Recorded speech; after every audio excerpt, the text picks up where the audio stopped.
Back again with another video. Swobbly here, Swobbly does stuff. We're back into the arcades. Here is my top 50 all-time favourite arcade games. And yes, I have played every single one of these. This is my own personal top 50. If you don't like it, tough. This is my opinion, not yours. But by all means, comment down below. Hit the like button if you enjoy this video.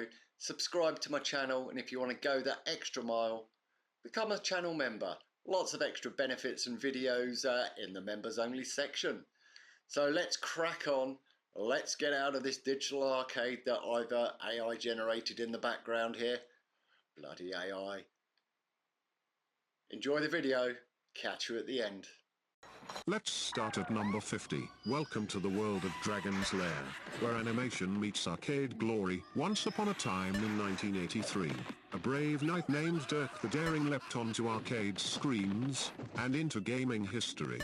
This was Dragon's Lair, a video game like no other, blending classic cartoon animation with heart-pounding quick-time action. And it wasn't just any animation. This was high-quality, cinematic art by Don Bluth, a former Disney animator who brought Saturday morning magic into arcades. Created by Rick Dyer, Dragon's Lair broke ground by using Laserdisc technology, giving it jaw-dropping visuals way ahead of its time. While most games of the era were pixelated blips and blobs, this one felt like playing a full-blown animated movie. Players didn't control characters in the usual way. Instead, they had to hit the right button or direction at just the right moment. Make a wrong move, cue a hilarious, or gruesome, animated death scene. Home versions soon followed, though most had to cut corners just to function on clunky 80s and 90s hardware. Some ports even split the game into two separate parts. Though Dragon's Lair 2, Time Warp began development back in 1984. It didn't arrive in arcades until 1991, talk about a long quest. The sequel brought back the stunning animation, but by the early 90s, arcade audiences were chasing newer thrills. Still, Time Warp had its charm, letting players guide Dirk through time to save Princess Daphne once again, this time from an unwanted wedding. The first two Dragon's Lair games are widely considered classics. They're so beloved that nearly every generation of game consoles has re-released them, often bundled with another Bluth animated gem, Space Ace. Whether it's nostalgia or just an appreciation for killer animation, players keep coming back for more. Dragon's Lair didn't stop at joysticks and buttons. It made the leap to TV in 1984 with a short-lived animated series on ABC, and later showed up in comic book form in 2003. There's even been talk of a full-length movie, a dream Don Bluth has chased since the 80s. In 2015, he and producer Gary Goldman launched crowdfunding campaigns to bring it to life.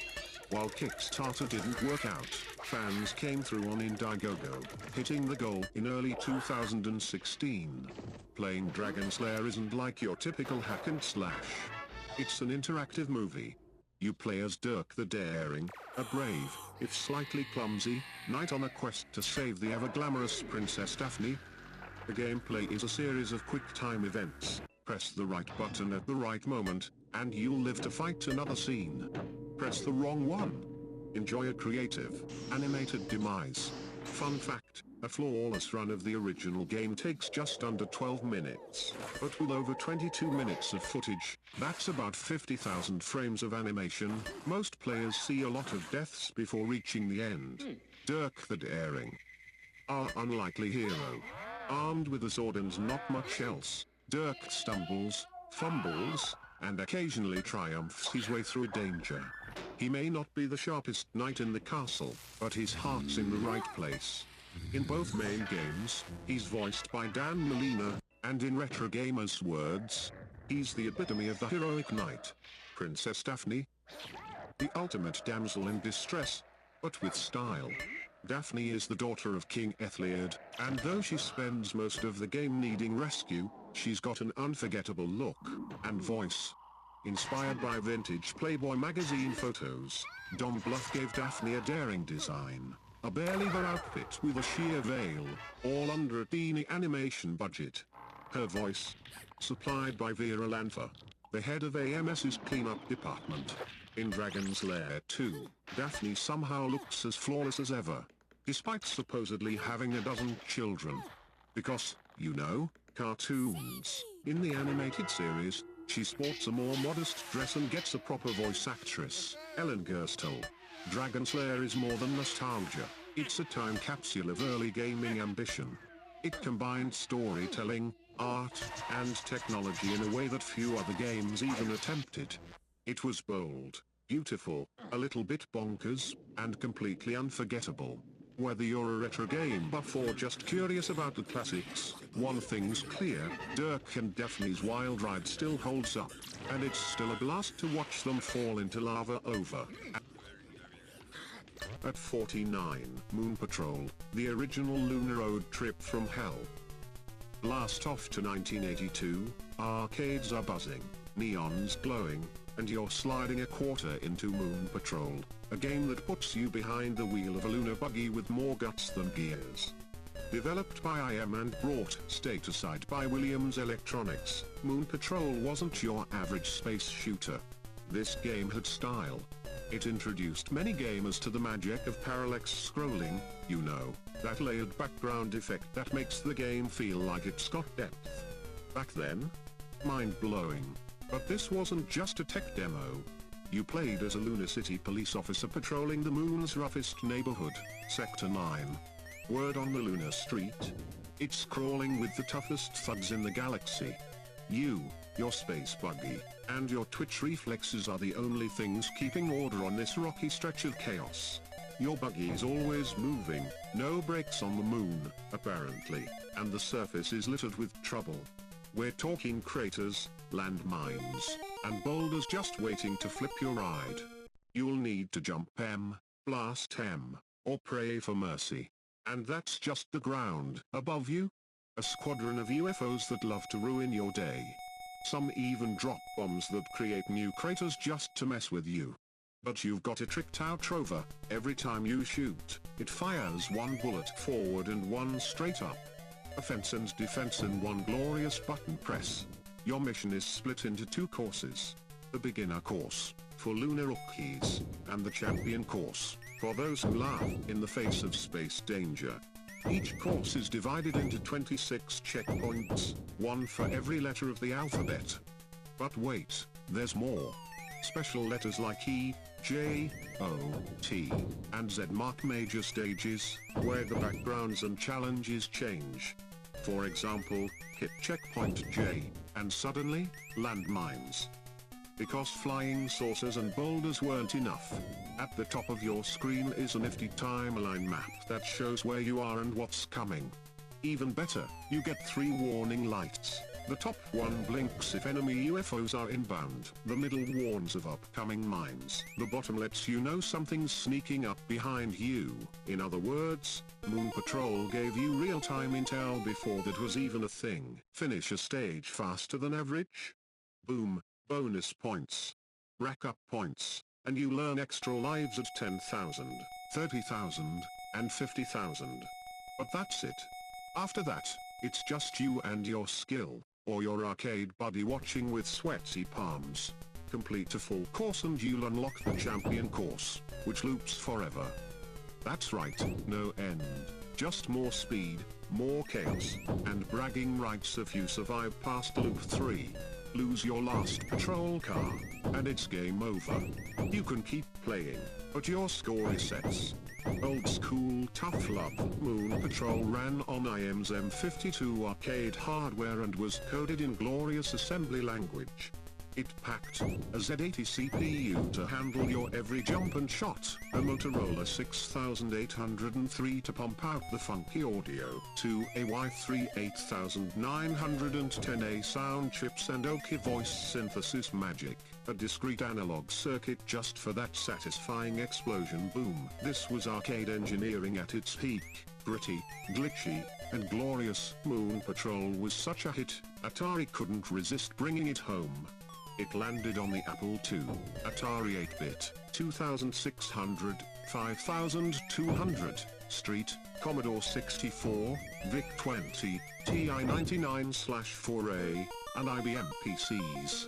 Basically, if it had a screen, it got a version. Many under Atari's Atarisoft label. Even MSX owners got a version straight from IM. Sure, not every port had the arcade polish, some were charmingly janky, but the game's spirit always came through. Bounce, shoot, dodge, repeat, and have a blast doing it. Moon Patrol was one of the first games to feel like a cinematic adventure, not just a test of reflexes. It mixed charm, challenge, and innovation in a way few games dared. It's fast, frantic, and just plain fun. So if you ever get the chance to hop in that lunar buggy again, do it. The moon's calling, and there's no traffic laws out there.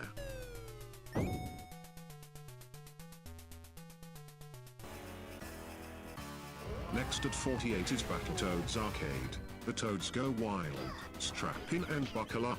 Battletoads Arcade, also known as Super Battletoads, was Rare's rowdiest and most gloriously over-the-top beat-em-up, launched into arcades in 1994. This wasn't your grandma's Battletoads. This was the full-throttle, no-censors version. And it was wild. You and up to 2 buddies took control of the brawling amphibian trio, Rash, Pimple, and Ziggs, on a mission to save the universe from the always fabulous, always evil Dark Queen. 6 levels of alien butt-kicking, mutant-mashing madness stood in your way, with the occasional jetpack ride or space shootout thrown in for good measure. You know, standard Toad stuff. In this side-scrolling beat-em-up, your job was to punch, kick, jump, and generally cause chaos. Each Toad had a unique fighting style. Rash was quick, Pimple packed power, and Zitz was the balanced one. And because it's Battletoads, they didn't just punch, they morphed their limbs into drills, axes, or giant boots. Style points, maxed out. One of the game's coolest features? Smashing enemies into the screen. Yup, they'd fly toward the player, breaking the fourth wall like plows. You could even slurp up flies mid-fight to heal, because biology. Levels varied wildly in tone and style. One had a festive holiday vibe, while others threw you into deep space combat, side-scrolling shootouts, or even vertical jetpack descents. One stage let you go full Street Fighter 2 on a spaceship in a bonus brawl. There were boss fights galore, including returning enemies from earlier Battletoads titles, like the brutal General Slaughter. Since this game was made just for arcades, Rare didn't have to play it safe. They amped up the gore, cranked up the chaos, and turned the volume all the way up on the violence. Heads flew, limbs exploded, and the Dark Queen got a spicy new redesign. And just to flex their tech muscles, Rare built the game using early 3D animation tools, years before that same tech helped bring Donkey Kong Country and Killer Instinct to life. But despite its slick looks and solid gameplay, Battletoads Arcade never quite found its groove in the arcades. Even though it tested well and looked promising, it didn't generate the coins the publishers were hoping for. That led Rare to cancel the nearly finished Game Boy and Super Nintendo ports, leaving fans to wonder what could have been.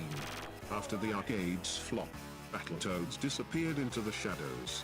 For 26 years, the Toads were mere, with no new entries in the franchise, and Battletoads Arcade. It became one of those that existed games, known to die-hard fans but otherwise buried in the arcade vault. That all changed in 2015, when Battletoads Arcade finally got a proper console release as part of Rare Replay, the Xbox One collection celebrating Rare's 30-year legacy. Players got to experience the Toad's wildest adventure in all its uncensored, arcade glory, complete with new features like Rewind, Save Anytime, and Unlimited Continues. Critics and fans alike were surprised by how good it was. Battletoads Arcade became one of the standout titles in the collection, a hidden gem that felt like it had finally gotten its time in the spotlight. Battletoads Arcade might not have been a commercial smash in its day, but it was a bold, weird, and incredibly fun experiment in what happens when a studio goes all in on action, attitude, and absurdity. It pushed the limits, broke some rules, and left a messy trail of alien goo behind it. Whether you're revisiting it for nostalgia or hopping in for the first time, one thing's for sure, these toads don't mess around.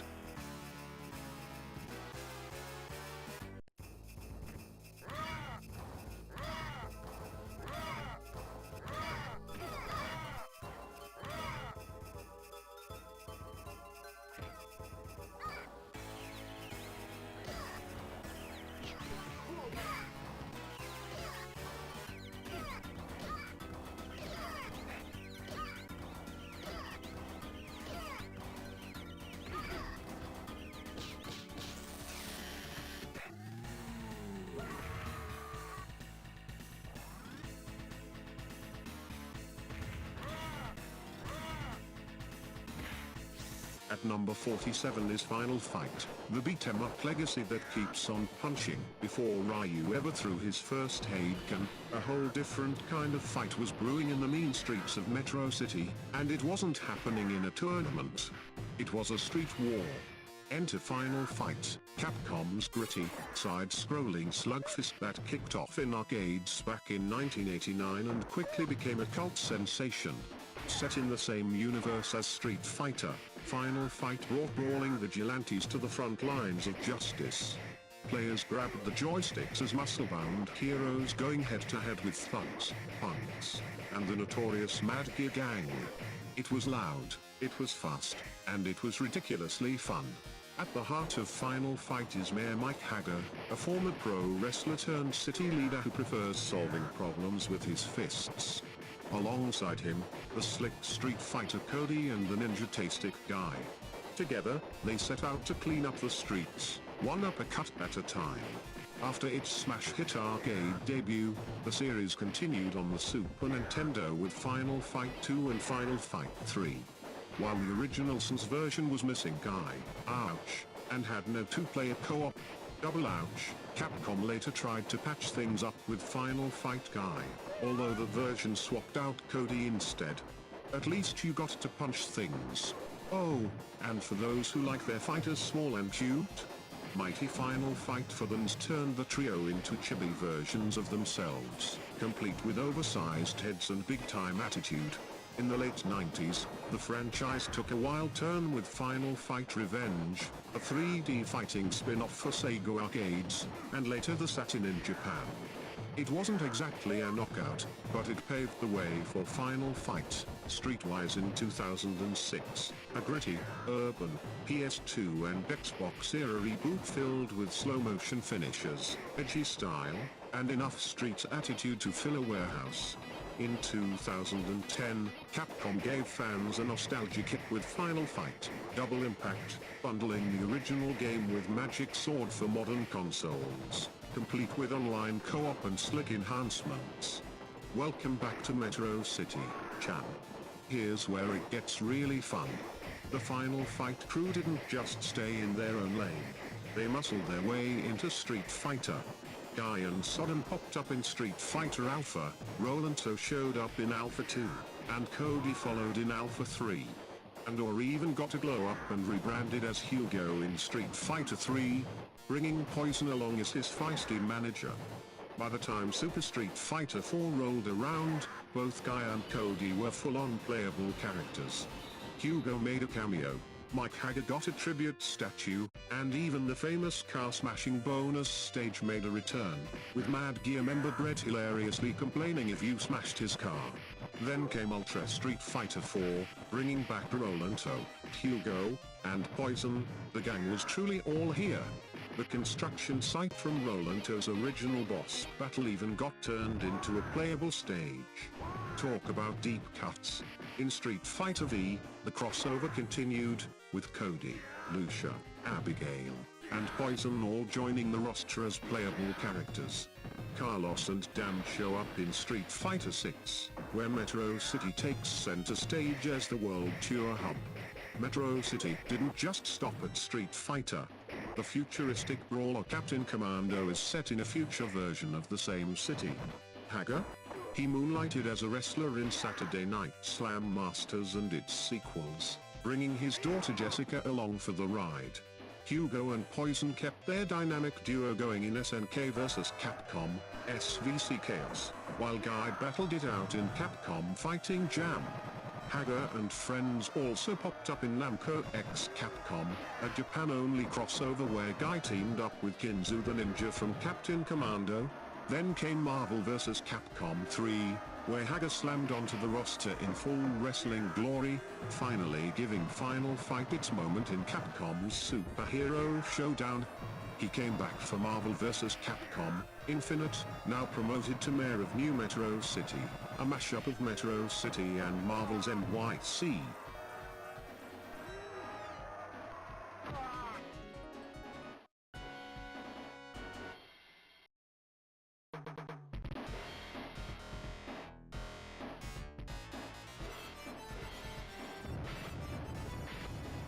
At number 46 is R-Type, the space shooter that blew our minds. Back in 1987, arcades were rocked by the arrival of R-Type, a horizontally scrolling shooter that looked like it had come from the future. Developed by IM, R-Type was more than just another spaceship game. It was a full-blown alien blasting, screen-filling, boss-fighting roller coaster of chaos and coolness. You played as the pilot of the sleek starship R9 Arrowhead, and your job? Simple, wipe out the Bido, a sinister alien force determined to exterminate humanity. No pressure, right? Weapons, waves, and that glorious force mod. Your ship starts off humble, with a basic blaster, but hold down the fire button and you'll unleash the mighty wave cannon, a weapon of pure cosmic justice. But the real star of R-Type is the legendary force, a glowing, orb-like bod that sticks to your ship's front or back, or floats freely beside you like a loyal little death sphere. Attach it to your ship for massive firepower, send it off on its own and watch it demolish enemies at a distance. And here's the best part, it's indestructible. It acts as both weapon and shield, absorbing enemy shots and crashing into foes with reckless glee. Fun fact, the Force was inspired by Dung Beetles. Yep, you read that right. The game's visuals were ahead of their time, with dark, biomechanical enemies and grotesque alien bosses clearly inspired by the likes of Aliens and H.R. Geiger's eerie, industrial art. R-Type wasn't about blinding speed, it was about careful movement, pattern recognition, and pixel-perfect dodging. It featured 8 sprawling levels, each capped with screen-filling bosses that demanded strategy, not just reflexes. This game made you work for every inch of progress, and that's what made it so satisfying. It was tough, but fair, mostly, and gamers loved it for its brutal beauty. Naturally, R-Type didn't stay locked in the arcade. It was ported to a ton of home consoles, including a standout version for the TurboGrafx 16. That version was so big it had to be split across 2 game cards in Japan, while North America got it all on one. It even had a unique boss at the end of Stage 6. Over the years, R-Type got several upgrades. In 2000, R-Type DX launched on Game Boy Color. Then came R-Type Dimensions in 2009, a sweet remaster that let players switch between the classic 2D sprites and new 3D graphics on the fly. It also added co-op play, so you didn't have to face the Bido menace alone. Versions of the game hit the PlayStation 3, Xbox 360, Nintendo Switch, and more. In 2018, Tazza Games returned with R-Type Dimensions X, an enhanced digital version released on multiple platforms, followed by a limited physical release with collectible goodies like art books and stickers.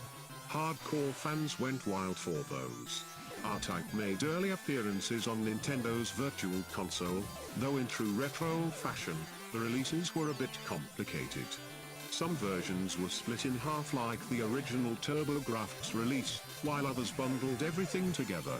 It eventually disappeared from the 3DS and Wii U shops in 2020, but by then, the game had already claimed its place in digital history. The Master System version also showed up on Virtual Console in Japan, North America, and Europe, though licensing issues later caused it to vanish from the storefront. Mobile fans weren't left out either. In 2010, R-Type landed on iOS and Android thanks to .emu and EA, proving once again that blasting alien swarms never goes out of style.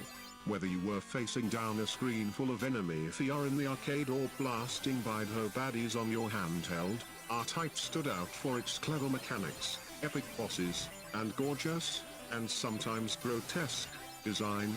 It was smart, stylish, and brutal in all the right ways, a shooter that demanded patience, precision, and a little bit of grit.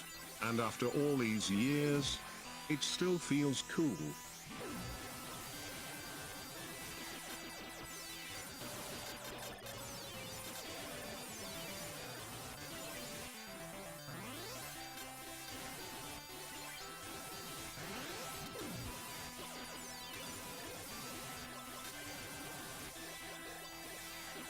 At number 45 is Paperboy, the classic game that made newspaper delivery rad.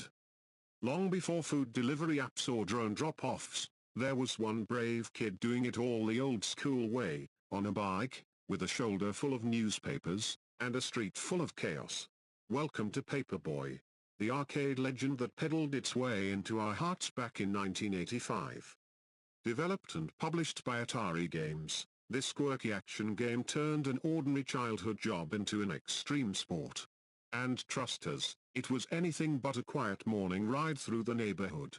In Paperboy, you play the titular hero, a fearless neighborhood newspaper carrier on a BMX-style bike, racing down a suburban street with a bag full of papers and a mission to deliver the news. But this isn't your average paper route. It's more like a high-speed obstacle course of death, destruction, and lawn gnomes that bite back. You're armed with a limited supply of newspapers and nerves of steel. Your goal? Get the papers to your subscribers by flinging them accurately onto their porches or into their mailboxes. Sounds simple? Think again. The sidewalks are crawling with hazards, reckless drivers, runaway lawnmowers, rogue skateboarders, breakdancing kids, and tires that roll in from absolutely nowhere. Miss a porch or smash a window on a subscriber's house. They'll cancel their subscription. On the flip side, non-subscribers are fair game. Want to hurl a paper through their window? Go for it. Knock over their gravestones. Even better, you get bonus points. You're not just a paperboy, you're a pint-sized bringer of justice. Before hitting the road, the game lets you choose your challenge: easy street, middle road, or hard way. Think of these as your levels of suburban mayhem. The harder the street, the higher the score potential, but also the crazier the obstacles. Each route features a stretch of 20 houses. Half of them are your loyal readers, colorfully marked so you know where to aim. Keep them happy, and they'll stick around. Mess up, and it's cancellation city. The game's perspective uses a cool diagonal oblique projection view, which was super fresh at the time. And in arcades, the cabinet used actual bicycle handlebars to control the action. That's right, you steered, swerved, and launched newspapers using real-life cycling skills. It was immersive, hilarious, and surprisingly tricky. Survive the paper route, and you're rewarded with a bonus stage, the training course. Here, the game turns into an all-out stunt show. You've got unlimited newspapers, ramps to launch off, and a ton of targets to nail. No lives are lost here, it's just a fun break where you can show off your paper-flinging precision. Hit every target, leap every gap, and rack up points like a champ. But don't let the training go to your head, because the next day's route is always tougher. The game unfolds across 7 in-game days, from Monday to Sunday. Each day gets a little more intense, with new obstacles, tighter delivery windows, and heavier Sunday papers that don't fly as far. Yup, the game even simulates the dreaded thicker Sunday edition, realism, baby. You'll gain subscribers for perfect routes and lose them for sloppy tosses or property damage. The pressure mounts with each passing day. Run out of lives? Game over. Lose all your subscribers? Game over. But if you hang in there and deliver like a boss all the way through Sunday, you'll hit the finish line in style, and get bonus points for any lives you didn't use. Believe it or not, Paperboy was inspired by real childhood memories. In 1983, during a brainstorming session at Atari, designer Dave Ralston pitched the concept: a kid on a bike delivering papers while dodging crazy neighborhood hazards. He even sketched the early designs on transparent paper for a projector. The higher-ups loved it, and Paperboy was greenlit. At first, programmer John Sulwitz wasn't sold on the idea. But eventually, he jumped on board, and together, the team crafted one of the most iconic arcade games of the decade. After its arcade release, Paperboy quickly made the jump to home systems starting in 1986. It was ported to just about every console and computer of the time, from NES to the Commodore 64. It even spawned a sequel, Paperboy II, in 1991, bringing more houses, more obstacles, and even crazier action. At number 44 is 1943, the Battle of Midway, a sky-fueled arcade blitz. Get ready to strap in, fire up your prop engines, and unleash bullet-storm justice, because 1943, the Battle of Midway is taking you back to World War II, arcade style. Released in 1987 by Capcom, this vertical scrolling shooter wasn't just a follow-up to 1942, it was a major evolution, packed with power-ups, intense aerial showdowns, and way more boom for your quarter. Set in the heart of the Pacific Theater, the game drops you into the cockpit of a legendary P-38 Lightning as an elite US Navy pilot out for revenge. The enemy? The Imperial Japanese Armed Forces. Your mission? Survive 16 stages of dogfights, sink the fleet, and bring down the mighty battleship Yamato. No pressure. This isn't one of those games where you get 3 lives and a prayer. In 1943, you've got 1 life, represented by a constantly draining fuel meter. Take hits or use special attacks, and that fuel ticks down fast. But don't panic. You can keep yourself going by collecting energy-based power-ups dropped by enemy squadrons or floating across the screen. Manage it well, and you'll feel invincible. Mismanage it, and you're toast. Flying solo? You've got a lot on your plate. But bring a buddy for 2-player mode, and things get spicy. If one player is low on fuel, they can dock with the other to transfer energy. Teamwork makes the dream fly.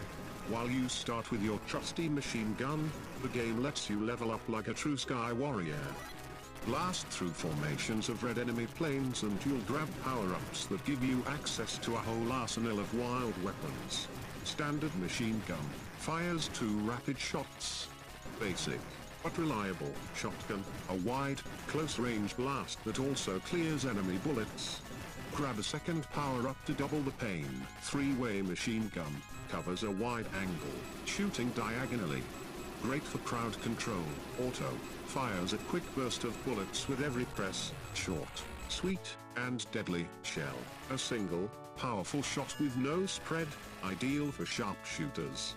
Hold the button to rapid fire this beast, laser, rare and radiant. This piercing beam is your best friend when things get hairy. Want one? Look out for a beckoning cat, seriously. Need to clear the screen? Your plane has a few tricks up its sleeve. 3 special attacks, each costing a chunk of fuel.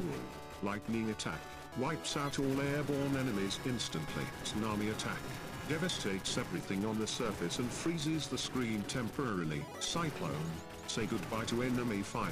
This baby clears it all. Use them wisely. They won't kill you, but if your fuel gets too low, you'll be grounded from using them again until you refuel. You thought blowing up bad guys was fun? Wait till you see what happens when you start collecting goodies. POW restores 8 units of fuel. Simple and essential. Energy tank.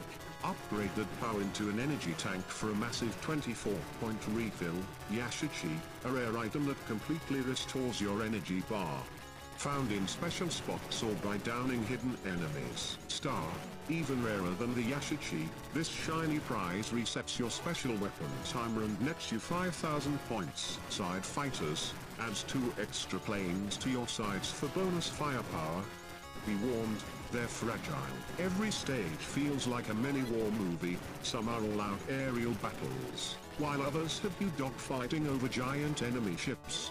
You'll need to target engines, dodge overwhelming fire, and land the killing blow on warships bristling with defenses. It's not just about blasting blindly, it's about timing, precision, and knowing when to go full kamikaze with your special attacks. Each of the 16 stages ramps up the challenge, but you'll always know you're one step closer to taking down the big bad, the Yamato battleship, a hulking fortress and final boss that'll test every skill you've earned along the way.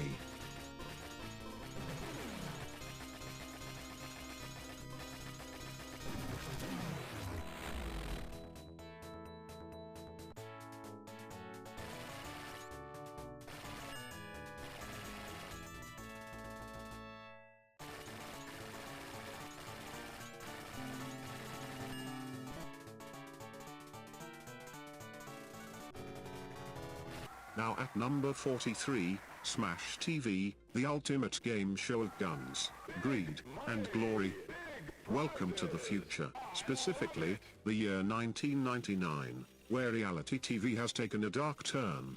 And by dark, we mean blood-soaked, bullet-riddled, neon-lit deathmatch madness.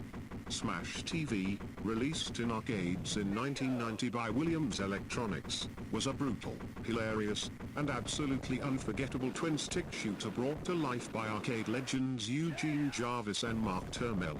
If Robotron 2084 was a chaotic ballet of lasers and robots, Smash TV is its bigger, badder, prize-hoarding cousin, one that screams catchphrases, hurls treasure chests at you, and pits you against mutant bosses all while you collect toasters and VCRs. Yes, really? Set in a dystopian future where television has officially lost its mind, Smash TV is framed as a deadly game show. You, and optionally, a buddy, play as muscle-bound contestants battling wave after wave of relentless enemies in claustrophobic arena-style rooms. Each room is packed with dangers, killer drones, rolling bombs, giant mutants, you name it. Your goal? Stay alive, shoot everything, and grab as much loot as you can carry. We're talking piles of cash, gold bars, wrapped up mystery gifts, and yes, appliances like microwaves and toasters, because even a cyber warrior needs to heat up pizza rolls. A booming, over-the-top host screams classic one-liners throughout the game, total carnage. I love it. Big money. Big prizes. I'd buy that for $1. These lines became iconic, with one even inspiring the title of the game's explosive follow-up, Total Carnage. The action in Smash TV borrows the twin-stick magic of Robotron 2084. One joystick moves your character, the other aims your gun, meaning you can strafe, run, and shoot in any direction, at all times. Enemies don't wait politely in corners, they pour in from all 4 sides of the screen, often in overwhelming waves. Each level is a labyrinth of interconnected arenas. Clear one room, choose a door, and move on, but there's no going back. Somewhere on the map lurks a grotesque end-of-level boss, giant cyborgs, mutated meatheads, or other pixelated nightmares that'll test your reflexes and drain your extra lives. And yes, there are power-ups galore, machine guns, spread shots, shields, and smart bombs that vaporize every enemy on screen. It's intense, explosive fun from start to finish. One of Smash TV's most notorious secrets is the legendary Pleasure Dome, a hidden bonus level filled with riches, flashing lights, and an absurd number of bikini-clad cartoon babes. The dome was hyped up throughout the game, but when the arcade version first launched, it was just a myth. Players reached the end only to find nothing.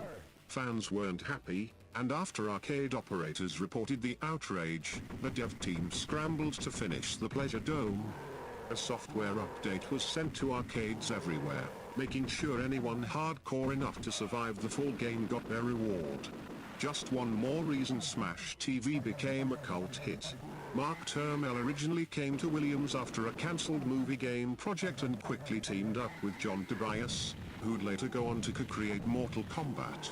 Smash TV was their first arcade game together, and it showed just how far they'd pushed the boundaries of spectacle and absurdity.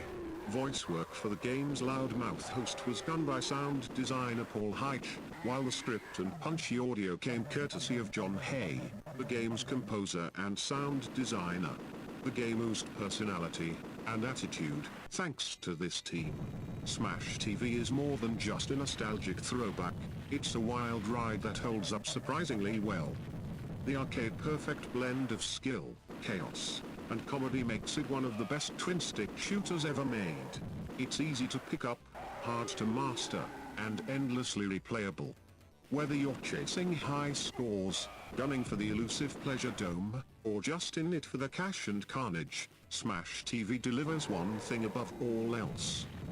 Big money, big prizes, and total carnage.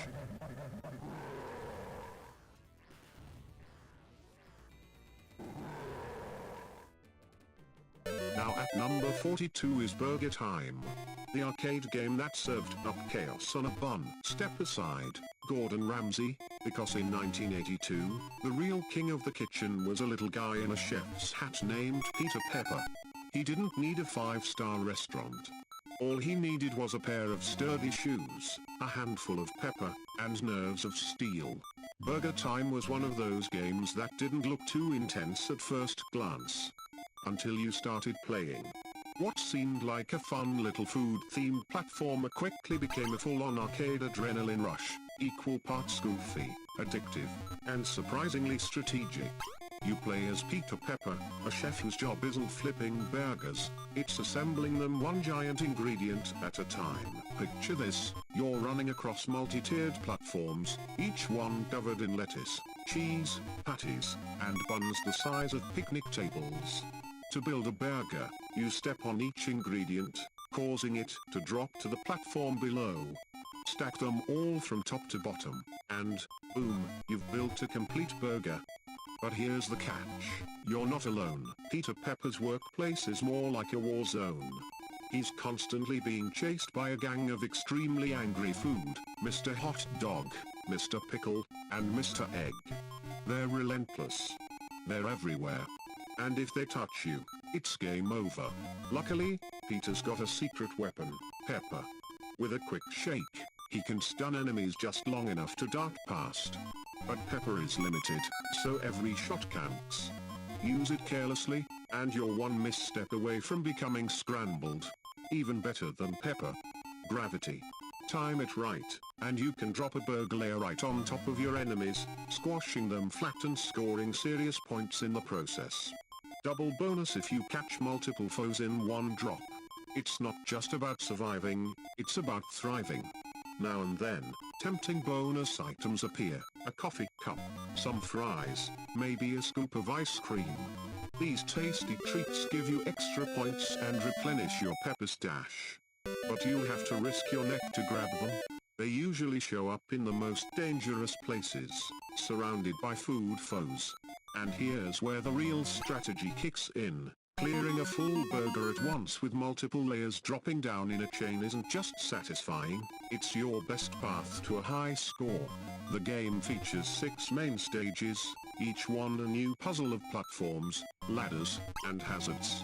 As you progress, enemies move faster, patterns get trickier, and the margin for error shrinks. Each level brings its own flavor of chaos. You'll find yourself zigzagging across platforms, timing every move down to the second, watching every corner of the screen, all while assembling burgers the size of small cars. It's part arcade madness, part memory challenge, part survival game, and it's deliciously fun. When BurgerTime hit arcades, it became a fan favorite almost overnight. That mix of fast gameplay, unique theme, and bright visuals drew people in. The music, catchy. The action? Non-stop. It wasn't long before it made its way to home consoles and computers. It showed up on systems like the NES, Commodore 64, Intellivision, Atari, and even the Game Boy. While each version had its own quirks, The core gameplay remained the same. Dodge, pepper, drop, repeat. Some versions even added extra levels or tweaked enemy behavior, giving long-time fans new challenges to master. BurgerTime wasn't just a one-hit wonder. It inspired multiple follow-ups over the years, including Super BurgerTime and BurgerTime Deluxe, as well as a full 3D reboot called BurgerTime World Tour. While not every sequel hit the same nostalgic note, they all carried forward the spirit of the original: fast action, big burgers, and bigger laughs. Even outside the games, Peter Pepper became an unofficial icon of early arcade charm, a little chef in a world gone mad, just trying to do his job. BurgerTime is the perfect example of a simple concept turned into something magical. It doesn't rely on complex mechanics or flashy graphics. It thrives on timing, strategy, and pure arcade energy. And despite being over 40 years old, it still holds up, proving that a well-cooked idea never goes out of style.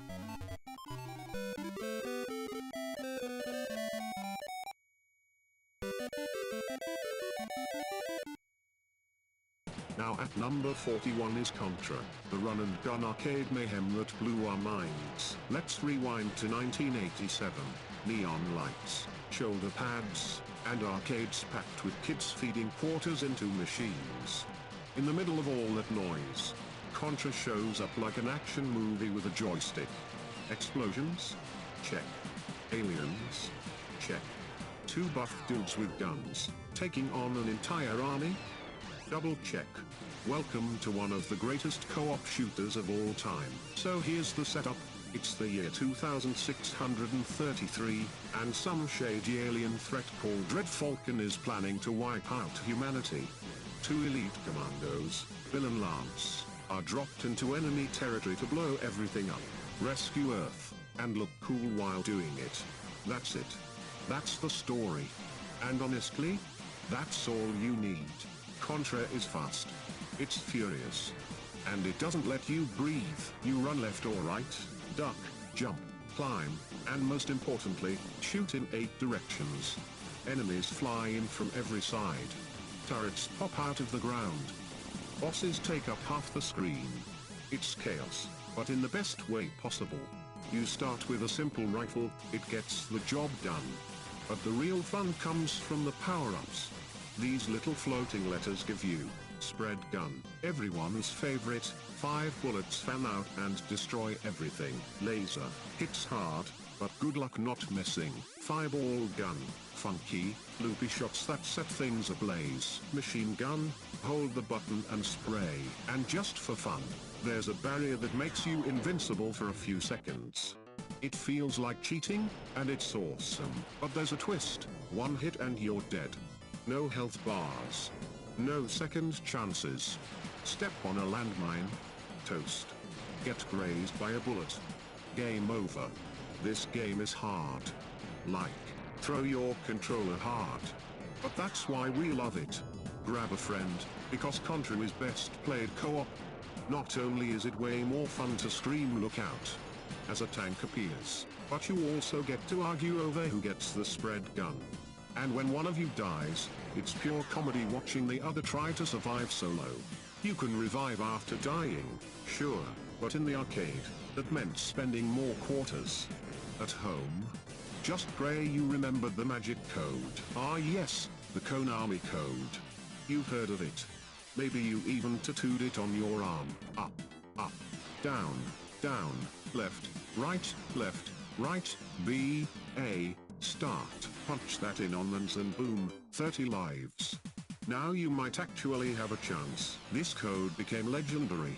Not just for helping you survive Contra, but because it became a gamer rite of passage. The original arcade version had 7 stages, each one more intense than the last. Jungle ambushes, sci-fi bases, narrow waterfalls you had to climb, alien lairs with pulsing, creepy bosses. Some levels flipped the camera for 3D tunnel runs, while others had vertical climbs. No matter where you were, the goal was the same. Don't stop moving, and shoot everything that moves. After dominating arcades, Contra made the jump to consoles, most famously Dance. It was one of the best home ports ever, and it became an instant classic. Even Europe got a version, although it was renamed Probotector, and the humans were replaced by robots to sidestep violence concerns. Still fun, just shinier. Over the years, Contra spawned sequels like Super C, Contra 3, The Alien Wars, and Hardcore. Fast forward to today, and you'll find remakes and re-releases keeping the legacy alive, including a 2024 reboot called Operation Galuga. What makes Contra special isn't just the guns or the aliens or the killer soundtrack. It's the energy, the intensity, the way it forced you to memorize patterns, perfect your reflexes, and high-five your co-op partner when you finally beat that ridiculous boss. It's the kind of game that didn't hold your hand, but made you feel like a legend when you survived. So if you ever get the chance to fire it up again, do it. Just remember to breathe. And maybe bring a friend. And for the love of all things pixelated, don't forget the code.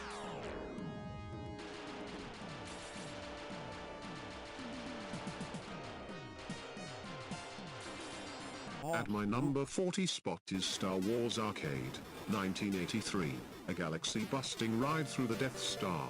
Imagine this, it's 1983. Arcades are buzzing with excitement, neon lights are bouncing off of polished cabinets, and you step into a cockpit that promises a ride to a galaxy far, far away. Not a spaceship exactly, but it might as well be. Welcome to Star Wars. The arcade experience. This wasn't just any video game. It was a full-blown flight simulation meets sci-fi fantasy adventure, all powered by bright green vector lines and the hum of laser fire. Whether you were a die-hard Star Wars fan or just someone looking for a thrill, this machine made you feel like Luke Skywalker from the moment you hit the start button. Your mission? Simple in theory. Take on the role of Red 5, yep, Luke himself. Pilot your X-Wing starfighter, and blow the Death Star into tiny space bits. You'll fly through enemy fire, dodge turbo lasers, and battle swarms of TIE fighters. If you're lucky, and skilled, you'll deliver the perfect proton torpedo right into the exhaust port and save the galaxy. But don't get cocky, kid. This wasn't a stroll through the park. The game was broken up into 3 action-packed phases, each ramping up the pressure. Space battle. You start in deep space, dogfighting against waves of enemy ships, including Darth Vader's own squadron. They swarm you from all angles, launching deadly blasts. Keep those shields up and your reflexes sharp. Surface assault. Next, you drop to the surface of the Death Star. Towers bristle with guns, laser turrets track your every move, and your job is to dodge, weave, and clear a path forward. It's fast, furious, and oh so satisfying when you survive the Gauntlet, the trench run. Finally, you dive into the infamous Death Star trench. Gun turrets line the walls, obstacles appear out of nowhere, and you've got just seconds to hit your target. Fire that proton torpedo and, boom exclamation mark, watch the Death Star explode in glorious green lines. And then, it starts again. Harder. What really made this game stand out was its look and sound. The graphics were sharp, glowing lines, known as vector graphics, that gave everything a futuristic wireframe look. TIE fighters zoomed at you like laser-carved shadows. The Death Star loomed huge and menacing. It was sleek, stylish, and absolutely mesmerizing for its time. But it wasn't just how it looked. It sounded incredible too. The game blasted out classic Star Wars music and real lines from the movie. Think use the Force, Luke, and great shot, kid. Stuff that made fans' jaws drop in arcades. It wasn't common to hear voices in games back then, so having Obi-Wan and Han Solo pop in to cheer you on was pure magic. Add in those pew-pew laser effects and the roaring hum of your X-Wing engines, and you've got an audio experience that felt just as thrilling as the action on screen. Now, this wasn't a regular joystick setup. The Star Wars arcade cabinet came in both stand-up and cockpit versions, but the real fun was in the sit-down model. You actually climbed into a replica of an X-Wing cockpit, grabbed a flight yoke in both hands, and took full control. 2 triggers and 2 thumb buttons let you unleash laser fire in all directions while steering through enemy waves. It was smooth, intuitive, and gave you that real deal pilot feeling. More than any arcade game at the time, this one made you feel in a movie. And that cockpit. Total immersion. The cabinet surrounded you with sound and glowing lights. It wasn't just a game, it was a full-body experience.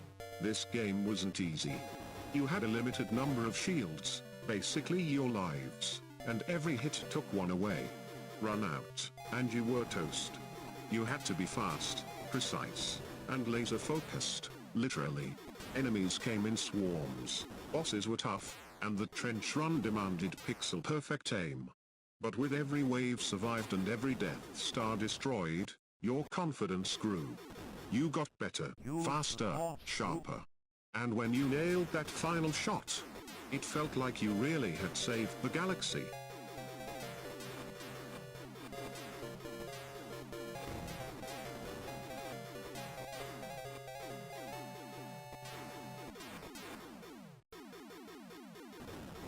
At number 39 is X-Men. Let's rewind the clock to 1992, when arcades were neon-lit kingdoms, and cabinets weren't just games. They were adventures, battles, bragging rights, and quarters well spent. Nestled among the pinball machines and fighting games was a true showstopper. The X-Men arcade game. This wasn't just another beat-em-up. This was a full-on, button-mashing, mutant-powered extravaganza that turned your favorite comic book heroes into unstoppable pixelated champions. And the moment you saw that massive dual-screen setup or the rare 6-player cabinet lighting up the arcade floor, you knew you were about to experience something epic. You began with a choice. Did you want to be Wolverine, slicing through enemies with his iconic claws? Or maybe Storm, zapping goons into oblivion with bolts of lightning? Cyclops had his optic blast, Colossus flexed pure brute strength, Nightcrawler zipped through the screen in a purple blur, and Dazzler, though less famous, fired explosive light bombs with dazzling flair. No matter who you picked, you were in for a wild ride. The plot was classic comic book chaos. Professor X had been captured. Kitty Pryde too.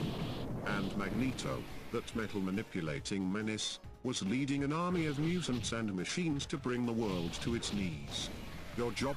Punch, kick, and blast your way through waves of villains, rescue your friends, and stop Magneto before he turns the planet into a playground of destruction.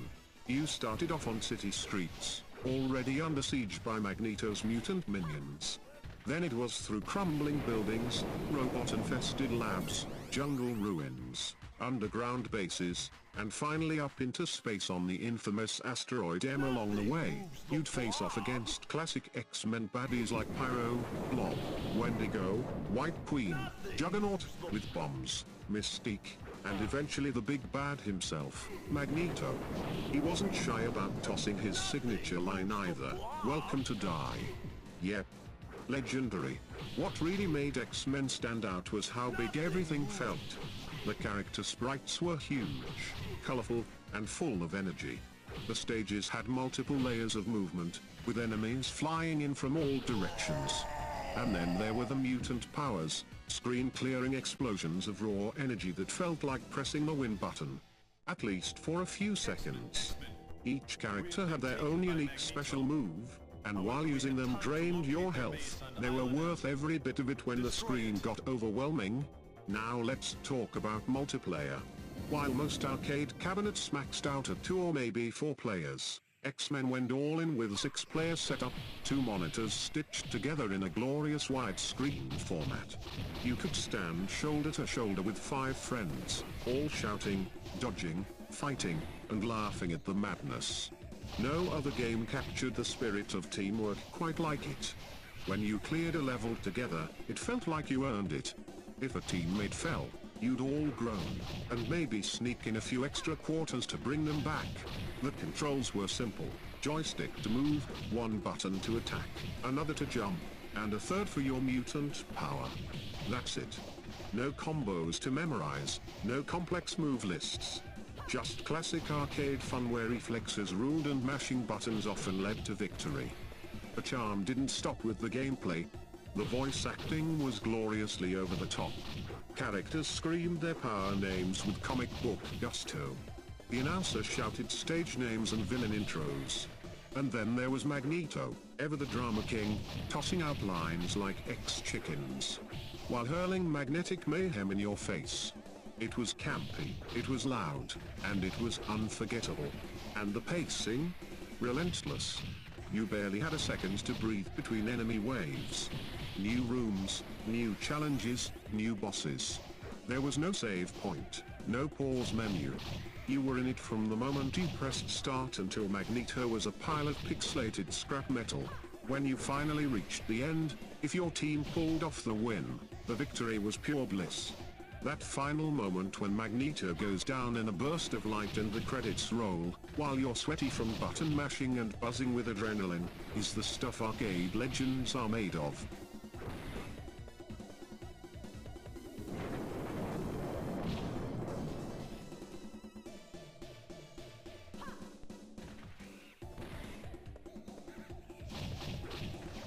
At the number 38 spot is Sinistar, the arcade game that yelled at you. Imagine walking into a buzzing arcade in the early 1980s, where every machine blinks with colorful lights and the air smells faintly of soda, popcorn, and quarters.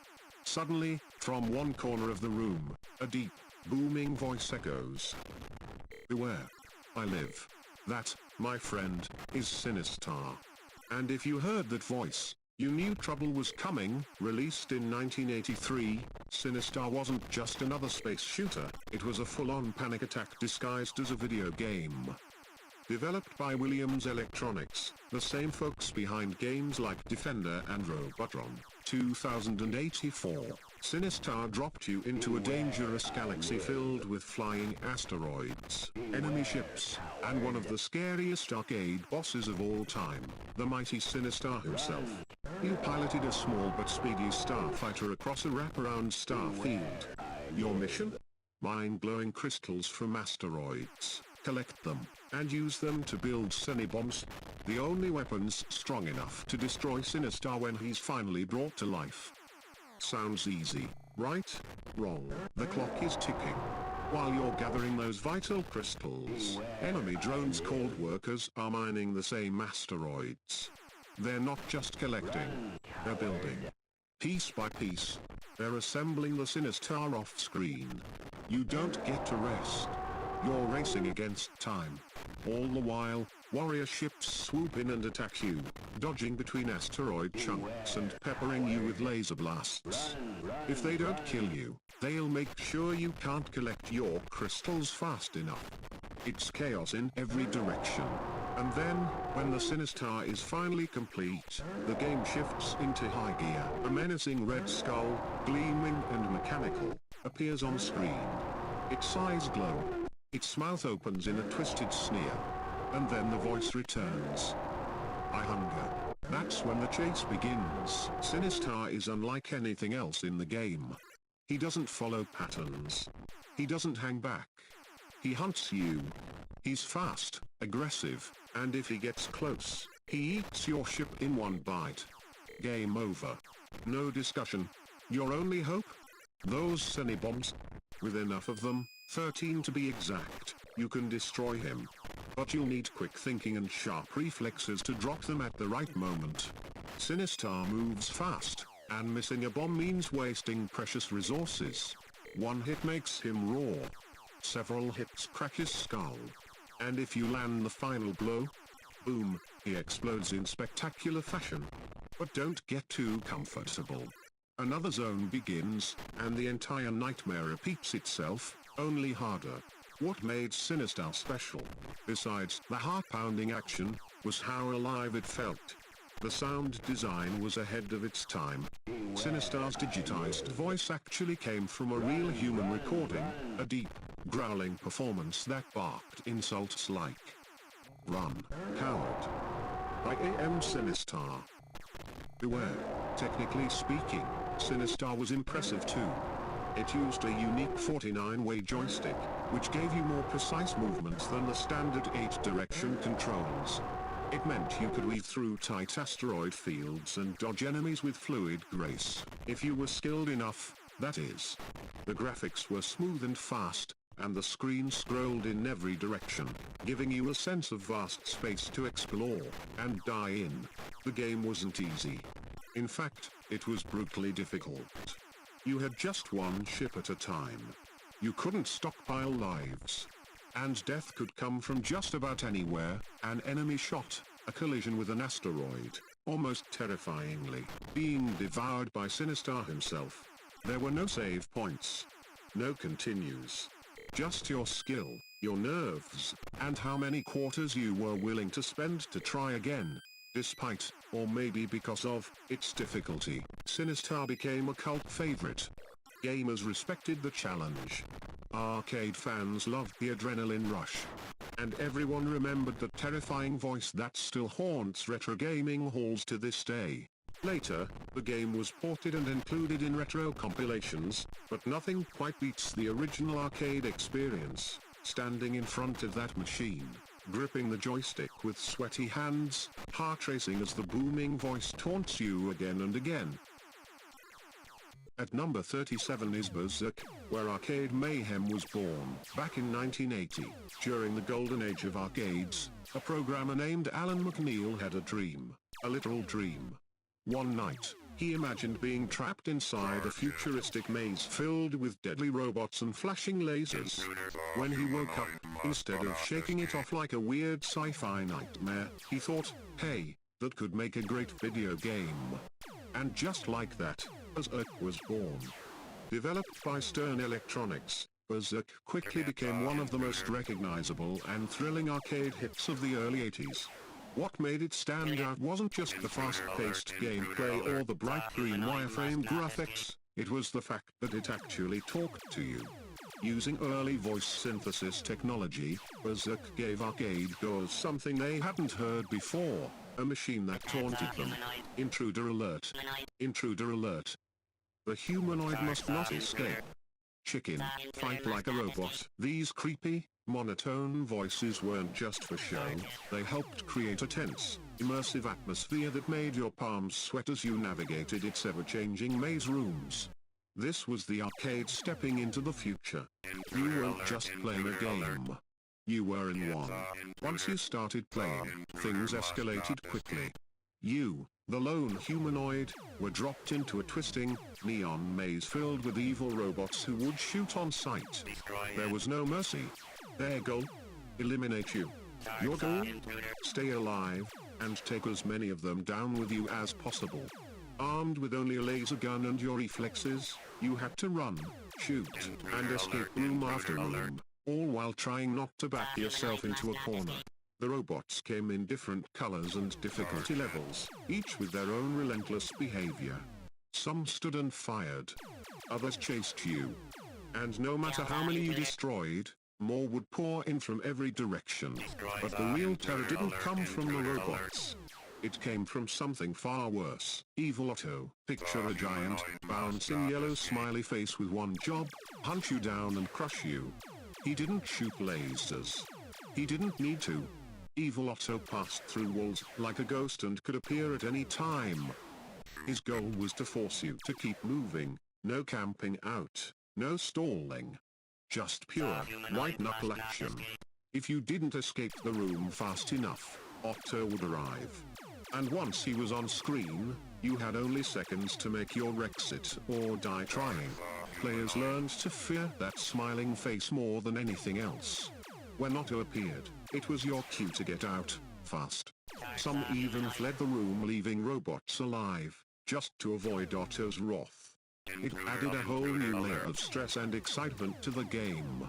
The beauty of Berzerk was its simplicity. The gameplay loop was straightforward but deeply addictive. Clear a room, dodge Otto, move to the next.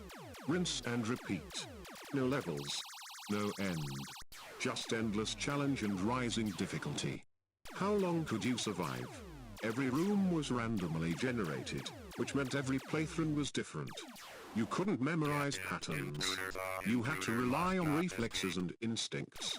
That unpredictability, paired with the robotic voices and relentless enemies, made Berzerk one of the most pulse-pounding experiences in the arcade. Visually, the game was stark but stylish. The walls glowed with sharp green outlines, robots blinked in bold colors, and everything moved with a jittery intensity that kept you on edge. It was minimal, but effective, and incredibly fast for its time. Even the controls were tight. A simple joystick and a fire button were all you needed, but mastering them was key. The game didn't go easy on you.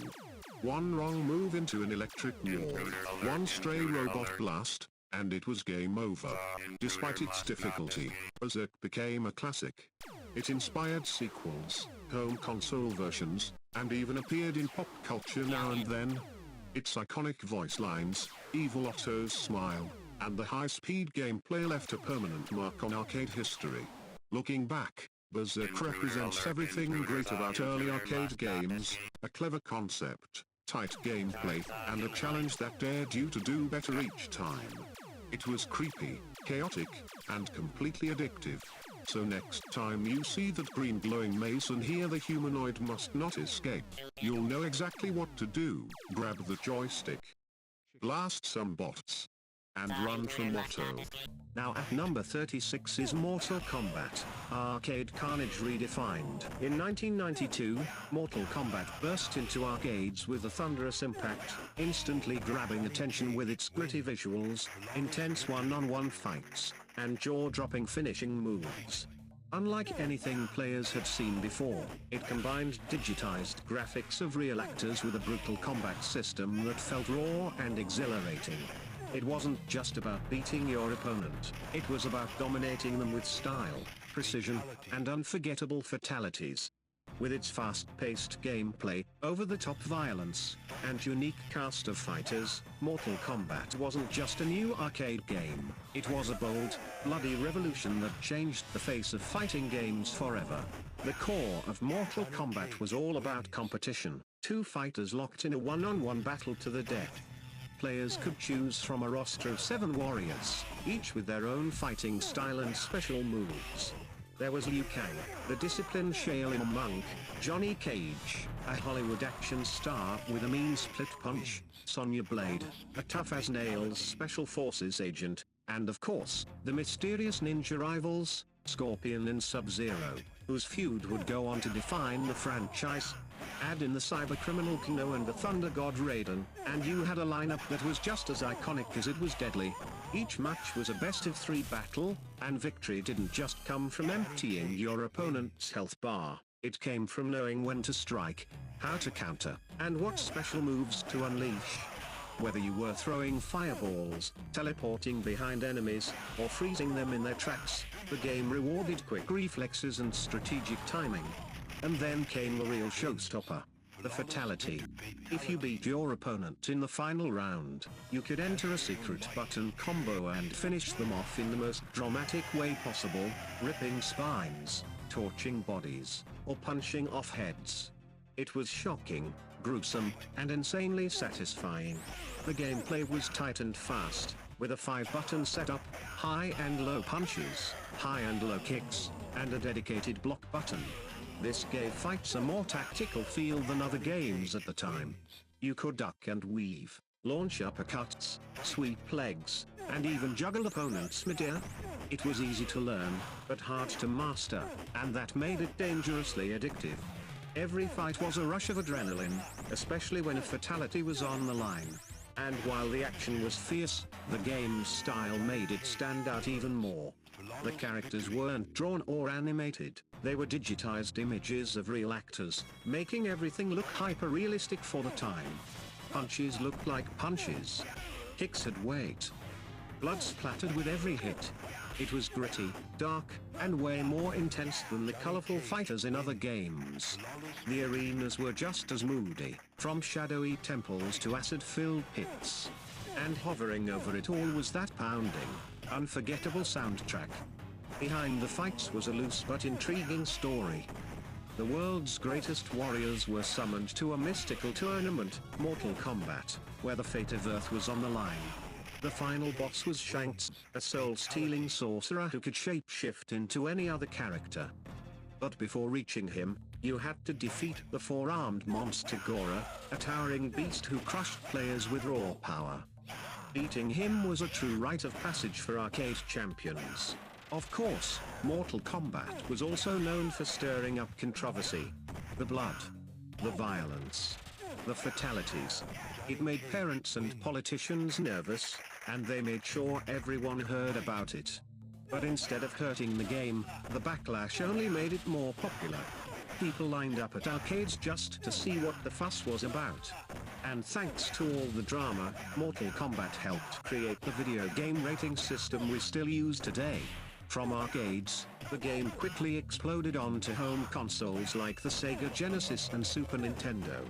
While the SNES version famously removed the blood, the Genesis version included a secret code that brought it all back, and players loved it. It only added to the game's legend. What started as one bold arcade title quickly became a cultural juggernaut. It spawned sequels, movies, comic books, and an entire universe of spin-offs. But at the heart of it all is that original cabinet, the one with the booming voice that shouted "Finish him!" and made every match feel like a battle for your life.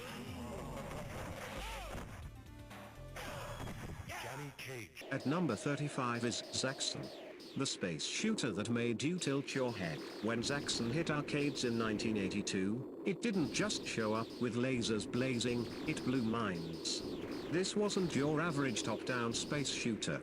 No, Zaxxon had something different, something fresh. It threw players into a bold new world of isometric perspective, giving the illusion of depth and height in a way that no arcade game had done before. Suddenly, you weren't just dodging left and right, you were flying, dipping under walls, soaring over fuel tanks, and navigating a 3D battlefield that felt ahead of its time. Developed by Sega, Zaxxon was a sci-fi blast through an enemy space fortress. You piloted a sleek, futuristic fighter jet with one goal: blow up everything in sight. But there was a twist. Because of its unique angled viewpoint, you had to think about altitude. That meant watching your shadow on the ground, lining up with bridges and towers, and avoiding walls that looked like they were jumping out of the screen. It wasn't just fast reactions, it was spatial awareness. From the moment you started, Zaxxon made you feel like you were flying a real mission. Your jet started low and slowly entered a heavily fortified space base, one that looked like a mechanical maze from a sci-fi movie. Enemy turrets spun and fired. Rockets launched. Laser gates pulsed. And just when you thought you had a grip on it all, you had to dive between missile barriers or boost your altitude to sail over obstacles.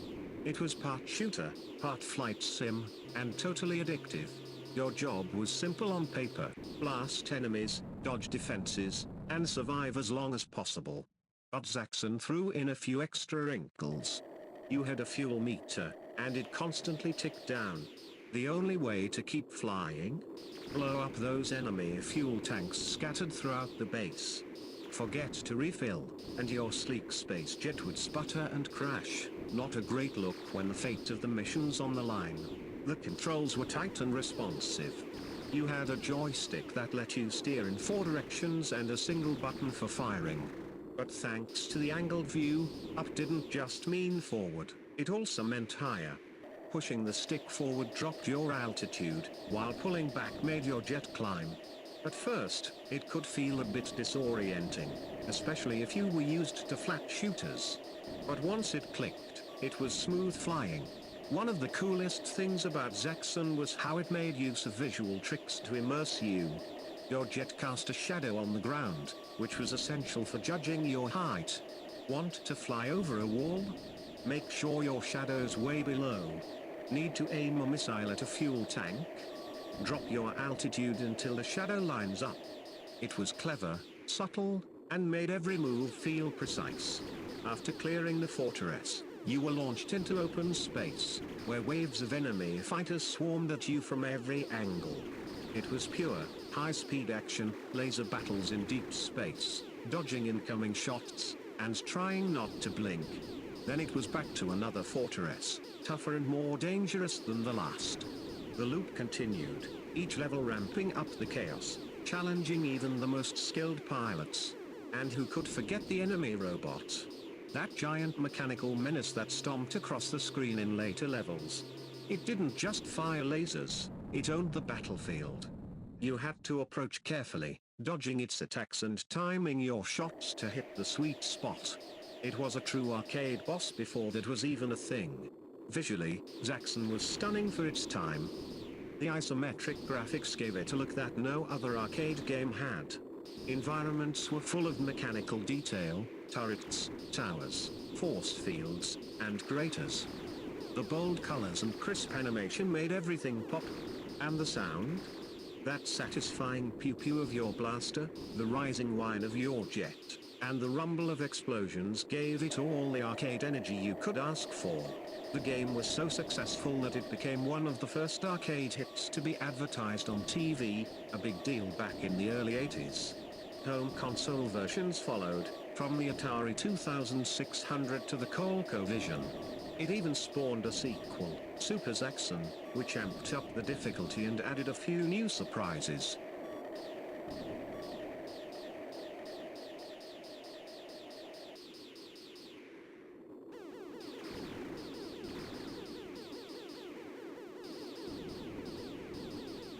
Now at number 34 is Galaxian, the color-packed alien blaster that launched a classic, back in 1979. Arcade cabinets were mostly pumping out monochrome games. Then Galaxian arrived and changed the game with its dazzling full-color aliens, intense aerial combat, and relentless action. Basically, it took the space shooter formula, sprayed it with neon paint, and made your finger twitch with every burst. You step up, drop in a quarter, and suddenly you're flying a lone starfighter at the bottom of the screen. Above you, rows upon rows of alien invaders hover, move in formation, and taunt you with their colorful dance. They swoop, dive, and coordinate attacks like smart little warriors, but with one goal, to fry you. Right away, Galaxian feels different. Enemies don't just march left and right, they launch slick dive bomb attacks straight at your ship. Some come low and slow, others from high above in lightning speed. You have to dodge their fiery missiles, blast them out of the sky, and survive long enough to break the army. That sense of danger, right from the first breath, is what turned regular players into addicts. The controls were crisp as a new coin, just a joystick to move and one button to fire. But don't let the simplicity fool you. Timing was king. Too eager on the trigger and you might miss or shoot the floor. Too slow and you'll get struck by a kamikaze alien. It was a laser-precise dance of offense and defense, one that demanded your full attention. What set Galaxian apart was how alive the enemy ships felt. These weren't generic invaders, they had personality and rhythm. They swooped in patterns, teased you with feints, and grouped together to maximize pressure. When you dropped one of their buddies, they flinched, regrouped, and adjusted. And once you cleared the formation, they'll regroup into a tighter formation with burners blazing. You just turned more chaos. Between stages, you'd get a bonus round, a chance to shoot rows of alien ships without getting fired at. It was brief, satisfying, and a perfect reset before things heated up again. As you progressed, every stage felt more intense, quicker enemies, tighter dive patterns, more missiles. You'd feel the energy ratchet higher, palms sweaty, eyes darting, reflexes razor sharp. And just when you thought you had a rhythm, the aliens would surprise you with a new tactic or double team dive. Let's talk visuals. In an era of green or white pixels, Galaxian gleamed with bright reds, blues, greens, bringing the battlefield to life. Alien sprites had wings, tails, and little details that made them look like tiny, pulsing creatures. That color contrast made explosions pop even harder. No tiny blips, these aliens looked alive. And when they burst mid-dive, boom! Pixel art fireworks. Sound design was a masterpiece too. You had upbeat electronic jingles, the crackle of missiles, shouty dive alarms, and that crisp pew. Every hit felt satisfying. Every near miss rattled your nerves. It was like the soundtrack of a cosmic dogfight. Galaxian sold like hotcakes and became one of Namco's earliest hits outside Japan. It even landed on home consoles and computers. Try Wrestling Conway's creation on your Atari 2600 or early Commodore machine. Later, it showed up in gaming anthologies and retro cabinet collections, where new generations got to experience its charm. Its real legacy. It inspired Galaga, one of the most famous sequels ever, which ramped up the action with dual fighter ships and tractor beam bosses. But the roots were in Galaxian: the game that put aliens on the offensive and let you control the sky. And even today, watching a skilled player snag wave after wave of dive-bombing invaders, it's a blast. That crisp combo of color, speed, and precision is timeless. It's simplicity at its finest, challenging just enough to hook you, but fair enough that you feel heroic with every level cleared.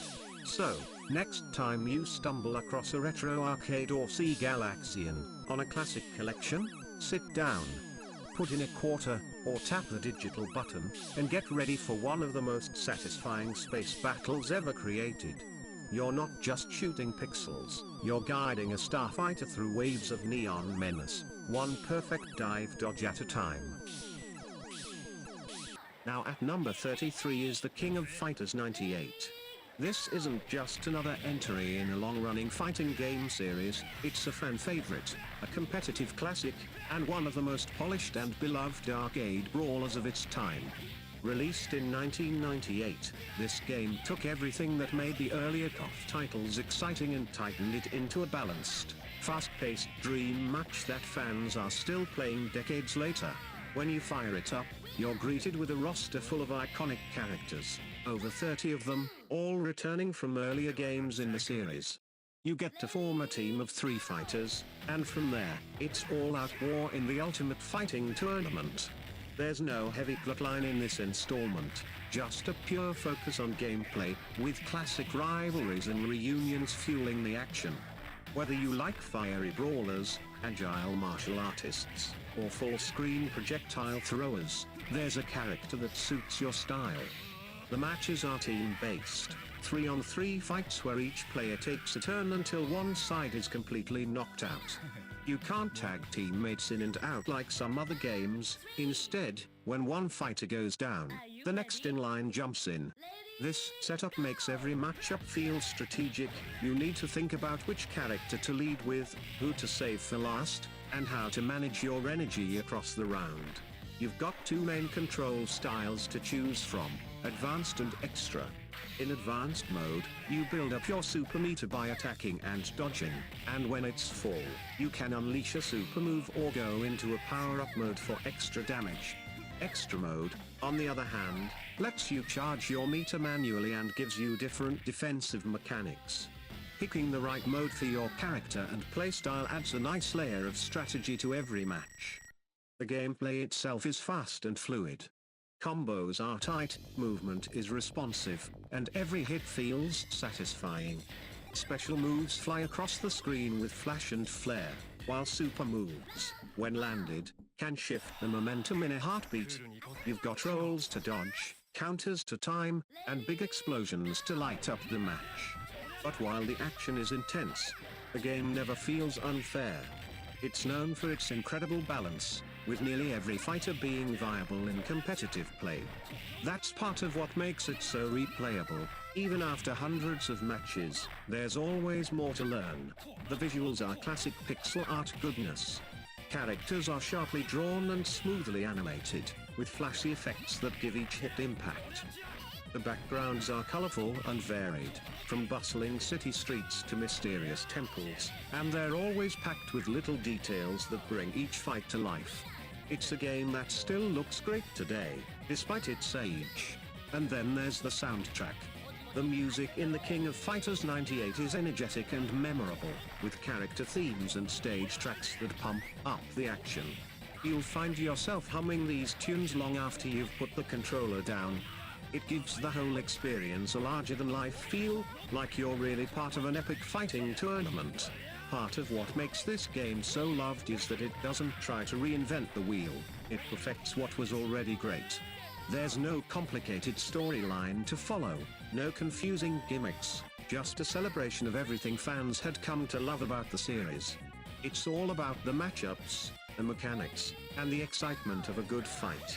Whether you're a newcomer trying to pull off your first super move or a veteran stringing together a high damage combo, the King of Fighters 98 has something for you.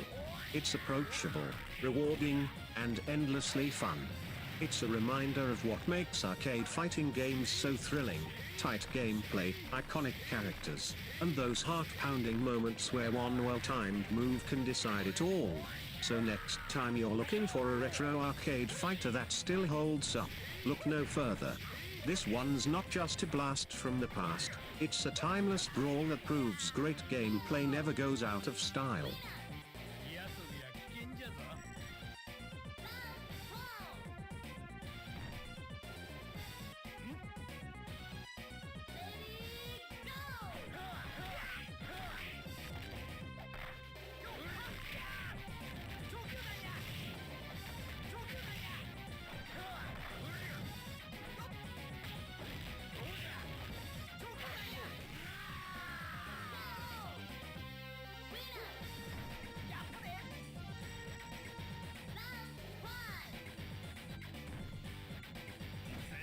At number 32 we have Rampage, which isn't your typical arcade game. It doesn't put you in the shoes of a hero saving the world, instead, you are the chaos. You're a giant monster. You crush cities, eat people, punch helicopters, and scale buildings like it's just another day at the office. Released in 1986, Rampage flipped the script on what arcade games were supposed to be, and it did it with style, humor, and a lot of destruction. The game starts off with a strange twist. You're not playing as a soldier or a spaceship or a ninja. You're a human who's undergone a mysterious transformation into a hulking beast. George, a massive gorilla who gives off serious King Kong vibes. Lizzie, a scaly green lizard who could be Godzilla's cousin. And Ralph, a giant grey wolf that looks like he clawed his way out of a horror movie. Together, they're a trio of monster mayhem, and they're here to do one thing: destroy everything in sight. You drop into a city, and the first thing you see is a row of buildings standing tall, too tall. That's where you come in. You jump onto the sides of the buildings, start punching out windows, smashing walls, and reducing entire skyscrapers to rubble. The more destruction, the better. There are no hostages to save, no power-ups to collect, just raw demolition. But don't think you can go on a carefree rampage without resistance. The military isn't thrilled with your urban remodeling. Helicopters, tanks, and soldiers swarm in, firing bullets, throwing dynamite, even launching missiles to try to stop you.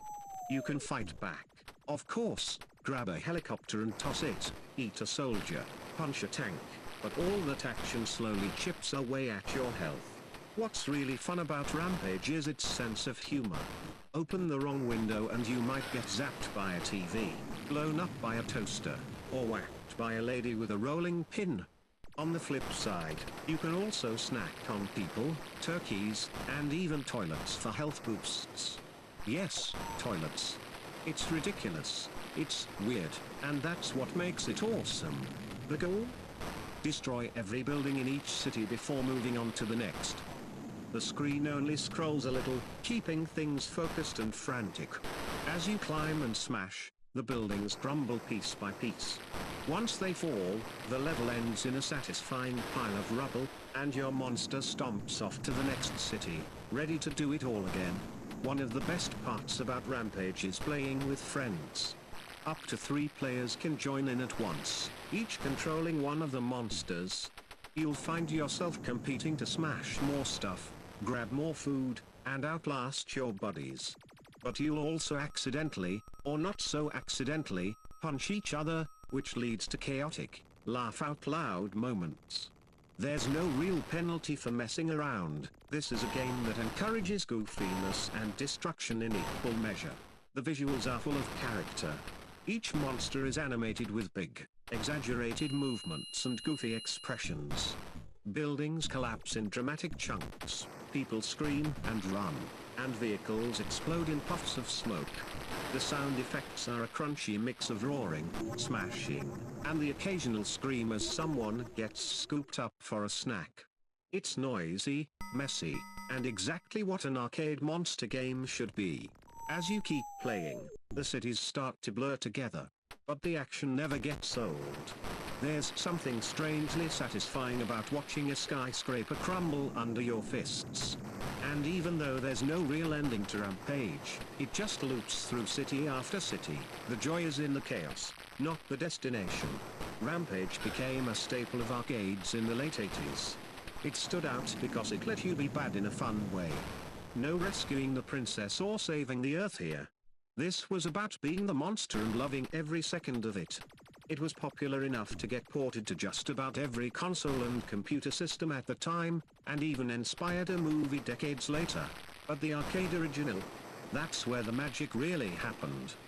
The chunky joystick controls, the big, colorful screen, and the sounds of smashing glass and groaning buildings made it a must-play. It was simple, addictive, and perfect for letting off steam. Rampage didn't ask for much, just that you be big, loud, and destructive. And sometimes, that's exactly what an arcade game should be.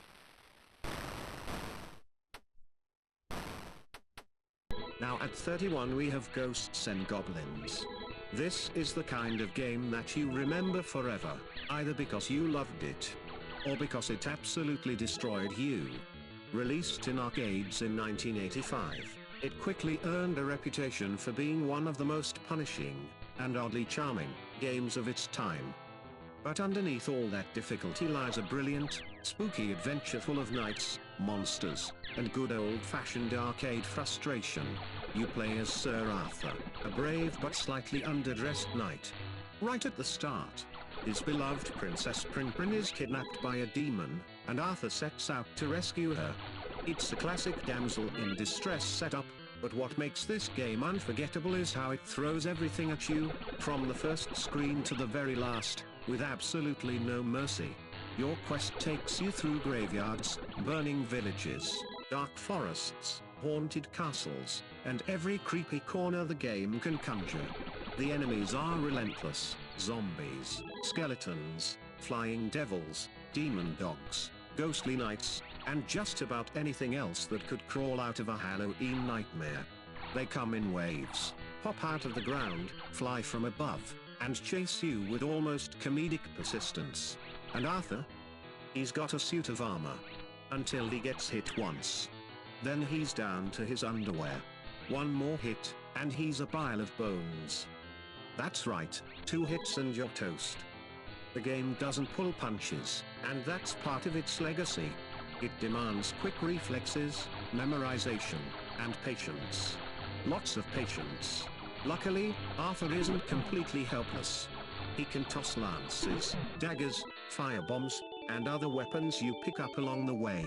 Some weapons are better than others, so choosing the right one at the right time can make all the difference. The problem? You don't always get to choose. Sometimes you pick up a new weapon by accident, and suddenly your perfect dagger run is ruined by a slow-firing torch. It's part of the chaos, and yes, part of the fun. What really stands out in Ghosts'n Goblins is its atmosphere. The graphics, for the time, were colorful and detailed, with spooky backgrounds and animated enemies that brought its fantasy horror world to life. The music is catchy too. Those opening notes in the graveyard level are burned into every arcade gamer's memory. It all works together to make a game that feels like an interactive haunted storybook, where everything wants to kill you. The levels themselves are tough as nails, with tricky platforming sections, tight jumps, and cruel enemy placements. Just when you think you've cleared an area, a new monster appears out of nowhere. Boss fights cap off each zone, and they're no joke. Big demons that take multiple hits and have patterns you need to learn if you want to survive. And if you manage to reach the end and beat the final boss, thinking you've saved the princess and won the game, surprise! It was all a trap, and you have to do the whole thing over again on a harder difficulty to reach the true ending. Yes, Ghosts'n Goblins invented the idea of, you thought that was the final boss? Nope. Try again. Despite its brutal difficulty, the game was a hit in arcades. People kept coming back, determined to get a little farther each time. It was the kind of game where bragging rights really meant something. If you could beat Ghosts'n Goblins, you were a legend. It's also one of those games that spawned a long-running series. Arthur returned in sequels like Ghouls and Ghosts and Super Ghouls and Ghosts, with even more armor upgrades, magic, and enemies. But nothing quite compares to that original arcade version, where one wrong jump or missed lance meant instant doom. Ghosts'n Goblins isn't just a test of skill, it's a badge of honor. It's spooky, punishing, a little silly, and totally unforgettable. Whether you played it in a noisy arcade back in the day or discovered it through a retro collection, the moment you hear that theme and see Arthur sprinting in his boxers, you know you're in for a wild ride.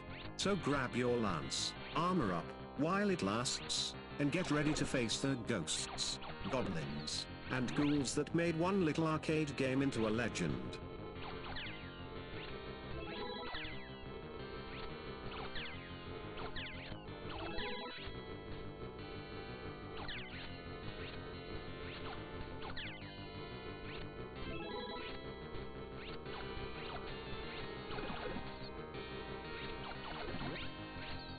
At 30, we have Outrun, which isn't just a racing game. It's a vibe. It's sunshine, palm trees, blue skies, and the wind in your hair as you tear down the open road in a cherry red Ferrari with your blonde co-pilot cheering you on. Released by Sega in 1986, Outrun turned heads the moment it hit arcades, and not just because of the flashy car on the screen. It felt different. It was different. This wasn't about laps or competition. This was about the experience of the drive. From the moment you slipped into the driver's seat, well, joystick, the goal is simple, reach the finish line before time runs out.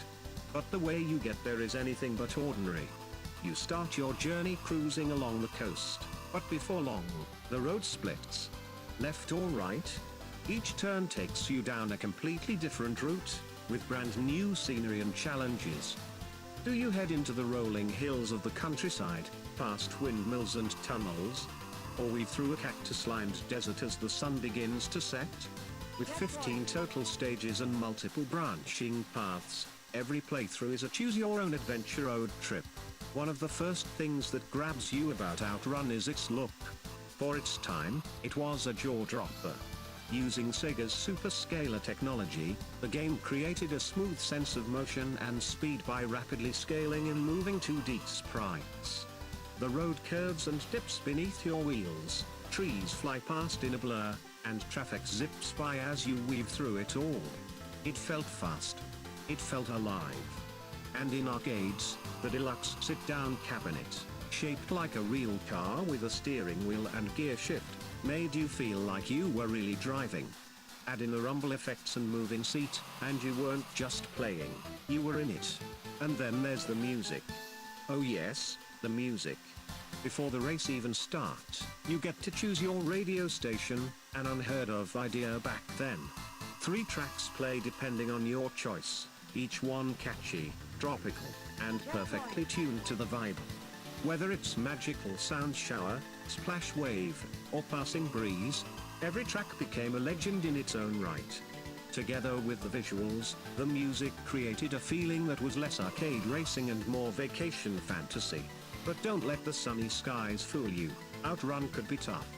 You had to dodge traffic, avoid obstacles, and handle tight turns at top speed. Crashing sent your car tumbling through the air, your driver and passenger dramatically flipping out of the convertible before climbing back in like nothing happened. It was hilarious, over the top, and added to the game's charm. Time was always ticking down, and each mistake brought you closer to a dreaded game over screen just short of the finish. Still, the game wasn't about punishing you, it was about encouraging you to get better, go faster, and explore new paths. Each run felt like a fresh chance to see a new ending, beat a personal best, or just enjoy the ride. And yes, there were multiple endings. Depending on which route you took, your journey ended in a variety of quirky scenes, some triumphant, some weird, all unforgettable. Outrun wasn't the first racing game, but it changed the game completely. It emphasized atmosphere over realism, music over engine noise, and feeling over function. It made players feel cool, fast, and free. And it inspired dozens of imitators, spiritual successors, and sequels over the years. But none quite captured that same mix of speed, style, and joy. To this day, Outrun stands tall as a shining example of what arcade games can be, more than just a challenge, more than just a score chase. It was a journey. A sun-drenched, high-speed, heart-pumping ride that made you forget you were in a dimly lit arcade and transported you straight onto the open road. So next time you hear the first few notes of magical sound shower or spot red Ferrari Testarossa cruising by in a movie, remember Outrun. The game that didn't just ask you to win, it asked you to enjoy the ride.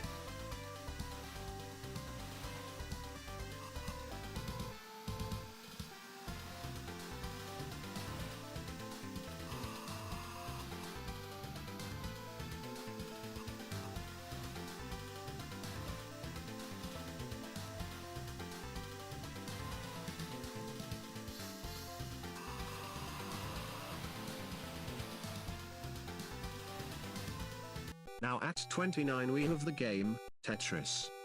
The name alone is iconic. It's a game of falling blocks, simple shapes, and endless stacking, and yet, it has this magical pull that's hard to explain.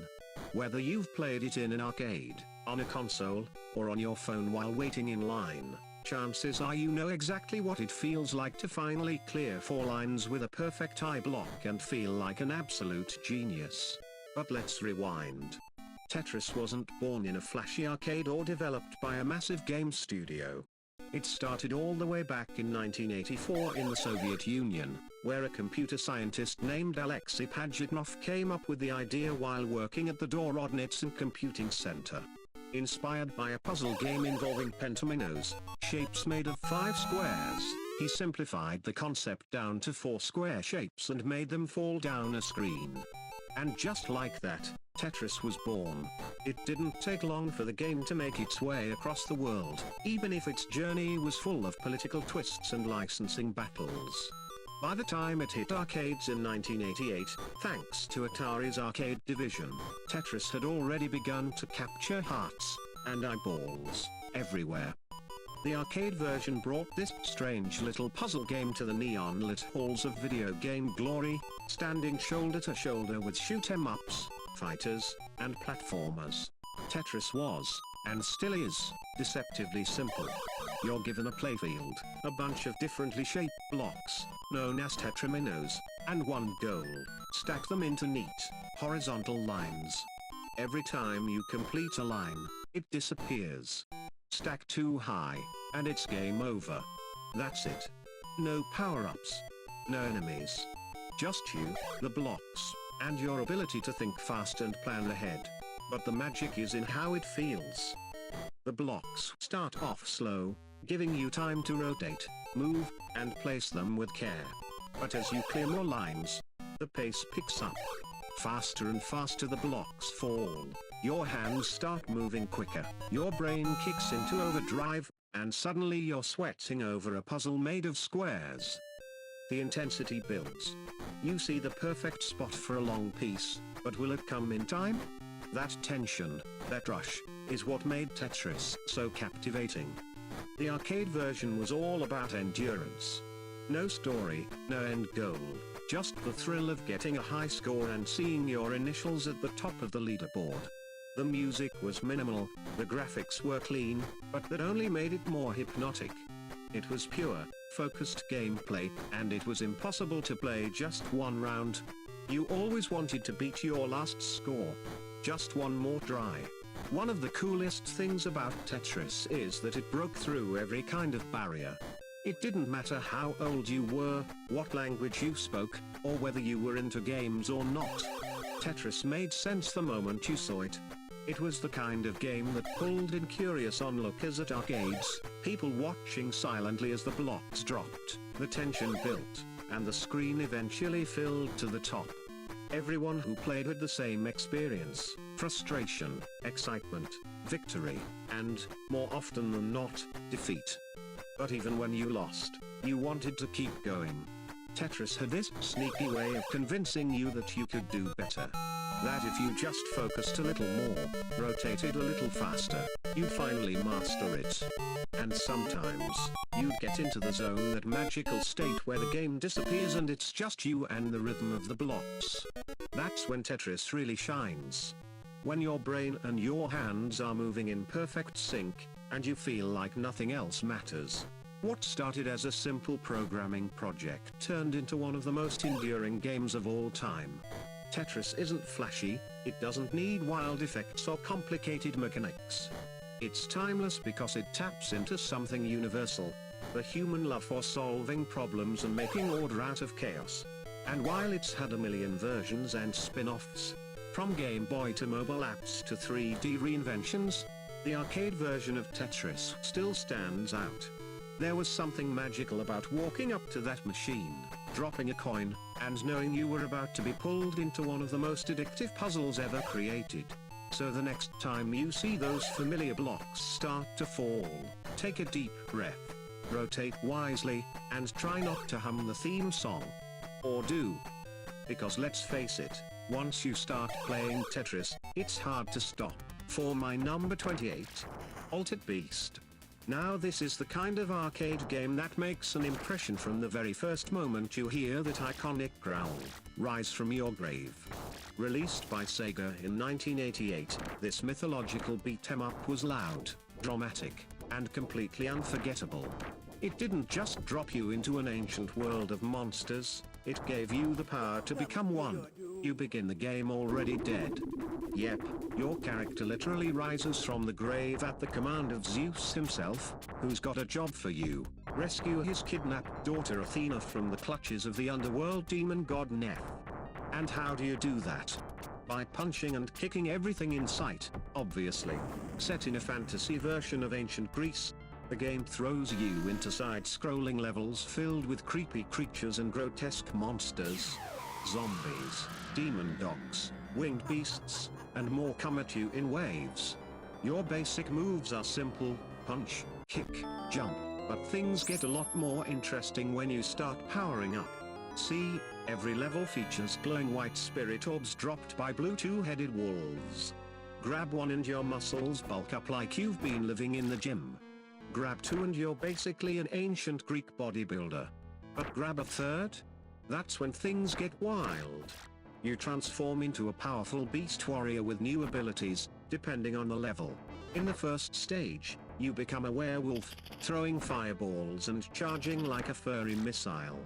In the second, you turn into a thunder dragon, coiling and zapping enemies with electricity. Later you become a bear, a tiger, and even a golden werewolf with upgraded attacks. Each form has its own strengths and flashy powers, and turning into one always feels like an event. Your character howls, the screen flashes, and suddenly, you're unstoppable. Each level builds toward a showdown with Neth, who always makes a dramatic entrance and then morphs into some nightmare-fueled monster: a massive plant beast, a stack of lizard heads, a flying eyeball cloud. These bosses are big, bold, and pretty creepy. If you haven't collected all your power-ups by the time you reach him, well, good luck. The game lets you fight him in your human form, but your chances of survival? Not great. Altered Beast wasn't just known for its gameplay, it was also memorable for its presentation. The voiceovers, though crunchy and robotic by today's standards, were groundbreaking at the time. Lines like "Welcome to your doom" or "Power Up" became instant catchphrases. The music had a moody, ancient flair, and the visuals were full of gruesome charm. Muscles rippled, beasts roared, and backgrounds shifted from graveyards to hellish temples as you journeyed deeper into darkness. In arcades, The cabinet drew attention with its bold artwork and stereo speakers blasting that deep narrator voice. It was a game that dared you to step up, drop in a coin, and prove you could rise, evolve, and take on the underworld itself. Altered Beast was also one of the earliest games to use Sega's System 16 hardware, which helped give it those detailed sprites and smooth transformations. When it came home as a pack-in title for the Sega Genesis, it introduced a whole new group of players to its bizarre, mythological world, and while the arcade version was the original beast, the Genesis version helped cement its legacy. Sure, the game wasn't the deepest mechanically. The controls were a bit stiff, the hit detection could be weird, and the enemies sometimes swarmed like it was personal. But that was part of its charm. Altered Beast didn't try to be perfect, it tried to be epic, and it succeeded. Even today, people remember it. The transformations. The monsters. That ridiculous, awesome opening line. It might not be the most refined arcade game of its era, but it's one of the most iconic. It delivered exactly what the title promised, an experience where you go from man to beast in a blaze of fists, lightning, and glory. So the next time you hear that growl calling you to rise from your grave, you know what to do. Step up, power up, and unleash the beast.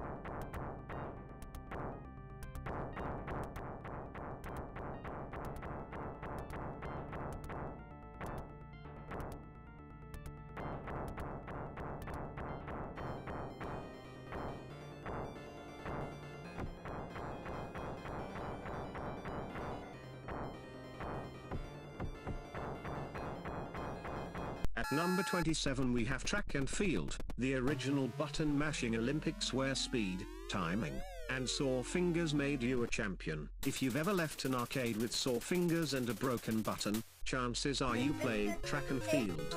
Released by Konami in 1983, this high-energy button-mashing bonanza brought the thrill of the Olympic Games right into arcades, minus the sweat, but not the effort. With its fast-paced events and frantic gameplay, it became an instant hit and helped define the competitive spirit of arcade sports games. Track and Field is a game that doesn't ask for much from you, just superhuman speed and reflexes. It features a series of Olympic-style events where you compete by rapidly pressing buttons to make your on-screen athlete run, jump, and throw like a champion. It's simple in concept, but brutal in practice. Your mission? Beat the qualifying time or distance in each event and advance to the next challenge. The original arcade cabinet had 3 buttons, 2 for running and 1 for actions like jumping or throwing. That's it. But what it did with those buttons was pure genius. The game's real magic came from how intensely it made you use them. Whether you were slapping them with the flat of your hand, using a ruler to vibrate press, or risking blisters with your fingertips, the goal was always the same: go faster than humanly possible. The game includes 6 events: the 100-meter dash, long jump, javelin throw, 110-meter hurdles, hammer throw, and high jump. Each one required a slightly different rhythm or technique, but the basic formula stayed the same. Run like the wind, time your jump or release just right, and hope your score beats the cutoff. And if you failed, no medal for you. It was game over unless you had another coin ready. The first event, the 100-meter dash, set the tone, pure button mashing speed. Then came the long jump, where you had to jump at just the right angle to land a perfect leap. Javelin was all about timing your release for maximum distance. The 110-meter hurdles added a layer of timing complexity, with jumps thrown into the running frenzy. The hammer throw had you spinning, well, your fingers were, and the high jump required precise control and timing to clear the bar. Each event felt distinct, but equally frantic. One of the coolest things about Track and Field was that it was one of the early arcade games to support multiplayer, allowing up to 4 players to compete for the gold. It wasn't just about beating the computer, it was about beating your friends, and rubbing it in with that glorious high score list afterward. There were no continues, no second chances. Just pure arcade athleticism and a lot of shouting. What really made Track and Field shine was its competitive spirit. People would crowd around the machine, cheering each other on, giving tips, and swapping techniques for hitting the buttons faster. It turned arcade corners into mini stadiums. It wasn't unusual to see players huddled over the machine with sleeves rolled up, eyes locked on the screen, and hands a blur of motion. The game's look was simple but effective. Pixelated athletes sprinted across bright green tracks, the Olympic-style music pumped through the speakers, and every successful jump or throw brought satisfying cheers from the virtual crowd. It captured the excitement of sports in a charming, 8-bit way that still holds up today. No need for realism when the fun was this real. Over the years, track and field-inspired sequels, spin-offs, and home console versions. It became a franchise that extended well beyond the arcade. But nothing quite matches the rush of playing the original machine. That satisfying click of the buttons, the flashing scoreboard, the sweaty palms, all part of the experience. And even now, decades later, the legacy lives on. Whether it's in collections, retro gaming nights, or modern homages, track and field remains a legendary test of speed, timing, and arcade endurance. It's a game that asks you to leave it all on the track, even if all you're using is your fingers. So the next time you walk into a retro arcade and spot that familiar cabinet with 3 humble buttons and a running track on screen, get ready. Limber up those fingers, take a deep breath, and run like you're going for the gold. Just be warned, your hand might need a break afterward.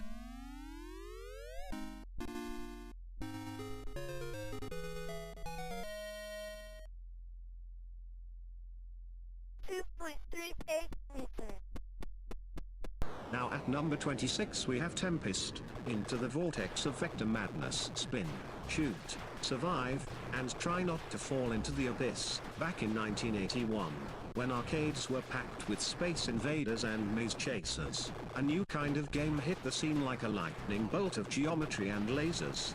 That game was Tempest, and it didn't just ask you to shoot aliens, it dropped you into the middle of a swirling, neon vortex and said, good luck.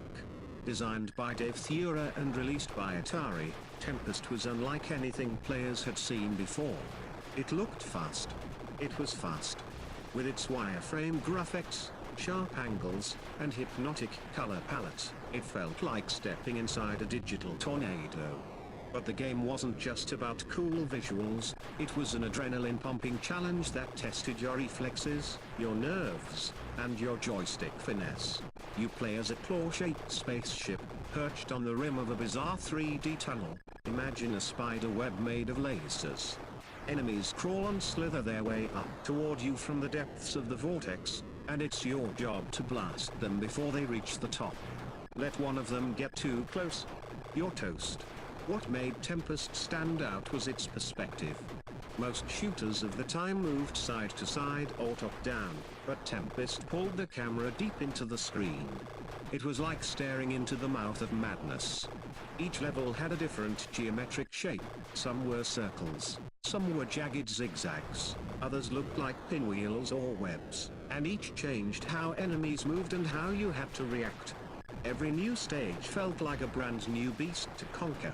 Controls were tight and intuitive. A spinner dial let you zip around the edge of the shape, giving you full 360-degree movement. One button fired shots down into the void, and another activated the almighty Super Zap Array screen-clearing blast that could wipe out everything below you. Once per level. But use it wisely. It's a panic button, not a crutch. Tempest didn't ease you in, it dared you to keep up. The pace ramped up fast. Enemies got sneakier. Some shot back. Others leapt from lane to lane or left behind deadly trails. And just when you thought you were in control, a new shape would spin into view, and suddenly, your safe zone felt a whole lot smaller. The game also featured a unique kind of stage transition.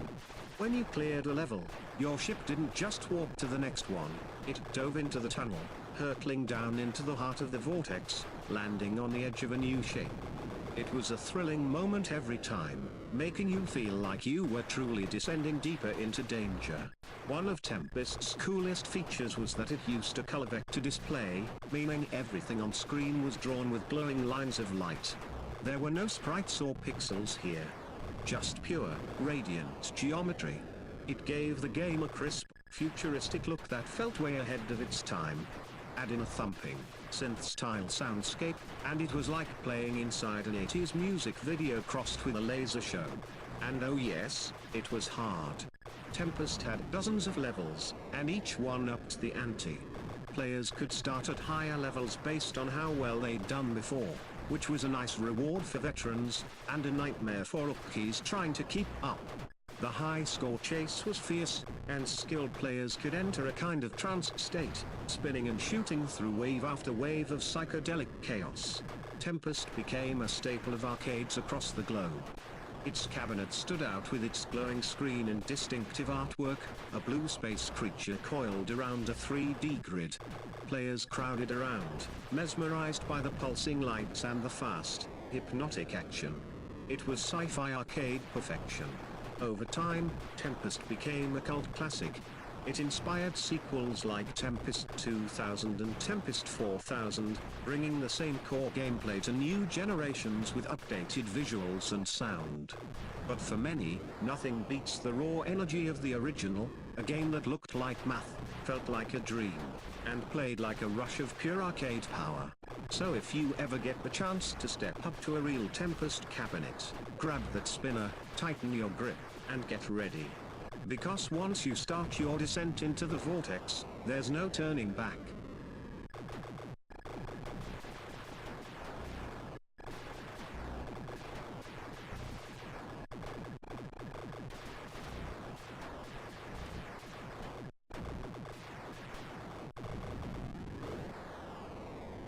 Number 25, Double Dragon, the side-scrolling brawl that started it all when fists flew and brothers fought for love and justice. Step into a gritty alleyway, throw on a sleeveless vest, and prepare to punch your way through hordes of street punks. Because we are talking about Double Dragon, the 1987 arcade smash that took the beat-em-up formula and gave it a serious upgrade. This was more than just a fight, it was a mission. And every step forward meant another wave of enemies, another flurry of punches, and another excuse to grab a pipe and show them who's boss. Double Dragon tells the tale of two twin martial artists, Billy and Jimmy Lee. The game kicks off in unforgettable fashion. A gang of thugs kidnaps Billy's girlfriend, Marion, right there in the street. No subtlety, just a full-on punch to the stomach and a shoulder carry getaway. From that moment, it's go time. The brothers charge through the streets of a lawless city, battling their way through waves of the Black Warriors gang to get her back. The gameplay was simple, satisfying, and seriously addictive. You had a joystick and two buttons, one for punches, one for kicks, but that basic setup unleashed a world of combos, jump kicks, elbow smashes, and the glorious joy of picking up a weapon. Lead pipes, baseball bats, knives, even whips, you name it, you could use it. And when you connected, oh, it felt good. The enemies reeled back, the crowd around the arcade cabinet leaned in, and for a few glorious seconds, you were king of the block. One of Double Dragon's biggest contributions to the arcade scene was co-op gameplay. That's right, grab a friend, and now you weren't just fighting side by side, you were strategizing, saving each other's skins, and sometimes stealing weapons when the other wasn't looking. Of course, once you got to the end of the game and rescued Marion, the ultimate twist hit, only one of you could win her heart. That meant you had to turn on each other in a final one-on-one duel. Brother against brother. Elbow against elbow. Friendship temporarily on pause. The game's levels took you on a wild ride through city streets, industrial factories, forest hideouts, and underground bases. Each stage had its own hazards, conveyor belts, spike pits, collapsing bridges, and the enemies just kept coming. From the mohawked Williams to the giant muscle-bound Bobo, each thug had their own pattern, their own quirks, and their own way of making your life miserable. But with quick reflexes, elbow smashes, and a few well-timed jump kicks, they'd all go down eventually. Visually, Double Dragon brought a lot to the table for its time. The pixel art was bold, colorful, and full of attitude. The character sprites were large and detailed, and the environments felt gritty and urban, like a side-scrolling martial arts movie. The music?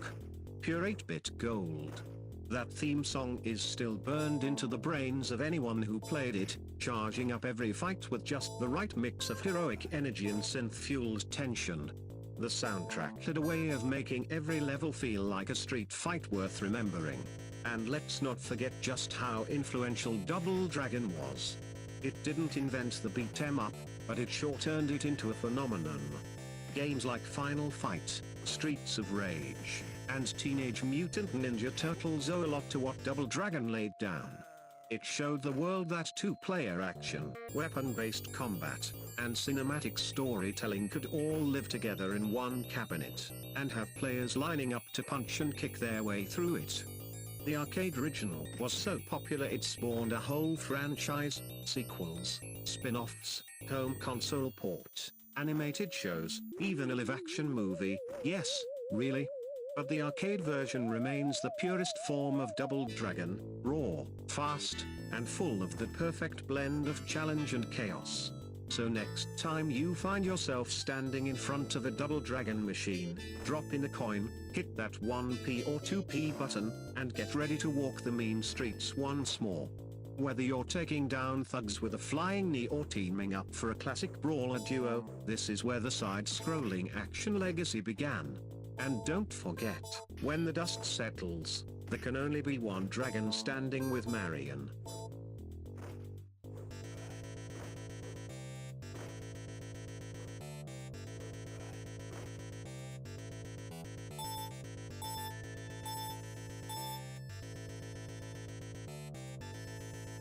At number 24, Dig Dug. Underground mayhem with a pump and a plan where digging deep and blowing up monsters was all in a day's work. Back in the early 80s, when arcades were bursting with outer space battles and neon-lit racing games, something different tunneled its way onto the scene, literally. In 1982, Dig Dug arrived and carved out a unique place in the arcade world, one shovelful at a time. It was weird, it was whimsical, and it was wildly addictive. It didn't have spaceships or ninjas. It had dirt, dragons, and a pump. And somehow, it worked. You play as a little guy named Dig Dug. Yes, that's his name and his job. A fearless underground exterminator with one simple goal: wipe out all the pesky critters living in the dirt. But don't let the cute graphics fool you, this game gets intense fast. Armed with only an air pump and some serious digging skills, Dig Dug must hunt down two types of enemies: hookers, those round, red goggle-eyed guys that bounce around like tomatoes with legs, and figers, the green fire-breathing dragons that turn tunnels into hot zones. The action happens below the surface. The screen is a cross-section of colorful dirt, and you guide Dig Dug as he digs tunnels in real time, deciding which path to carve and which enemy to hunt down next. It's part strategy, part fast reaction, and part pure chaos. You can defeat enemies in two ways, either by inflating them with your trusty pump until they pop, satisfying and slightly twisted, or by dropping large rocks on their heads, which always feels like a genius move when it works. Timing is everything. Pump too slow, and enemies will escape. Drop a rock too soon, and you'll miss your shot, or worse, trap yourself. And speaking of getting trapped, the enemies can phase through dirt, turning into ghostly versions of themselves and floating through walls to ambush you when you least expect it. It's nerve-wracking in the best way. The charm of Dig Dug is that it's deceptively simple. One joystick and one button, that's all you need. But beneath that simplicity lies a game of rhythm, pattern recognition, and fast footwork. Lure enemies into traps, bait them into rock zones, or sneak up behind them in tight tunnels. There's a surprising amount of strategy to be found in the dirt. As you progress, the levels get faster, the enemies get smarter, and the tension cranks up. Sometimes you'll find yourself with one last enemy, running at full speed while you desperately try to line up the pump shot or lure it into a trap. There's a real thrill to pulling off a perfect play, especially when you nail a double rock drop or inflate two baddies in a row without missing a beat. Of course, Being an arcade hit in the 80s meant Dig Dug came with that irresistible high score chase. Every rock drop, enemy squish, and veggie bonus added to your total. And let's talk about those veggie bonuses: giant carrots, eggplants, pineapples, appearing in the middle of the level for a few glorious seconds. If you could snag them without getting cooked by a fire, you were golden. Visually, the game was colorful and clean. Each enemy had a personality. Dig Dug himself had an iconic look with his blue jumpsuit and helmet, and the dirt layers added that fun, puzzle-like texture to the whole screen. The music? Pure 8-bit gold. That cheerful little tune followed your every move, literally. It only played while you were walking, turning the game into this strange dance of silence and melody. Dig Dug wasn't just a hit, it was a phenomenon. Arcades everywhere had cabinets lined up with players trying to master the underground. It spawned sequels, spin-offs, home console ports, and even crossover appearances in other Namco games. There was something timeless about its charm, the mix of quirky visuals, satisfying gameplay, and that perfect just one more try feeling. Even today, decades later, it's still fun to watch someone new discover the joy of inflating a puka until it pops, or the panic of dodging a fire blast in a tight corridor. It reminds us that a game doesn't need flash or complexity to be unforgettable. Sometimes, all it takes is a shovel, a pump, and a little pixelated courage.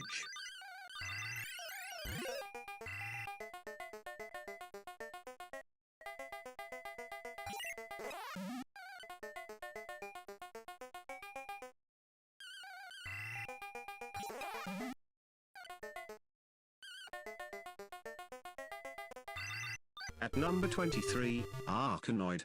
Bricks, lasers, and the most epic paddle in space when breaking blocks became a space mission. In 1986, just when the world thought it had seen the last of paddle and ball games like Breakout, along came Arkanoid, and it blew the walls off the genre, literally. This wasn't just bouncing a ball back and forth anymore. This was Arkanoid, and it took that simple block-breaking concept and launched it into outer space with power-ups, wild level designs, and a sleek little paddle ship named Vows. At its core, Arkanoid feels familiar. You control a paddle at the bottom of the screen, moving it left and right to keep a ball in play while smashing through colorful bricks above. Simple, right? Well, yes, and no. What made Arkanoid so exciting wasn't just the tight controls or satisfying gameplay, it was everything that surrounded it. A sci-fi story, dozens of clever brick patterns, and most importantly, power-ups that could totally change the game. The game kicks off with a little backstory. The mothership Arkanoid has been destroyed, and you, piloting the escape vessel Vows, are now trapped in this strange dimension. How do you escape? By blasting your way through level after level of floating blocks and bizarre alien constructs. It's ridiculous. It's awesome. As you play, certain bricks release capsules, those famous power-ups that fall toward your paddle. Catch one, and it might shrink your ship, make the ball slow down, multiply it into 3, or even give you a laser cannon. Yes, a laser cannon. The first time you catch that red capsule and realize your little paddle can now blast bricks to pieces, that's an arcade memory locked in forever. The levels aren't just walls of bricks either. Some are shaped like spirals, towers, arrows, or strange alien icons. Others contain indestructible silver or gold bricks, turning the screen into a maze of ricochets. You'd learn quickly that getting through wasn't just about fast reflexes, it was about planning your angles, bouncing the ball just right, and grabbing the right power-up at the perfect moment. But just when you think you've got it all under control, the game throws in a twist. Enemies. Strange, floating creatures drift down from above and try to mess with your game. They won't kill you, but they'll deflect the ball or distract you at just the wrong time. And if you miss the ball just once, boom, you lose a life. It's simple, punishing, and completely addictive. There are 33 levels in all, each one harder than the last, and the final stage is where things get really wild. Instead of bricks, you face off against a giant floating alien head. Yes, a brick-breaking game with a boss fight. Fires projectiles, moves around, and laughs in your face as you try to chip away at him with your last few lives. Beat him, and you escape the dimension, but let's be real, getting that far was an achievement in itself. Visually, Arkanoid stood out. The graphics were crisp, colorful, and futuristic for the time, and the soundtrack had that signature 80s arcade vibe, beeps, blips, and an energizing pulse that kept your adrenaline up. Every level felt like a new challenge, and even though the concept was simple, it never got boring. Arkanoid was a massive hit. It revived a genre that had mostly faded and inspired dozens of clones, sequels, and spin-offs. You'd find it in arcades, home consoles, handhelds, even modern mobile games. And no matter the version, the core gameplay remained the same: paddle, ball, bricks, power-ups, repeat. But the real magic of Arkanoid wasn't just its mechanics, it was how it felt. The tension of watching the ball ricochet around the last few bricks, the joy of grabbing a laser just in time, the frustration of losing that final life with one brick left to clear, it was all part of the thrill. It was one of those games where you always wanted just one more go, because this time, you knew you could do it better. So if you ever find yourself in front of an old Arkanoid machine, don't hesitate. Drop in that coin, slide your fingers onto the dial or buttons, and get ready for a journey through space, one brick at a time. Just remember, keep your eye on the ball, grab that laser, and whatever you do, don't miss.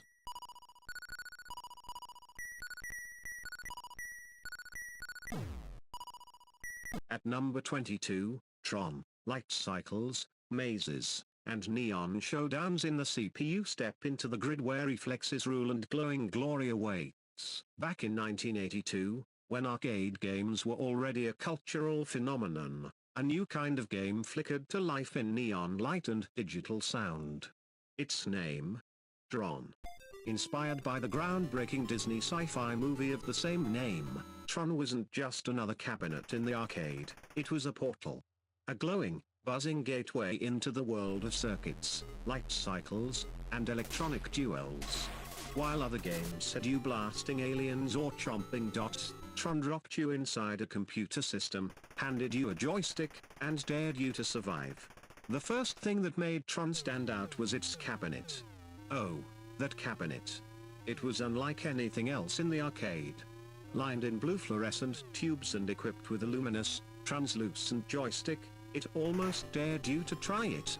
Standing in front of it, you felt like you were about to pilot a spaceship, or plug directly into the mainframe. And honestly, you kind of were. Tron isn't just one game. It's 4 games in one, each based on a scene or concept from the movie. Every round, you're randomly tossed into a different game mode, and each one tests a different skill. Timing, precision, strategy, quick reflexes, you need all of them to last even a few minutes in the digital trenches. One of the most famous segments is the light cycle battle. You control a fast-moving vehicle that leaves a solid trail of glowing energy behind it. The goal is to trap your opponent, cutting them off so they crash into your wall, while avoiding your own trail and theirs. It's intense, fast-paced, and oddly hypnotic, especially when you're inches away from a head-on collision. Every turn counts. Every second matters. Then there's the grid bug maze. You're racing toward a flashing circle at the top of the screen, your only way out. Meanwhile, grid bugs pour in from all sides. You have to shoot fast, move faster, and hope you don't get overwhelmed. It's like a digital stampede in a glowing tunnel. Another game mode puts you in control of a tank. You're dropped into a wireframe maze where enemy tanks and deadly projectiles come at you from every direction. You have to blast your way through, find the exit, and hope your aim is as good as your map memory. That maze can feel like a trap if you don't move smart. And then there's the IO tower sequence, where you face waves of defenders and must shoot your way into a tower before the timer runs out. It feels a little like a digital shootout, classic arcade mayhem with a neon twist. What really made Tron magical was how it wrapped all of this variety into one cohesive, electrifying experience. The transition from one minigame to the next was seamless. You'd complete a round and immediately be dropped into the next, barely catching your breath. As you advanced, everything ramped up: faster enemies, tighter mazes, more obstacles. It wasn't just about memorization, it was about adaptability. And then there was the sound. Tron had one of the most distinctive audio designs of its time. From the buzzing energy beams to the digital pings of lasers and the smooth, eerie hum of the grid, it all added to the sense that you were no longer just playing a game, you were inside it. Let's not forget the visuals. Using bright vector-styled graphics and bold, primary colors on a pitch-black background, Tron was a light show in miniature. Every object glowed with electricity. Every level looked like it had been pulled straight from a futuristic computer dream. And in 1982, that was mind-blowing. It wasn't just different from other games, it felt ahead of them.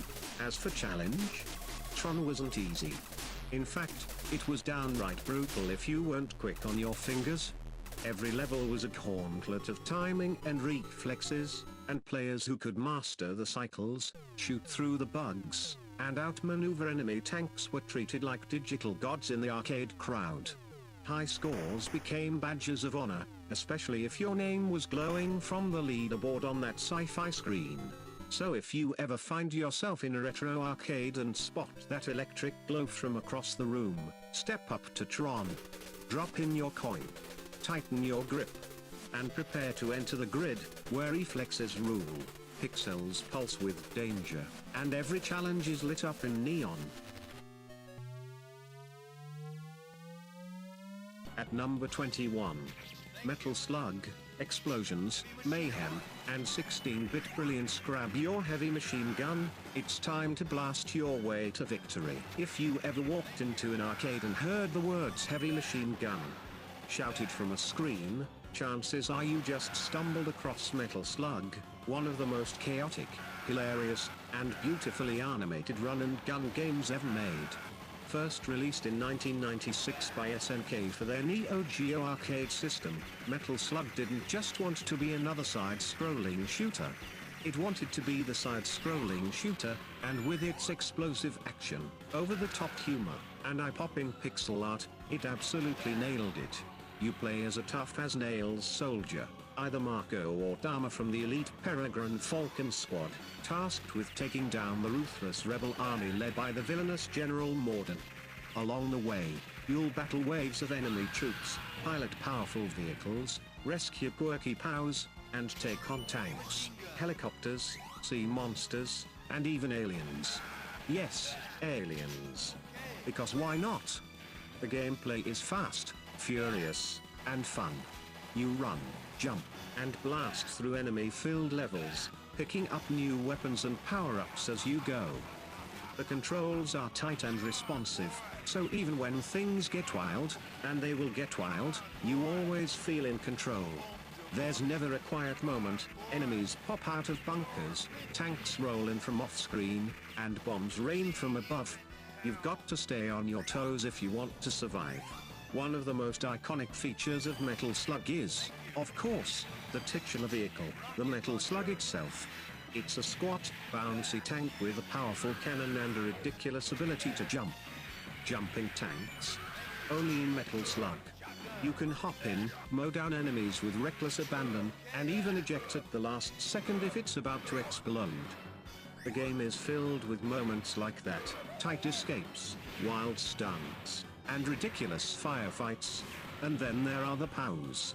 Scattered throughout the levels are captured soldiers with wild hair and big beards.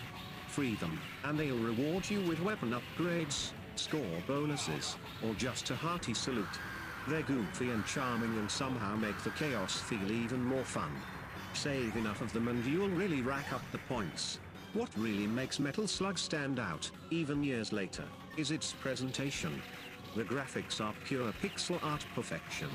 Every explosion, every enemy, every background is hand-drawn with love and packed with detail. Characters have unique animations when they're idle, running, ducking, or throwing grenades. Enemies flail and panic before they go down. Tanks rattle, crumble, and burst into flames with style.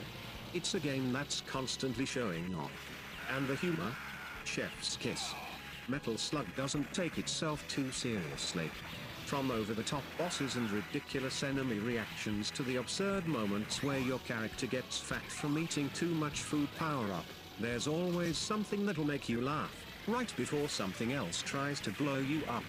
Even the voice samples are iconic. Whether it's rocket launcher or thank you, the sound effects are burned into the memories of fans everywhere. The music is also a big part of the game's appeal. Each level has a punchy, energetic soundtrack that blends military bravado with rock and jazz vibes. It's the kind of music that makes you want to charge into battle, dodge bullets, and take down a helicopter with nothing but a pistol and a good attitude. While the original Metal Slug is only a few levels long, the action is so dense that it feels like a full-blown adventure. And the challenge? Oh, it's real. You will die a lot. But the game is so fun and satisfying that you'll happily drop in another credit and go again. And again. And again. The success of Metal Slug led to a long line of sequels, spin-offs, and collections across arcades, consoles, and handhelds. So if you ever get the chance to sit down at a Metal Slug cabinet, do yourself a favor, hit that start button, grab your heavy machine gun, and prepare to dive into one of the most explosively entertaining games the arcade ever gave us. And whatever you do, don't forget to rescue those pals. They're counting on you.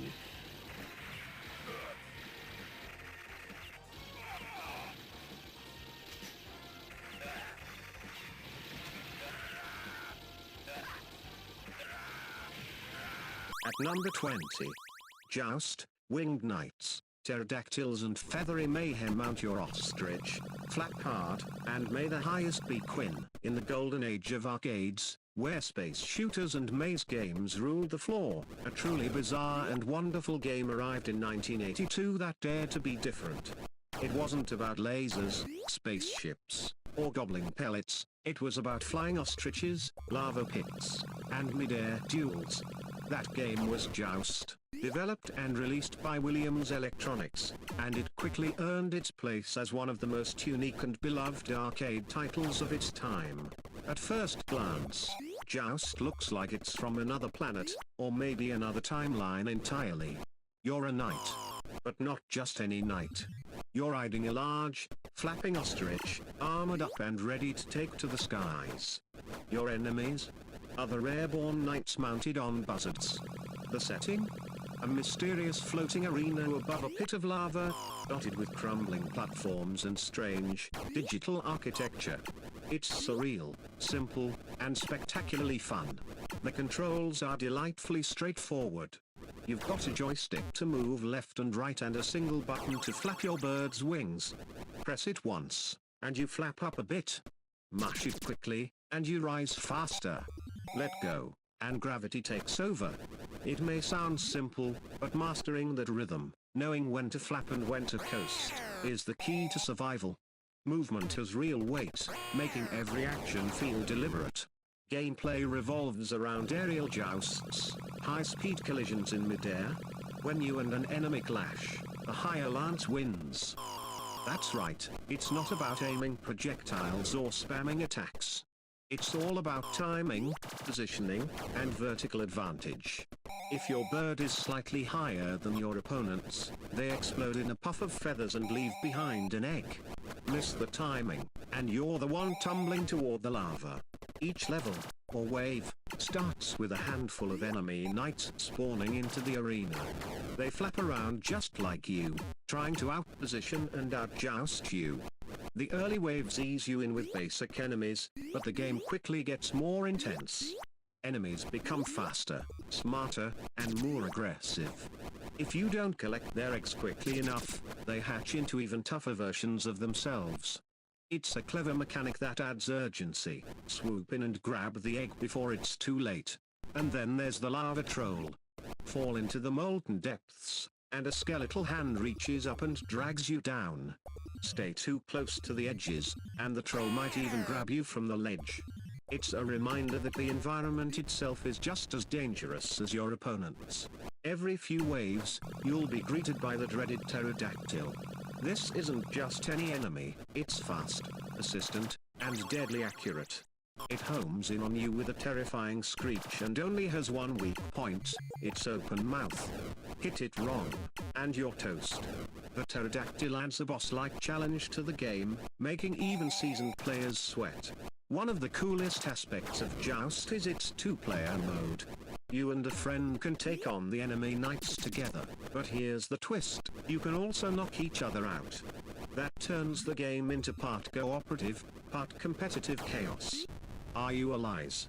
Or rivals? Friendships were tested, trust was broken, and high scores were stolen by well-timed betrayals. And it was glorious. Visually, Joust was ahead of its time. Its colorful, animated sprites had a lot of character. The knights were simple but expressive. The birds bounced with goofy charm. The backgrounds were sparse but atmospheric. Combine that with smooth animations and dramatic enemy explosions, and you had a game that looked great and played even better. And let's not forget the sound. The flapping of wings, the ping of a successful joust, the shriek of a pterodactyl. It all created an iconic audio landscape that players still remember fondly. Few games of the era managed to pack in so much personality with such minimal tools. So the next time you're in a retro arcade or stumble upon an emulator, don't skip Joust. Climb aboard your ostrich, steal your lance, and get ready to fly. Because in this skyward arena of lava and feathers, only the highest peak wins.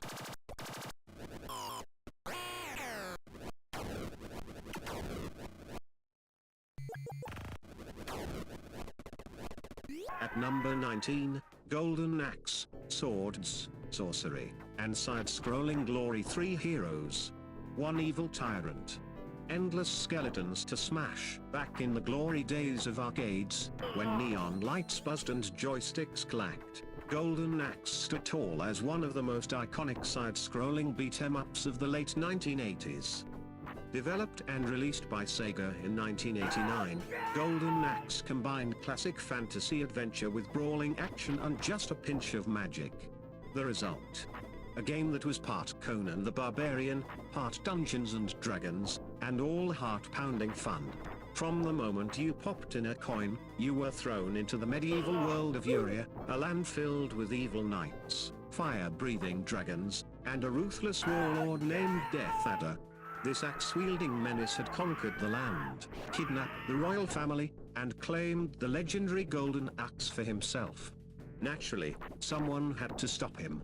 Enter the heroes, Axe Battler, the stoic barbarian with a broadsword and a killer ponytail, Tyrus Flare, the fierce Amazon with a fiery temper and even hotter magic, and Gilius Thunderhead, a grumpy dwarf with a golden beard and a battle axe twice his size.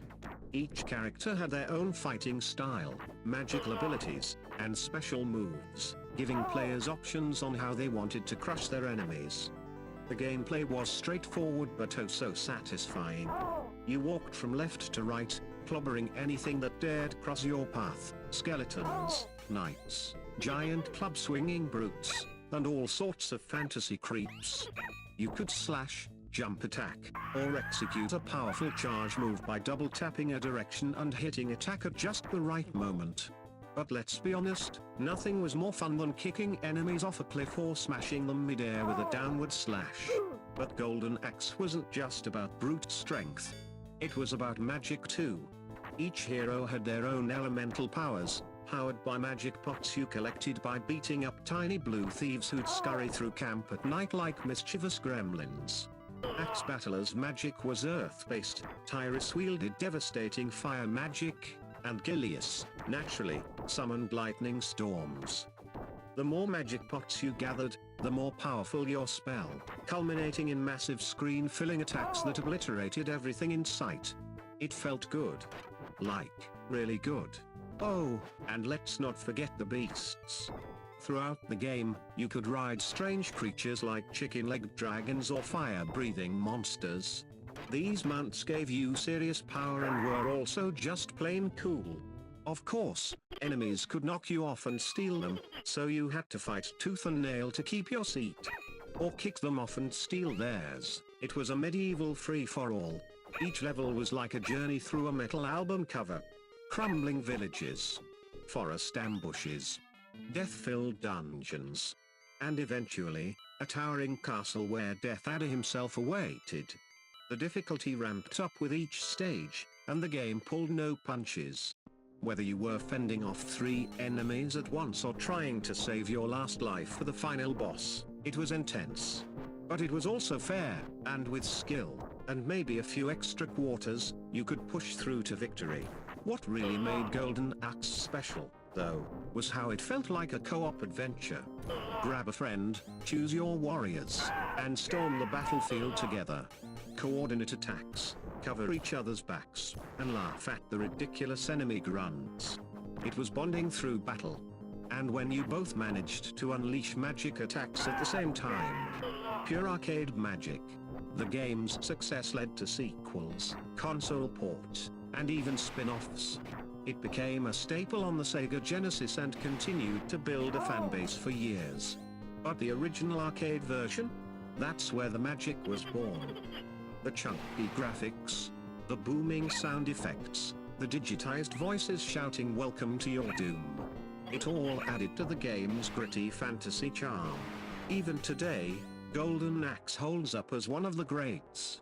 It's the kind of game you come back to not just for nostalgia, but because it's genuinely fun.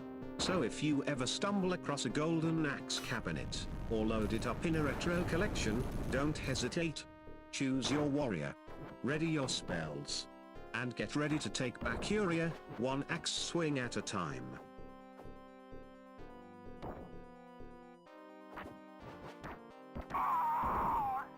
At number 18.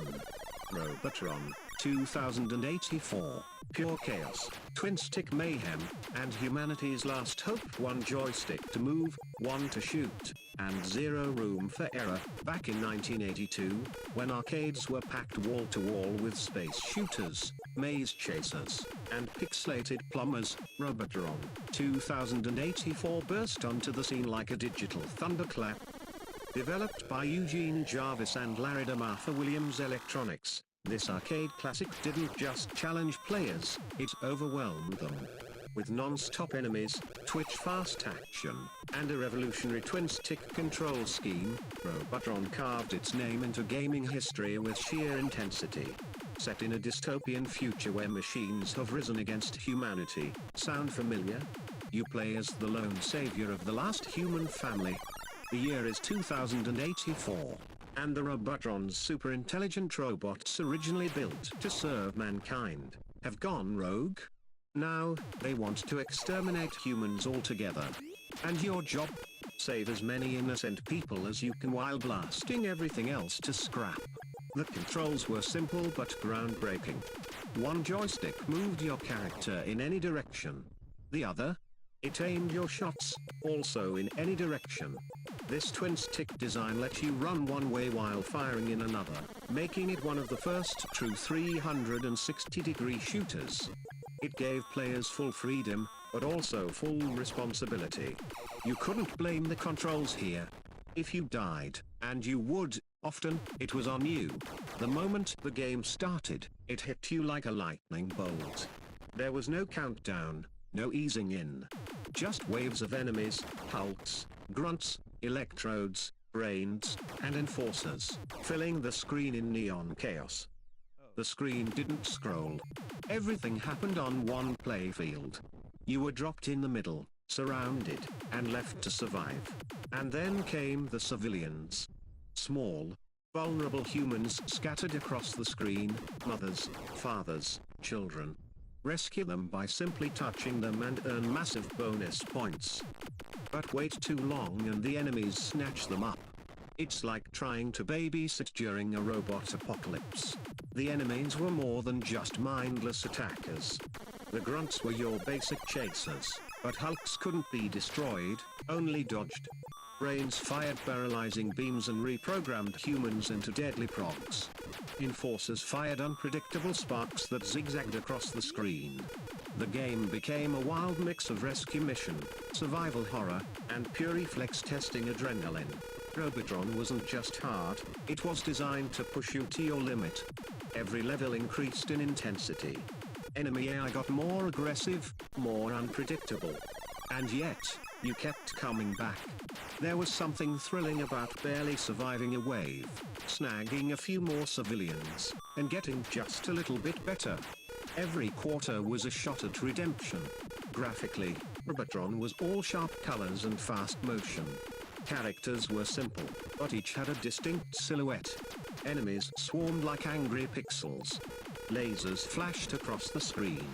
Explosions popped with crunchy 8-bit flair. Add in the pounding sound effects and the eerie digital soundtrack, and the whole experience felt like a heart-pounding arcade fever dream. But perhaps the greatest thing about Robotron was how it made you feel.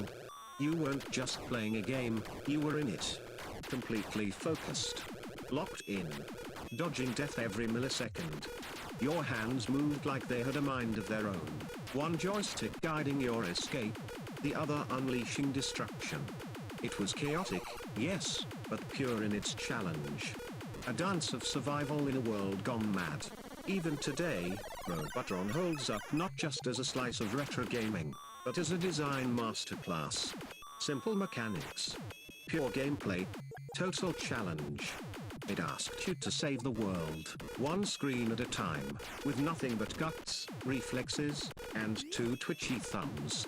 So if you ever see a Robotron cabinet in the wild, step up. Grip those twin sticks. Center yourself. And prepare to dive into the chaos, where every pixel is trying to kill you, and every save counts. The year is 2084. The Robotrons are rising. And only you can stop them. At number 17. Gauntlet, Dungeons, Demons and Desperate Co-op Mayhem. 4 heroes. One endless dungeon. And enemies coming from every direction. In the bustling world of arcades during the mid-80s, Gauntlet burst onto the scene with a fresh take on multiplayer mayhem. Released by Atari in 1985, Gauntlet took dungeon crawling out of home computers and thrust it into the public arcade arena, with up to 4 players navigating dark labyrinths, slaying monsters, and racing to collect treasure before their health drained completely. It was a game that thrived on friendship, strategy, and chaos, all in equal measure. From the moment you dropped a coin in, you were asked a simple question: warrior, Valkyrie, wizard, or elf? Each character came with its own strengths, weaknesses, and flavor. Their warrior was slow and tank-like but could survive brutal damage. The Valkyrie balanced decent health with strong defenses and reliable attack. The wizard dealt powerful ranged magic but was fragile and glass-like. The elf zipped around quickly with deadly arrows but couldn't take much punishment. There was no need for players to be the same class. Cooperation worked best when the team balanced one of each. Together, you'd charge into wave after wave of wandering minotaurs, ghostly specters, giant trolls, and electrified wraiths. All while crying out in panic, "Food. I want food." That cry wasn't just flavor text, it was real. Health ticked down constantly. Every step, every shot, every second drained your vitality. Without continually finding potions, hamburgers, even whole loaves of bread, you'd wear down and perish. And perish you would, unless you teamed up. Gauntlet wasn't just about brawling, it was about strategy and synergy. Warriors could stand at choke points, soaking up damage while wizards and elves rained destruction from the back. Valkyries balanced the front line and reinforced vulnerable teammates. Or you and your friends might double-team massive bosses, using labyrinth walls to separate fights and optimize damage. It felt equal parts improvisational and tactical. The maze-like levels popped with secrets, hidden doors, power-ups, the occasional invisibility, all begging to be discovered.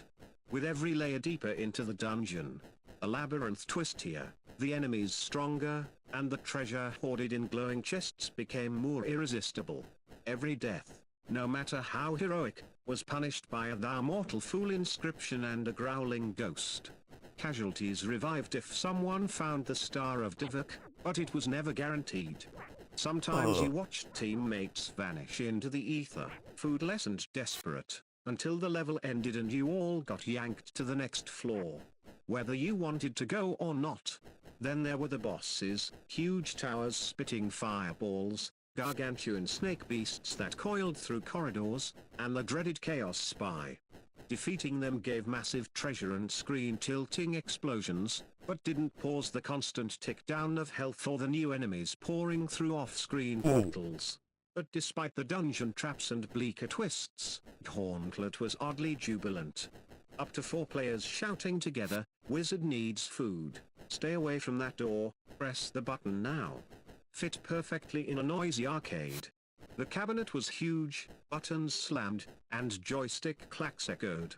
It drew crowds, not just for gameplay, but for that communal feeling. You were daring, scheming, and surviving together. That was the appeal. Arcade historians give Gauntlet props for pioneering 4-player co-op in action gaming and bringing RPG-like elements, character classes, loot gathering, maze exploration, into a public space.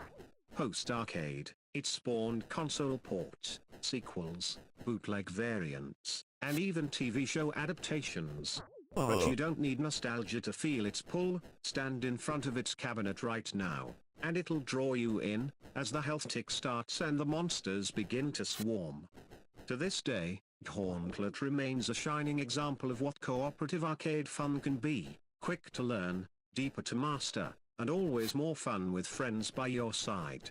So next time nostalgia calls, or you just want to brave a dungeon without downloading an RPG, look for that hulking Gauntlet cabinet. Drop in some quarters, grab your hero, and remember, you can't go alone. And you definitely don't want to. At number 16.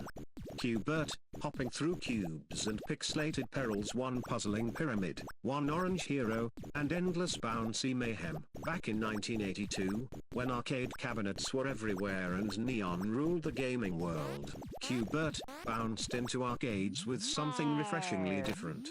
While most games were about blasting aliens or racing through mazes, Bert went a different route, literally. Developed by Gottlieb, it introduced players to a weird and wonderful world of bouncing cubes, quirky enemies, and a foul-mouthed, well, simple-mouthed, hero that captured players' hearts with charm and challenge in equal measure. You play as Bert, a round, orange, snout-nosed character who looks like he rolled straight out of a Saturday morning cartoon. With his springy legs and oversized eyes, he's impossible not to love. But don't let his cute look fool you. He's got a tough job. Each level drops him onto a towering pyramid of cubes, and it's his job to hop on every one and change its color. The catch: you can only jump diagonally. And the further you go, the trickier it gets. At first, the pyramid seems harmless, just flip the cubes and move on. But it doesn't take long before chaos drops in. The menacing Coily, a purple snake who hatches from an egg and then chases Bert with terrifying persistence, becomes your biggest headache. And if he doesn't get you, maybe you can wrong way will. These grumpy monsters crawl along the sides of the pyramid in reverse, warping your sense of direction.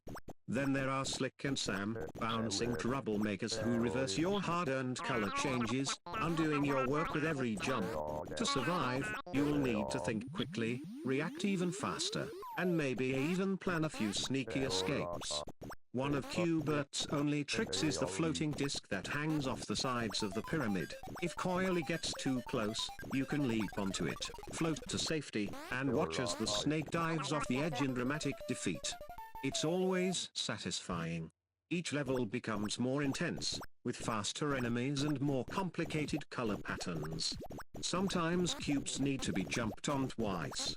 Sometimes stepping on one reverts others back. And through it all, Bert's health is never the issue.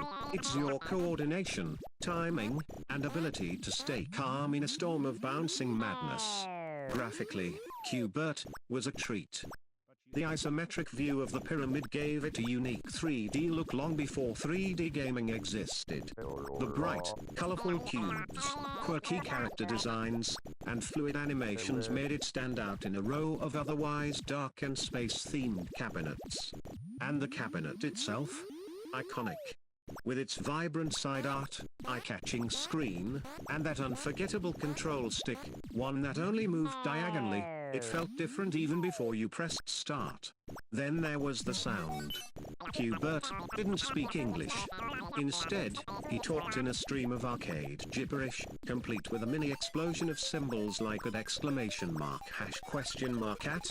Whenever he got hit, it was playful, funny, and just cheeky enough to feel like Q*bert was swearing under his breath. Add in the boingy sound of his jumps, the retro buzz of enemy movements, and the abrupt thud of a missed leap, and you've got one of the most memorable audio packages of the arcade era. Q*bert wasn't just a fun challenge, it was a cultural phenomenon.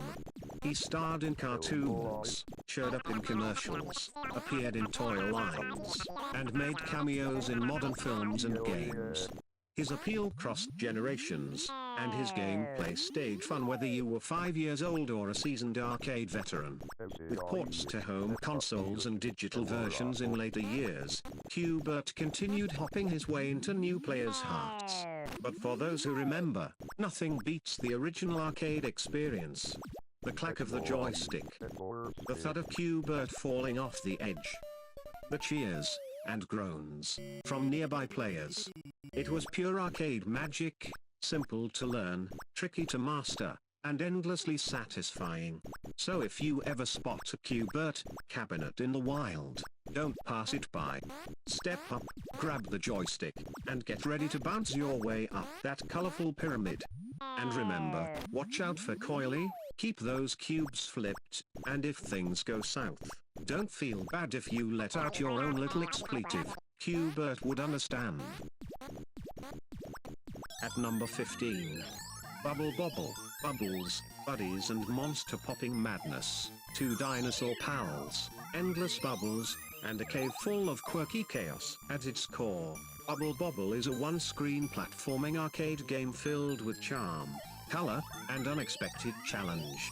Released in 1986 by Taito, it invites players into a whimsical world where you control 2 tiny dinosaurs, Bob and Bob, on a mission to rescue their girlfriends from the depths of a monster-filled cave. Your only weapon? Bubbles. Yes, bubbles. You trap enemies inside them and pop them to clear each level. It's quirky, it's adorable, and it's far more strategic than it first appears. With a whopping 100 stages, hidden secrets, and a bonus-filled reward system, Bubble Bobble quickly became one of the most beloved and addictive arcade games of its era. You play as Bob and Bob, 2 brothers turned friendly, blue and green dinosaurs who dive into a sprawling, monster-filled cave to rescue their kidnapped sweethearts from the evil Baron von Blubber. With up to 2 players on screen, the game quickly becomes a co-op dream. Jump, blow bubbles, trap monsters, and pop them for points, but miss a bubble, and things can get hairy fast. Each level is a single screen stage stacked with platforms in all sorts of fun arrangements, offset steps, ladders, moving lifts. Monsters walk and bounce around in patterns that are easy to anticipate at first, but soon spiced up with speed-ups, new types, and sneaky behaviors. Your only tool? A bubble gun. Tap the button, and Bubble Bob shoots a bubble straight ahead. If a monster gets trapped inside, hop on it to pop it, and watch as it pops into eggs, fruits, bonuses, and a sweet musical tone that'll get stuck in your head all week. That's where the real strategy starts. The basic enemies are easy to trap, but as you go deeper into the cave, there are 100 levels total. They become faster, cleverer, and downright persistent. Some monsters break out of bubbles if you don't act fast. Others require multiple bubbles to defeat. And the clock.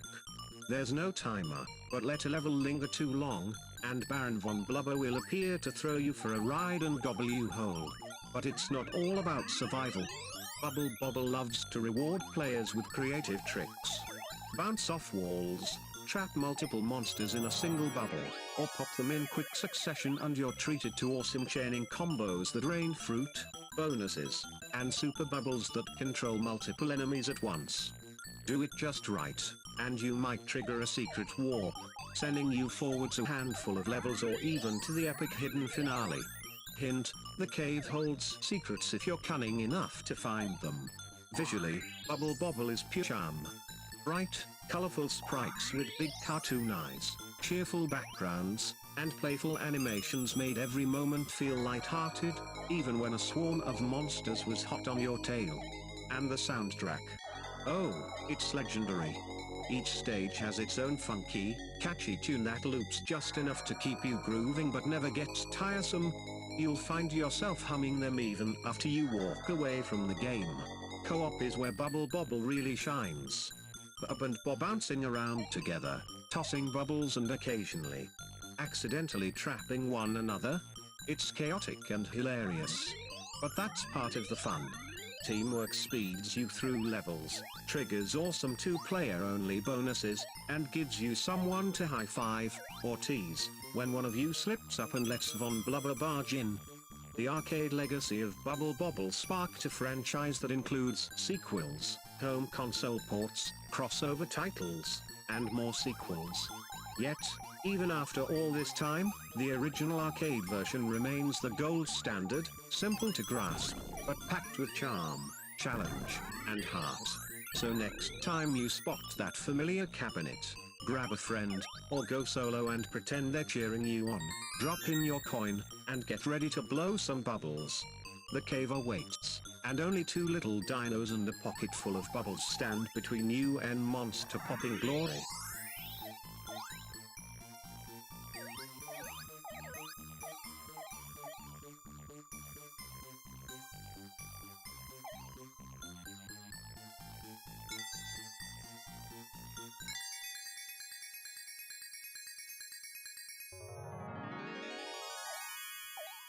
At number 14.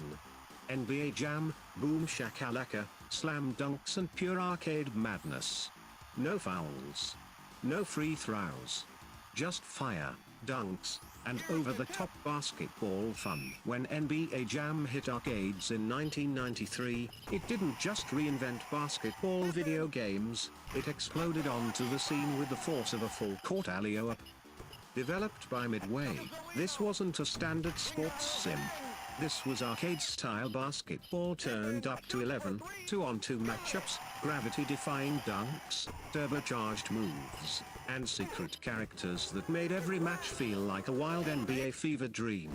The first thing that hits you when you step up to the cabinet is the energy. Bright visuals, booming commentary, and a court packed with personality.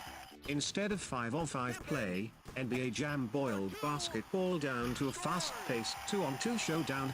You pick from real NBA teams and players of the early 90s, think legends like Scottie Pippen, Karl Malone, or Shawn Kemp, and hit the hardwood with one goal in mind: dominate, and dominate you will.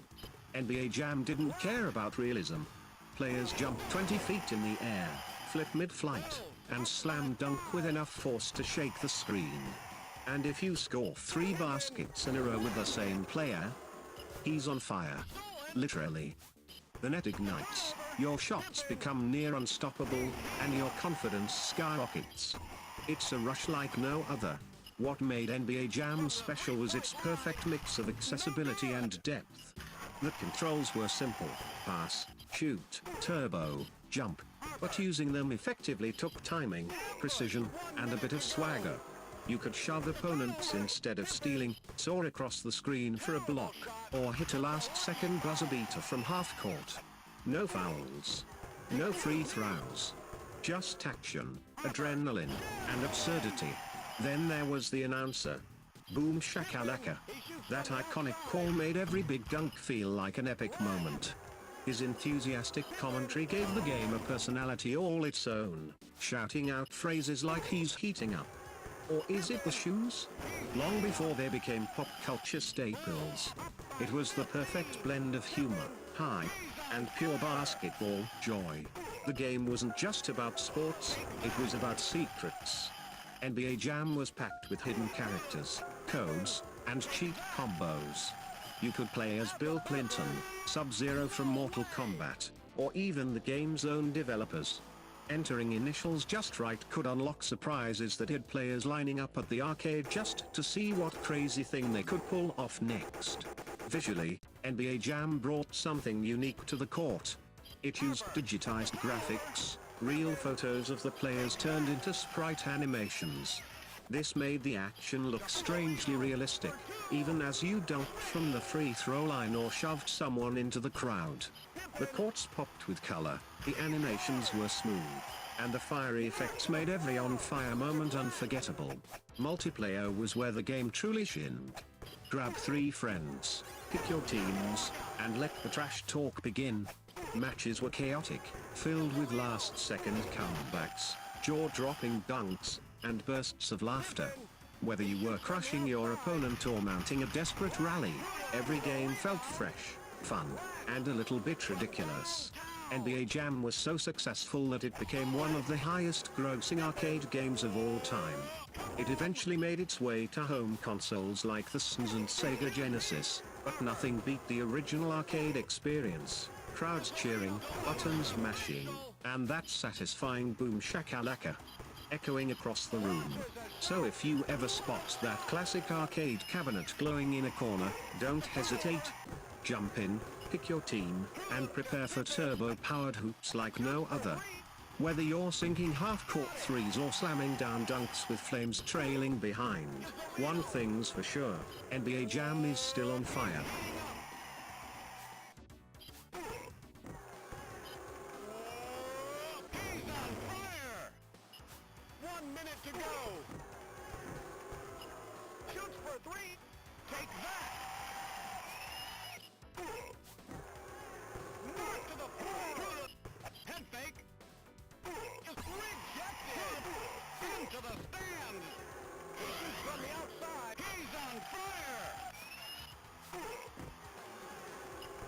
At number 13, Frogger, one hop at a time to glory. Dodge traffic, leap over logs, and make it home before the crocs get you. Back in 1981, arcades were filled with aliens, spaceships, and endless blasting action. But then came something totally unexpected, a little green frog who just wanted to get across the road.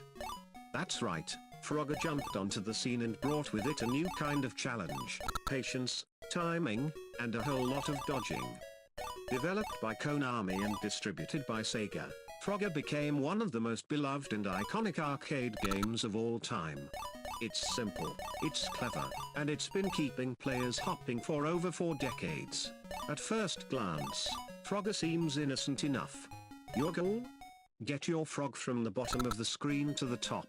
But it's what stands between those 2 points that makes the game unforgettable.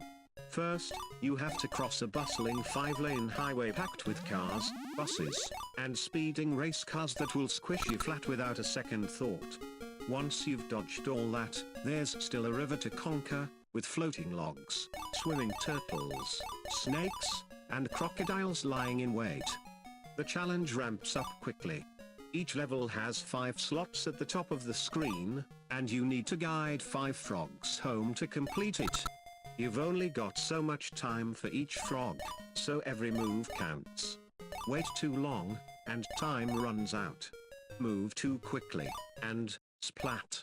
You're back at the start. What made Frogger so fun and unique was its blend of action and strategy. You couldn't just charge forward. You had to observe the patterns, time your hops, and make smart choices. The logs in the river drift at different speeds, turtles dive under the surface, and those crocodiles? Sometimes their backs look just like logs, until they open their jaws and it's game over.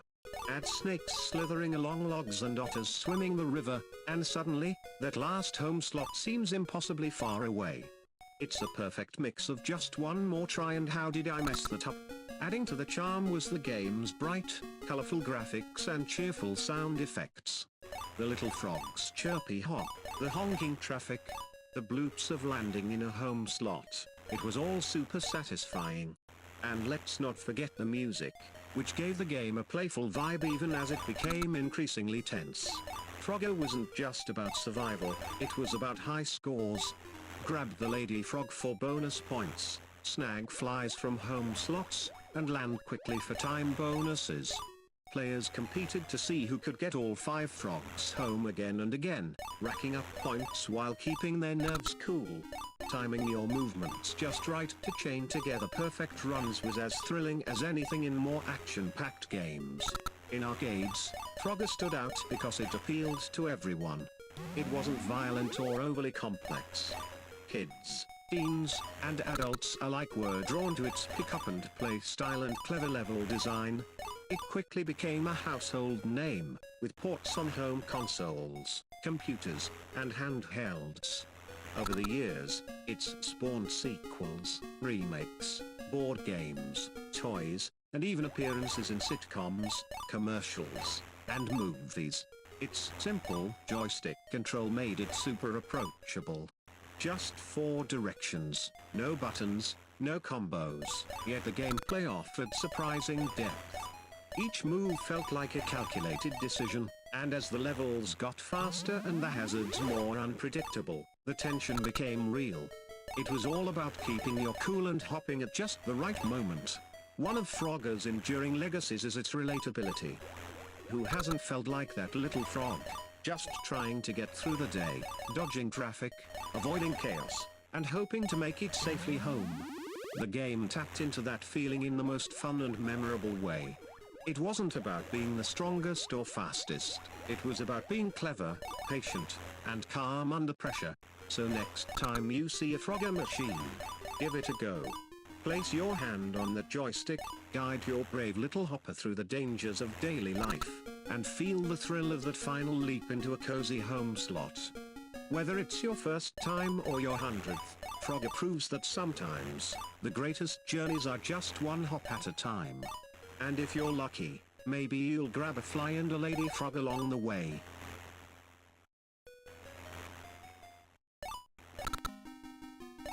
At number 12. Mortal Kombat II, Round 2. Let the carnage begin.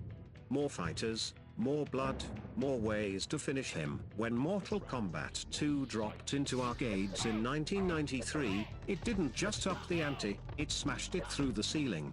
Following the massive success of the original Mortal Kombat, this sequel took everything players loved: brutal battles, over-the-top finishing moves, and unforgettable characters, and made it bigger, faster, and bloodier. It wasn't just another fighting game, it was a full-on spectacle that had arcade goers lining up, quarters in hand, ready to settle scores with fists and fatalities. This time around, the story dives deeper into the dark world of Outworld. After Shang Tsung's defeat in the first tournament, the evil Emperor Shao Kahn invites Earthrealm's warriors to a new tournament, one held in his twisted realm. It's a trap, of course, but the heroes step up once again to protect their world. Cue the portals, the eerie backdrops, and the thundering voice announcing round 1. Fight. Mortal Kombat 2 brought back fan favorites like Liu Kang, Johnny Cage, Raiden, Sub-Zero, and Scorpion, but it also introduced some now iconic fighters: the sharp-fanged Marlena, Thunderous Jax, Sinistar Baraka with blades for arms, and the eerie sorcerer Shanks, this time younger, faster, and fully playable. Each character came with their own fighting style, unique special moves, and of course, at least 2 fatalities. Yes, 2. Why settle for one finishing move when you can rip out a second? Gameplay-wise, I felt like a huge leap forward. The controls were tighter, the animation smoother, and the combos were more satisfying to pull off. Characters moved with more speed and fluidity, making fights feel more intense and reactive. Special moves like Raiden's flying tackle or Liu Kang's fireballs became easy to master, and chaining attacks into devastating combos became the mark of a true Mortal Kombat master. And then, of course, there were the fatalities, those gloriously gruesome finishing moves that made the crowd cheer or cringe. Whether it was Scorpion roasting his enemies with hellfire or Kung Lao slicing them in half with his razor-sharp hat, every finishing move was designed to shock, entertain, and leave an impression. But MKI didn't stop there. It added babality and friendship moves, hilarious alternatives to brutal endings. Instead of ending a match with a fatality, you could give your opponent a birthday cake or turn them into a baby. Equal parts bizarre and brilliant. The game's presentation also took a leap forward. The backgrounds were atmospheric and richly detailed, from eerie forests and acid pools to spiked arenas and Shao Kahn's looming throne. The soundtrack pumped with dark energy, and each hit landed with a satisfying crunch. Mortal Kombat II had a sense of style that few games could match. It was like stepping into a martial arts movie filmed in a nightmare realm. And let's not forget the secrets. MKI was packed with hidden content. Players whispered about secret fights with Jade, Smoke, or Noob Saibot, mysterious ninjas that appeared under the right conditions. Rumors flew around arcades like wildfire, and kids spent hours trying to unlock these elusive encounters. Some of those rumors were just that, rumors, but others were very real, and discovering them felt like uncovering digital treasure. Mortal Kombat 2 wasn't just about competition, it was about community. Players huddled around cabinets, watching every match, learning every trick, cheering for their friends, and gasping at every fatality. It was a game that brought people together, and then pitted them against each other in violent, joystick-crunching combat. Decades later, MKI still holds a special place in fighting game history. It refined what the original started and laid the groundwork for every Mortal Kombat game that followed. It showed that fighting games could have style, story, personality, and a deliciously dark sense of humor. So if you ever get a chance to step up to an original MKI cabinet, do it. Choose your fighter, ready your combos, and prepare for battle. Just remember, block wisely, sweep often, and when the announcer growls finish him. Don't hold back. After all, this is Mortal Kombat.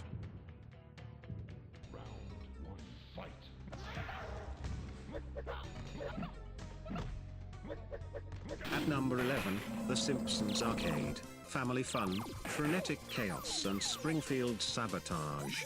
It's a heart-pounding, donut-fueled family road trip through Springfield's cookiest corners. Welcome to the neon glow of the 90s arcade, where The Simpsons arcade game, released in 1991 by Konami, brought Springfield's misadventures to life, literally. This wasn't just your average beat-em-up, it was a town-wide whirlwind of punches, powers, and hilariously familiar landmarks, starring America's favorite dysfunctional TV family. Get ready to join Homer, Marge, Bart, Lisa, and Maggie in a frantic quest to save Santa's little helper and Snowball too. And maybe indulge in a donut or two along the way. Up to 4 players can hop on board, each choosing one of the Simpsons clan. Maggie gets her own diaper bomb power. Your mission? Track down the mischievous family pet nappers who've kidnapped the pets and left clues scattered throughout Springfield. Packed with Bart's skateboard flips, Homer's burly belly bump, Lisa's jumping kicks, and Marge's hair whip surprise. Each character brings unique moves to the smackdown. You'll battle through iconic Springfield locations, from the chaotic streets near Moe's Tavern, through the dank corridors of the nuclear power plant, into the crusty burger pits, and even into the Quickie Mart, where Apple might just toss you a helpful item. Every level is a cartoony riot, filled with enemies like drunken barflies, giant jellyfish, army mushrooms, yes, mushrooms, and even recurring boss villains stolen straight from the show's best episodes. Gameplay is fast and satisfying. Throw barrels, honk honk and Barney's horn at enemies, or use Springfield-specific items, a flaming torch from the Quickie Mart. Anyone? Every character's moveset fits their personality. Homer forgoes instruments for powerful body slams, Lisa twirls with jazzy flair, Bart zips by with acrobatic flair, Marge's hair comes in handy when the path gets crowded, and for a bit of mischief, 2-player combos let characters bounce enemies off each other in cartoonish tandem attacks. The arcade cabinet weaves in delightfully Simpsons-style details. Characters shout catchphrases, bosses threaten with familiar lines, and you'll hear whooshing sound effects straight from the TV show. What really steals the show? The sudden arrival of Maggie, pressing a button to unleash a hidden diaper roar that makes enemies stagger. Don't underestimate baby power. The boss fights are cartoon-level masterpieces. Fight off Bleeding Gums Murphy, take down evil Big Fat Tony with a cupcake cannon, and face off against Sideshow Bob, complete with wedgie attacks. You'll tail swipe Sideshow Bob's RV, dodge electrified ceilings, and leap over collapsing floors, all against a backdrop of Springfield's quirkiest locales. Completion brings the ultimate reward, reuniting with Santa's Little Helper and Snowball 2 in a heartwarming stage full of pastel stars and doo-wop music. It's goofy, cheesy, and completely charming, just like the show. In true arcade fashion, the game stops when the last life is gone. But if you've got spare coins, the adventure's unlimited. Scores are tallied based on combos, power-ups used, and pets saved. The highest scoring players, earn ultimate bragging rights. The Simpsons arcade game was a hit in arcades for good reason. It perfectly captures that Springtail Toon energy, chaotic, colorful, and wildly silly.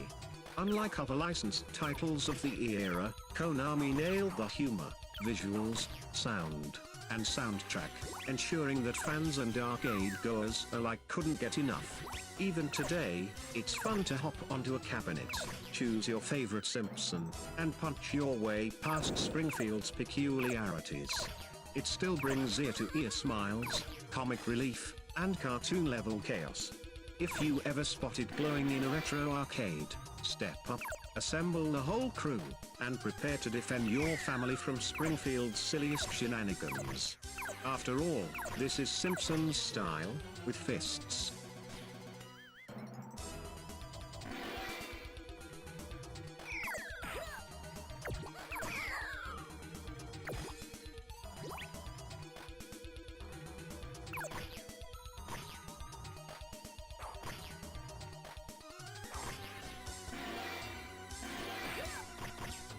At number 10. Teenage Mutant Ninja Turtles, 1989, Sewer Showdown and Shell-Shocked Mayhem. Cowabunga, dude. 4 heroes in a half-shell smashing through Shredder's streets. Back in 1989, arcades were teeming with side-scrollers, beat-em-ups, and pixelated punch-ups, but few packed the iconic punch of Teenage Mutant Ninja Turtles, Konami's action-packed arcade sensation. With its colorful characters, co-op chaos, and endless pizza references, this game didn't just cash in on the turtle craze, it became the turtle game. You take control of Leonardo, Michelangelo, Donatello, or Raphael, each with their own weapon, swagger, and animated flair. Up to 4 players can jump in, each choosing a turtle, and then bam exclamation mark, you're plunged into a frantic race to defeat Shredder, rescue Splinter, and restore peace to New York City. The action hits fast. You start on a dark city street, and suddenly the turtles are pounding through foot soldiers, boomerang guys, mouses, and robotic sentries. Hits are chunky, moves are exaggerated, and the multipliers rack up as you belt out combos. Pizza. Power-ups float by and instantly revive you with strength and bonus points, because everything in TMNT is better with pizza.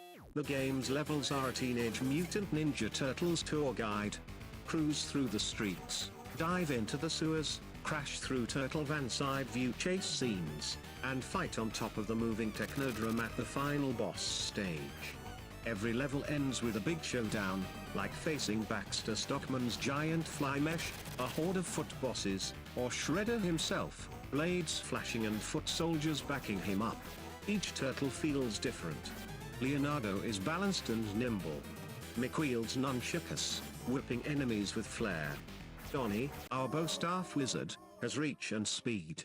Raph? He slashes fiercely but is slower. Coordinated attacks are golden. For instance, one turtle can juggle enemies while another jumps in for the final hit. But beware, friendly fire is a thing. Teamwork is essential. But tempers often flare when someone steals the last pizza or grabs the kill. The visuals in TMNT are pure late 80s candy. Bright sprites, bold outlines, and attention to detail bring the Turtles comic book world to life. Crowd pleasers like April, Splinter, The Foot, and the Technodrome appear full screen and ooze style. Explosions pop like fireworks, and the Turtle Van sequence is so fun, many players hoarded 1 or 2 player lives just to still get that stage. Then there's the sound. The tunes are funky, upbeat chiptunes that stick in your mind long after play. Shouts like Buakasha, punch sound effects, van sirens, thumping drop-kick footsteps, all mix into an audio melee that demands you keep playing. The secret to TMNT's success is how it blends energy, co-op, and familiarity. It felt like being in an episode of the cartoon, surrounded by villains, pizza, and camaraderie. Even the cabinet art shone with vibrancy, drawing crowds. Players would gather around, shouting advice, watch the mouses, and celebrating every shared power-up. And then there were the ports. While the arcade original remained the gold standard, TMNT popped up on SNES, Genesis, Amiga, you name it. Some ports were good, some were rough, but they all show how much people wanted in on the beat-em-up fun. 4 decades later, Teenage Mutant Ninja Turtles still rules as one of the greatest arcade co-op experiences ever made. It's fast, it's fun, and it's endlessly replayable, especially when you and your friends are team tagging enemies, feeding each other pizza, and chanting turtle power over and over. So if you ever see that glowing cabinet, with 4 joysticks and dollar-hungry foot soldiers lining the screen, do not walk away. Slide in that coin, pick your turtle, and let the shell-shocking begin. Cowabunga.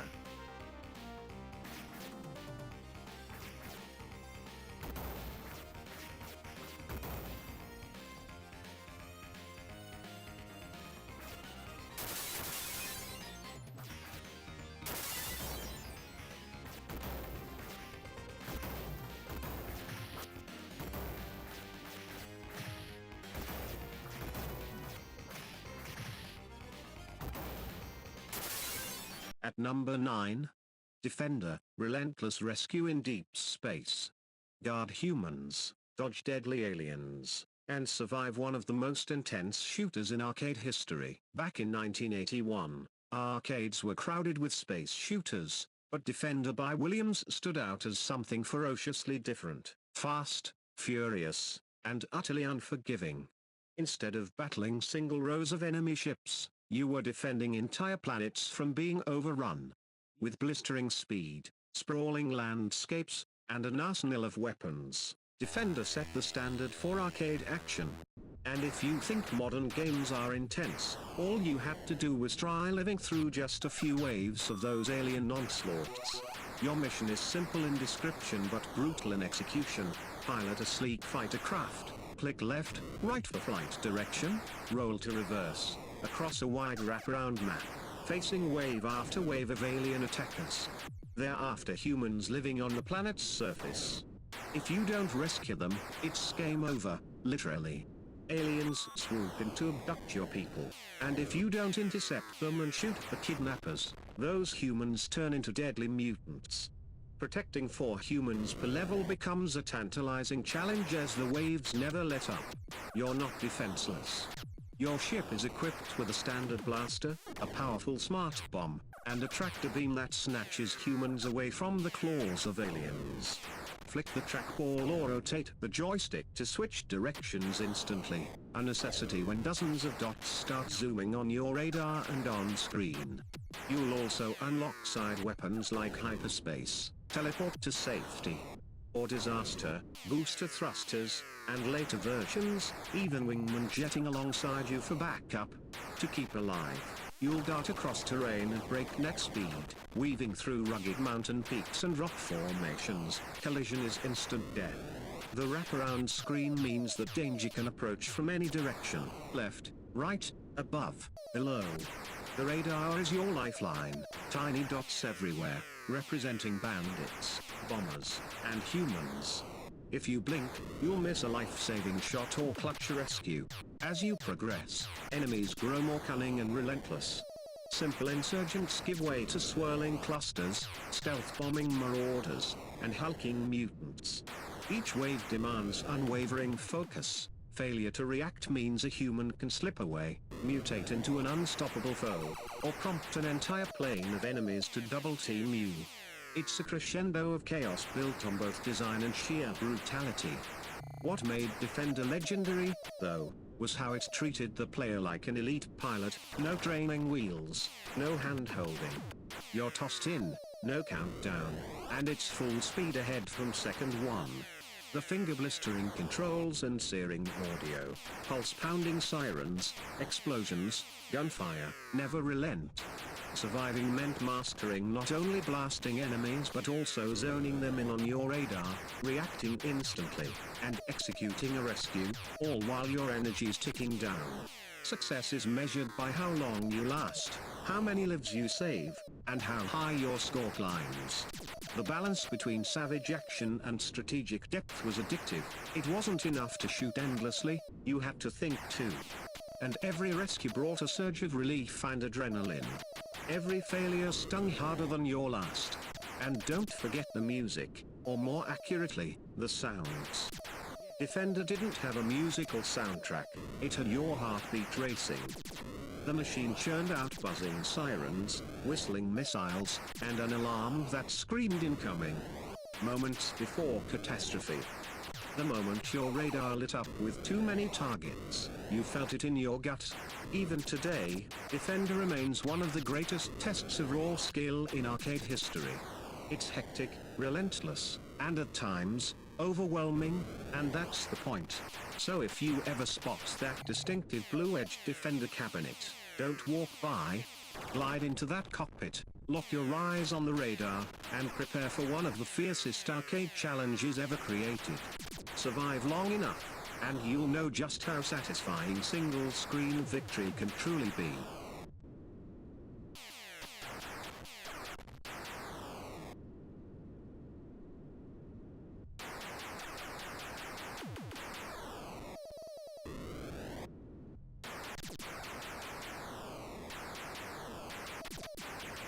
At number 8. Miss Pac Man, cherry chomping, maze dodging arcade magic. One yellow heroine, 4 colorful ghosts, and a world of mazes to conquer. Dive into the golden era of arcades and one title shimmers above the rest, Miss Pac Man. When she showed up in 1982, she didn't just follow in the footsteps of the iconic Pac Man, she gave him a run for his rings. With tweaked mazes, smarter ghosts, and irresistible charm, Miss Pac Man turned maze chasing into a full-blown addiction and remains one of the most beloved arcade classics. You control the titular Miss Pac Man, a bright yellow hero who navigates neon mazes with a glint in her eye. Your goal? Gobble every dot in each labyrinth before dark textured ghosts, Inky, Blinky, Pinky, and Sue, catch you. Chomp all the dots, and you're whisked to the next maze. But these aren't ordinary mazes, they're filled with twists, moving tunnels, shifting corridors, and unpredictable ghost patterns that keep you guessing and hopping from corner to corner. Underneath each maze lies a clever design, original maze configurations, with rounded corners and fewer jump-through tunnels, fruit bonuses that dodge protection, and sparkle dots that flash warnings before disappearing. And oh, those bonus fruits, cherries, strawberries, pretzels, oranges, apples, and even mystery pins, float into the maze and score big when eaten, but only fleetingly. Catch them at the right moment, and you'll feel like you've uncovered a secret. What really sets Miss Pac Man apart is how smart the ghosts feel. In the original Pac Man, ghosts followed fixed paths. Here, they adapt. As you play longer, their movement patterns shift, timing changes, and they even coordinate sneaky traps. It's like they learned your every walk and waited for you at the next corner. Each round feels fresh and tense, and no two plays are identical. Let's talk power pellets. Eat one of the 4 glowing beacons in each maze, crank your turbo button, and those ghosts turn blue, run-worthy. Devour them for bonus points before the timer runs out, and watch the maze light up with flashing ghosts and jingling victory chimes. But get greedy. and they'll reverse and chase you. Just like that, the hunter becomes the hunted. Tension leaps, adrenaline punches. Miss Pac-Man's cabinet pops with personality. She sports a cute bound lipstick, icy blue eyes, and her maze theme song, a bubbly, jazzy tune, plays between levels. The ghosts chatter, the fruit chimes jingle, and the sound effects are crisp, catchy, and totally nostalgic. Combine that with the cabinet artwork, bright, playful, unmistakable, and you've got retro design done right. What makes Miss Pac-Man special is accessibility mixed with depth. Everyone can start playing, no complex controls, 5-minute rules. But mastering those shifting mazes? That's a totally different challenge. One moment you're chugging dots in peaceful rhythm. The next you're sprinting through a narrow tunnel with ghosts hot on your heels. And when you clear a maze under perfect timing, pure arcade euphoria, the competitive allure of high scores kept players coming back. Whose name would glow on the leaderboard? Who could reach the mysterious 256th kill screen maze where the game floods? The community aspect lived in every arcade, kids and grown-ups alike huddling, swapping strategies, when Miss Pac goes tunnel, go left, celebrating close calls, and gasping when a perfect run unraveled. Over the years, Miss Pac-Man became an arcade legend.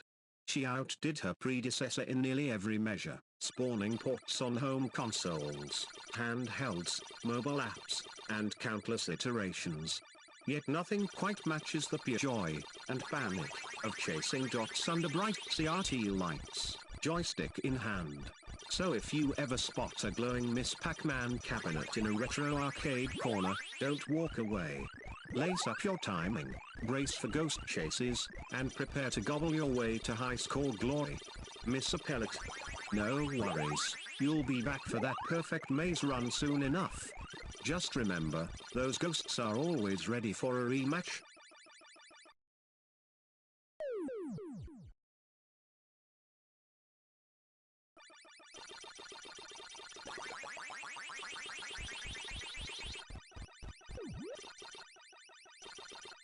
At number 7, Asteroids. Explode the void one rock at a time. Master the empty darkness of space, one spinning rock at a time. Picture yourself at an arcade console, an endless void stretched before you, studded with floating rocks. You're piloting a tiny spaceship, one thrust away from oblivion. That was the visceral thrill of Asteroids, Atari's 1979 arcade classic that transformed minimalist vector graphics into pure, ageless excitement. Your mission? Simple, survive. Wave after wave of space rocks drift across the screen, spinning, darting, and threatening to crush you.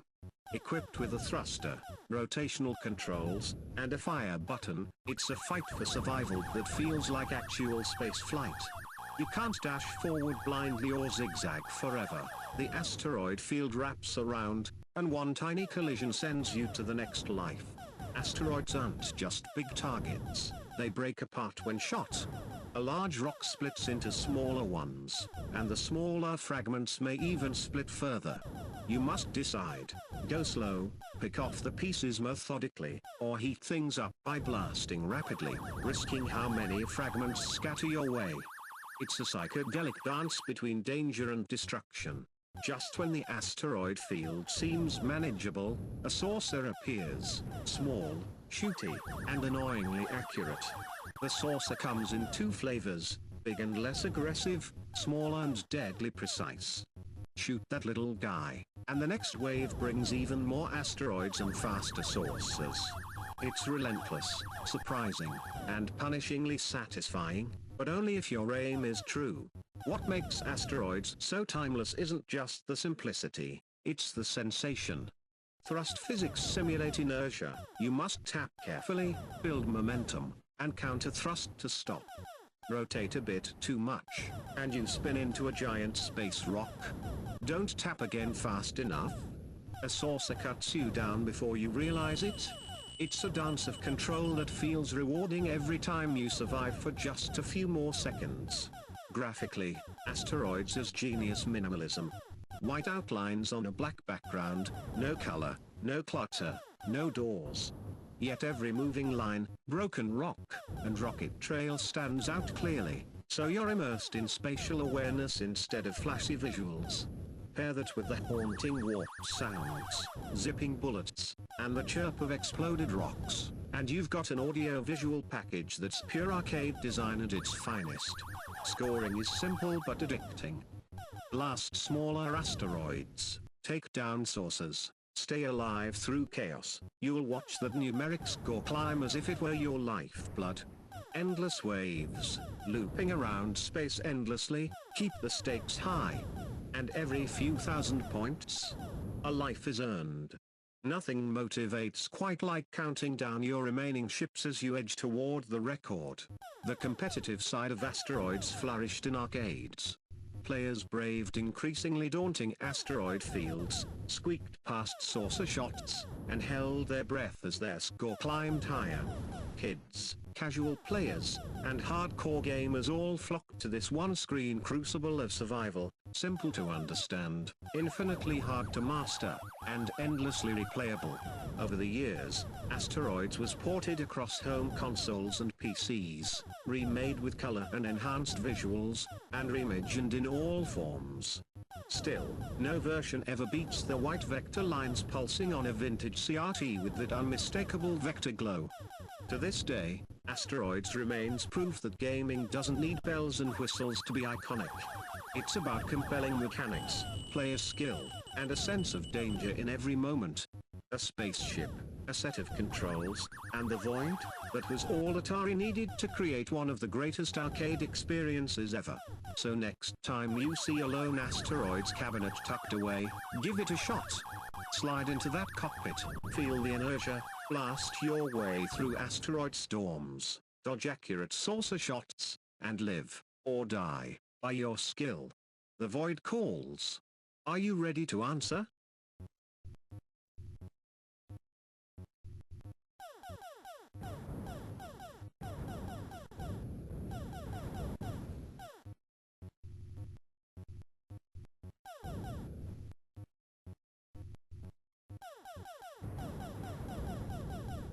At number 6.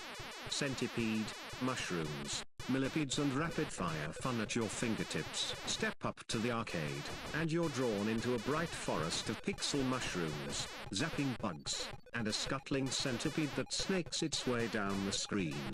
Centipede, Atari's 1981 hit, isn't just quaint nostalgia, it's pure, twitchy arcade joy boiled down to its essence.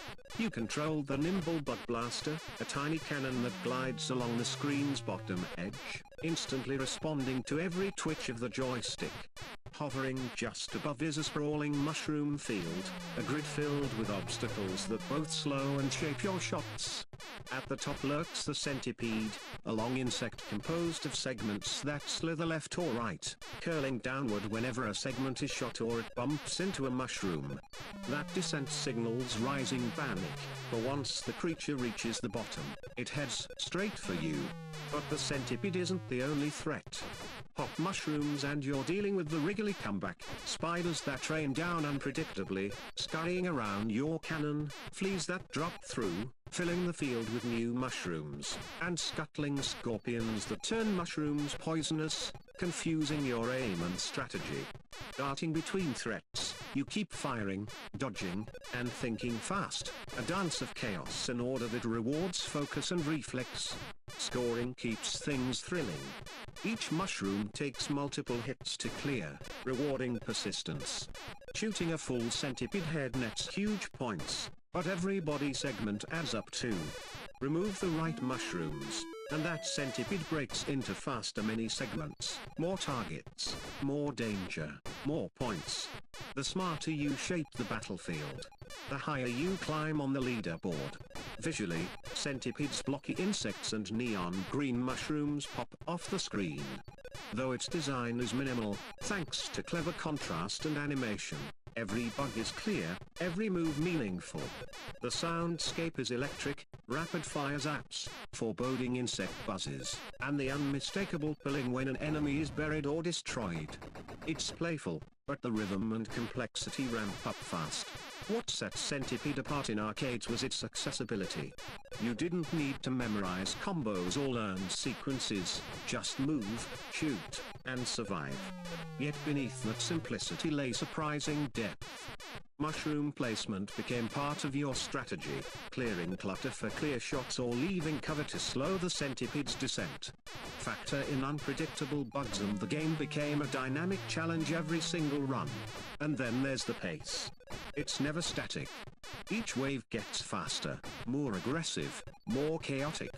Your fingers hover just above the controls, your eyes dart from segment to mushroom to spider. It's a workout for your hands and your brain, and once you hit your stride, you're in the zone. The arcade version of Flow State. Cooperative teamwork is another highlight. Two-player alternating mode lets friends take turns, but some cabinets even offered simultaneous play, doubling the chaos as both blasters zipped around dodging threats, trapping mushrooms strategically, and coordinating shots into the creeping centipede. It's remarkable how well Centipede aged. The barriers of resolution, color palettes, and buttons didn't matter. This was about the immediate joy of survival, quick thinking, and relentless pace. Even modern remakes often aim to preserve that lightning-fast interaction and mushroom minefield tension that made the original shine. Arcade regulars of any era can agree. The moment you hear the rapid-fire pew-pew zaps, see the centipede weaving down, and feel your hand on that responsive trackball or joystick, you're instantly drawn in. There's a pulse to Centipede, a beat of urgency, of just one more life, of tapping the leaderboard again. So if you stumble upon a Centipede cabinet, don't pass it by. Nestle into that glowing cockpit, take hold of the controls, and brace yourself. You're about to dive headfirst into a forest full of bugs, danger, and endless thrills, one spinning mushroom at a time. And trust me, once you've survived a spider's sneak attack and cleared a whole centipede wave without losing a life, you'll be chasing that high for years.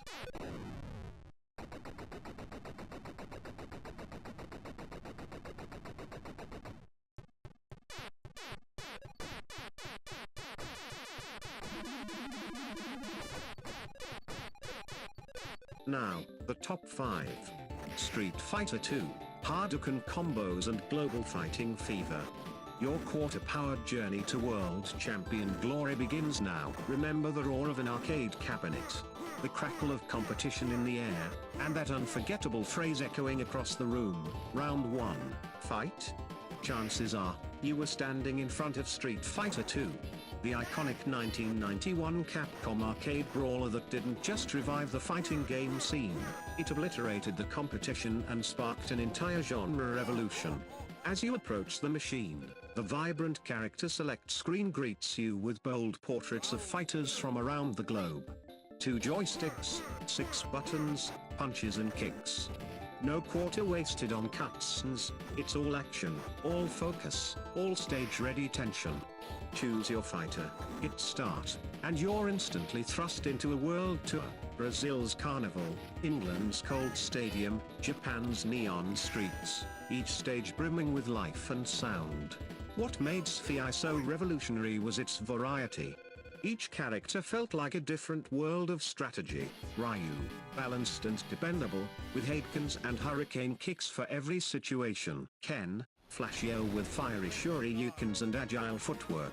Chun-Li, quick, nimble, unbeatable in the air. Guile, tactical, defensive, mindset-shifting flash kicks and sonic booms. Zangief, a tank of grapples and muscle, turning foes into cornered victims. Others include E. Honda's slaps, Blanca's electric shocks, Dilsim's stretch kicks, mastering combos, chain punches into kicks, aka blockbusters, plus anti-air counters and reversal moves gave matches real edge. Perfectly timed shoryuken or a full crouch-heavy combo. It wasn't just a win, it was a statement.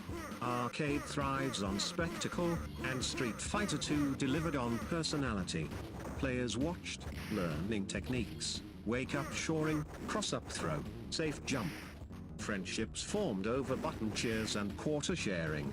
You played not just to win, but to be better, to climb that leaderboard and stand tall. Then came the bosses, fearsome final fights of Balrog, Vega, Sagat, and the icy psycho power of M. Bison. Their patterns were relentless and exacting. Outsmart them, and the screens you wind logo didn't just glow, it burned your name into the arcade pantheon. The energy around those machines was electric. Someone yelled, "Button check," as foam paddles slapped mitts across arcade gloves.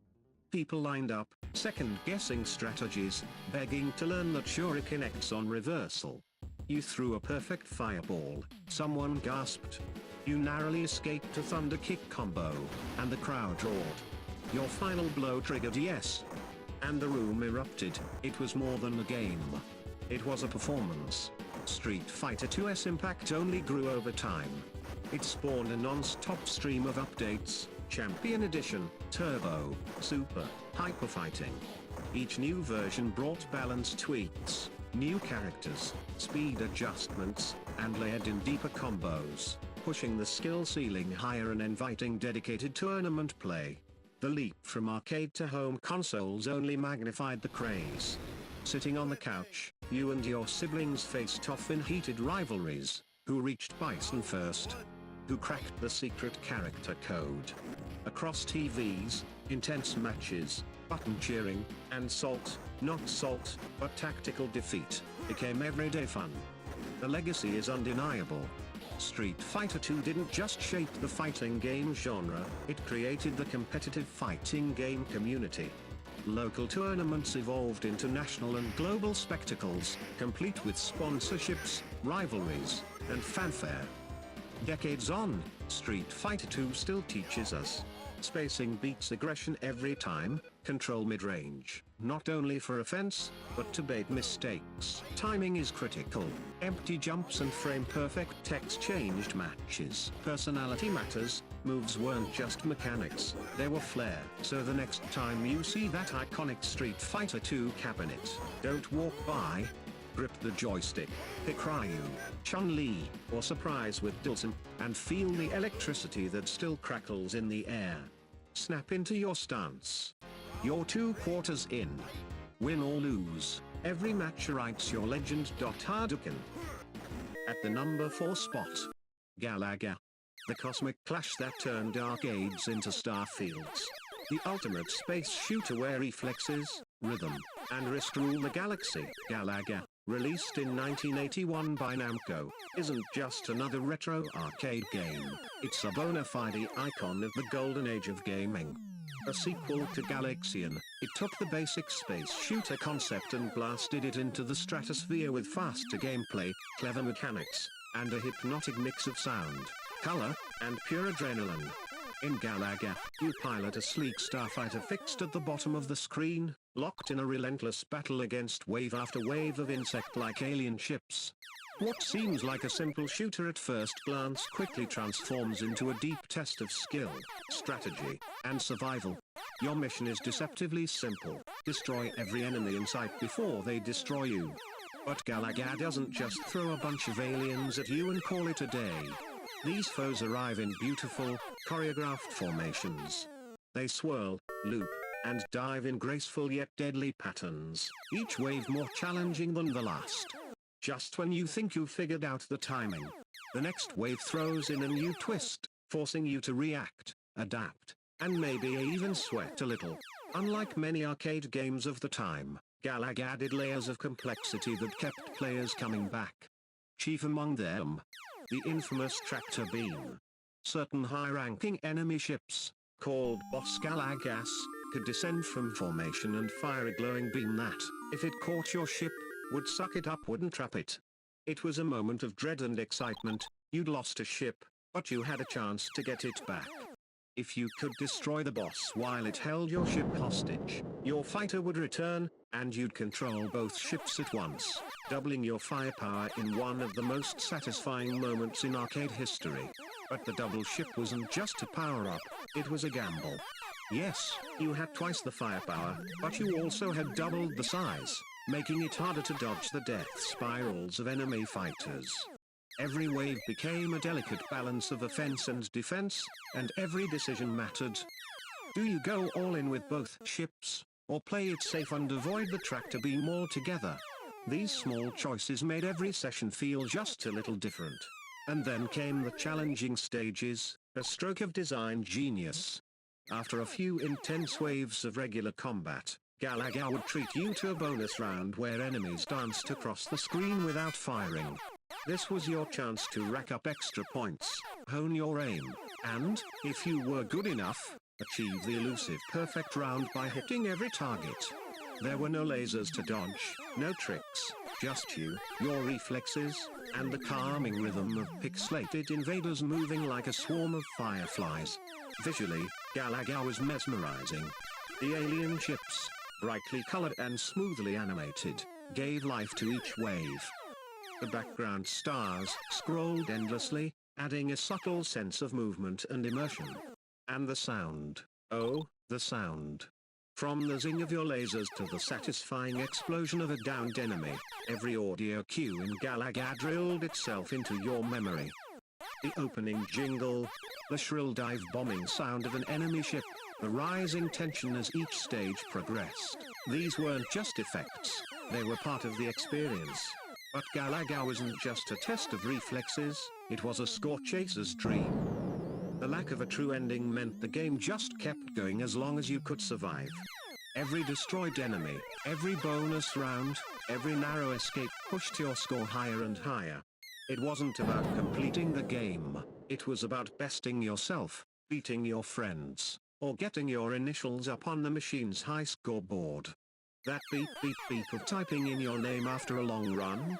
It felt like a medal ceremony.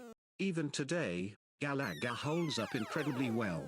It's been re-released on just about every platform imaginable, from consoles and handhelds to plug-and-play TV games and mini-arcade cabinets. It shows up in movies, in nostalgic game collections, and in the hearts of gamers who remember the thrill of fighting off wave after wave with nothing but one ship, one quarter, and one mission: survive. So the next time you see a Galaga machine, maybe in the corner of a barcade, glowing softly under the neon lights, go ahead. Drop in a coin. Grip the joystick. Game on, Starfighter. The galaxy awaits. At the number 3 slot, Space Invaders, the original alien showdown that started it all, where the fate of Earth came down to a lone laser cannon, and your thumbs. Back in the late 1970s, arcades were still in their infancy. Pinball machines ruled the floors, and digital games were just beginning to find their voice.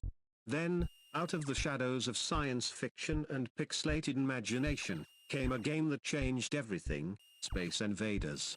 Released in 1978 by Japanese developer Taito, this unassuming black and white cabinet would go on to spark a revolution in gaming, turning arcades into battlegrounds and players into heroes facing down waves of relentless alien invaders. At first glance, Space Invaders seems incredibly simple. You control a lone laser cannon at the bottom of the screen, sliding it left and right as neat rows of alien creatures march ever closer from above. They move as a block, shifting left, then right, dropping down one row each time they hit the screen's edge. Your job? Blow them all to smithereens before they reach the bottom, or before one of their bombs takes you out. Sounds easy, right? But here's the catch. With each alien you destroy, the remaining invaders speed up. The slow crawl of the first few moments soon transforms into a nerve-wracking race against time. The last few enemies zip across the screen with deadly speed, dodging your shots and closing in fast. That creeping dread, that rising tension, it's what made Space Invaders so addictively compelling. And let's not forget the iconic sound. A steady, 4-note rhythm pulses in the background, speeding up as the aliens get closer. It's more than just audio, it's a built-in panic switch, a signal that you're either about to win or moments away from game over. When that final invader dances across the screen like a pixelated blur, your palms sweat, your heart pounds, and all that matters is landing one last shot. Every few rounds, a flying saucer zips across the top of the screen, teasing you with bonus points. It's a small distraction from the looming threat below, and hitting it feels like sniping a prize in the middle of a war. There are also a few blocky shields scattered between you and the aliens, your only protection from the barrage of enemy fire. But they degrade quickly, falling apart with each hit, so your cover is only temporary. Sooner or later, it's just you and the invaders. Space Invaders was groundbreaking not just because of its gameplay, but because of how it captivated the world. In Japan, it caused such a coin shortage that the government had to mint more 100 yen pieces to keep up with demand. In the US, the game became a national obsession, leading to long lines, intense high-score competitions, and a whole new genre of video games. For many players, it was the first time they felt the rush of digital victory. There were no power-ups, no extra lives handed out for free, no flashy cutscenes, just you, the joystick, and your growing skill. Every point you earned, every wave you cleared, was a hard-fought win. It also marked the beginning of video games as a cultural force. The alien sprite became an icon. T-shirts, posters, toys, even music videos in the 80s started to feature the pixelated invaders. It was no longer just a game, it was a symbol of a new kind of entertainment, one where players didn't just watch the story unfold, they were the story. Over the decades, Space Invaders has never truly left us. It's been remade, reimagined, and re-released on nearly every platform imaginable, from early home consoles like the Atari 2600 to modern smartphones and virtual reality. Some versions have added color, new weapons, bosses, and wild effects, but the soul of the game remains the same. Hold the line, blast the aliens, and don't let them touch down. Even today, it stands as a perfect example of how simplicity and tension can create something timeless. So the next time you hear that slow, ominous beat pulsing from an old cabinet or modern console, don't resist it. Pick up the controller, slide into your role as Earth's last hope, and face the alien menace. Because in the world of Space Invaders, the odds are always against you. The pressure never lets up, and that final alien is always just a few steps away from claiming victory. Ready, aim, and fire. The invasion has begun.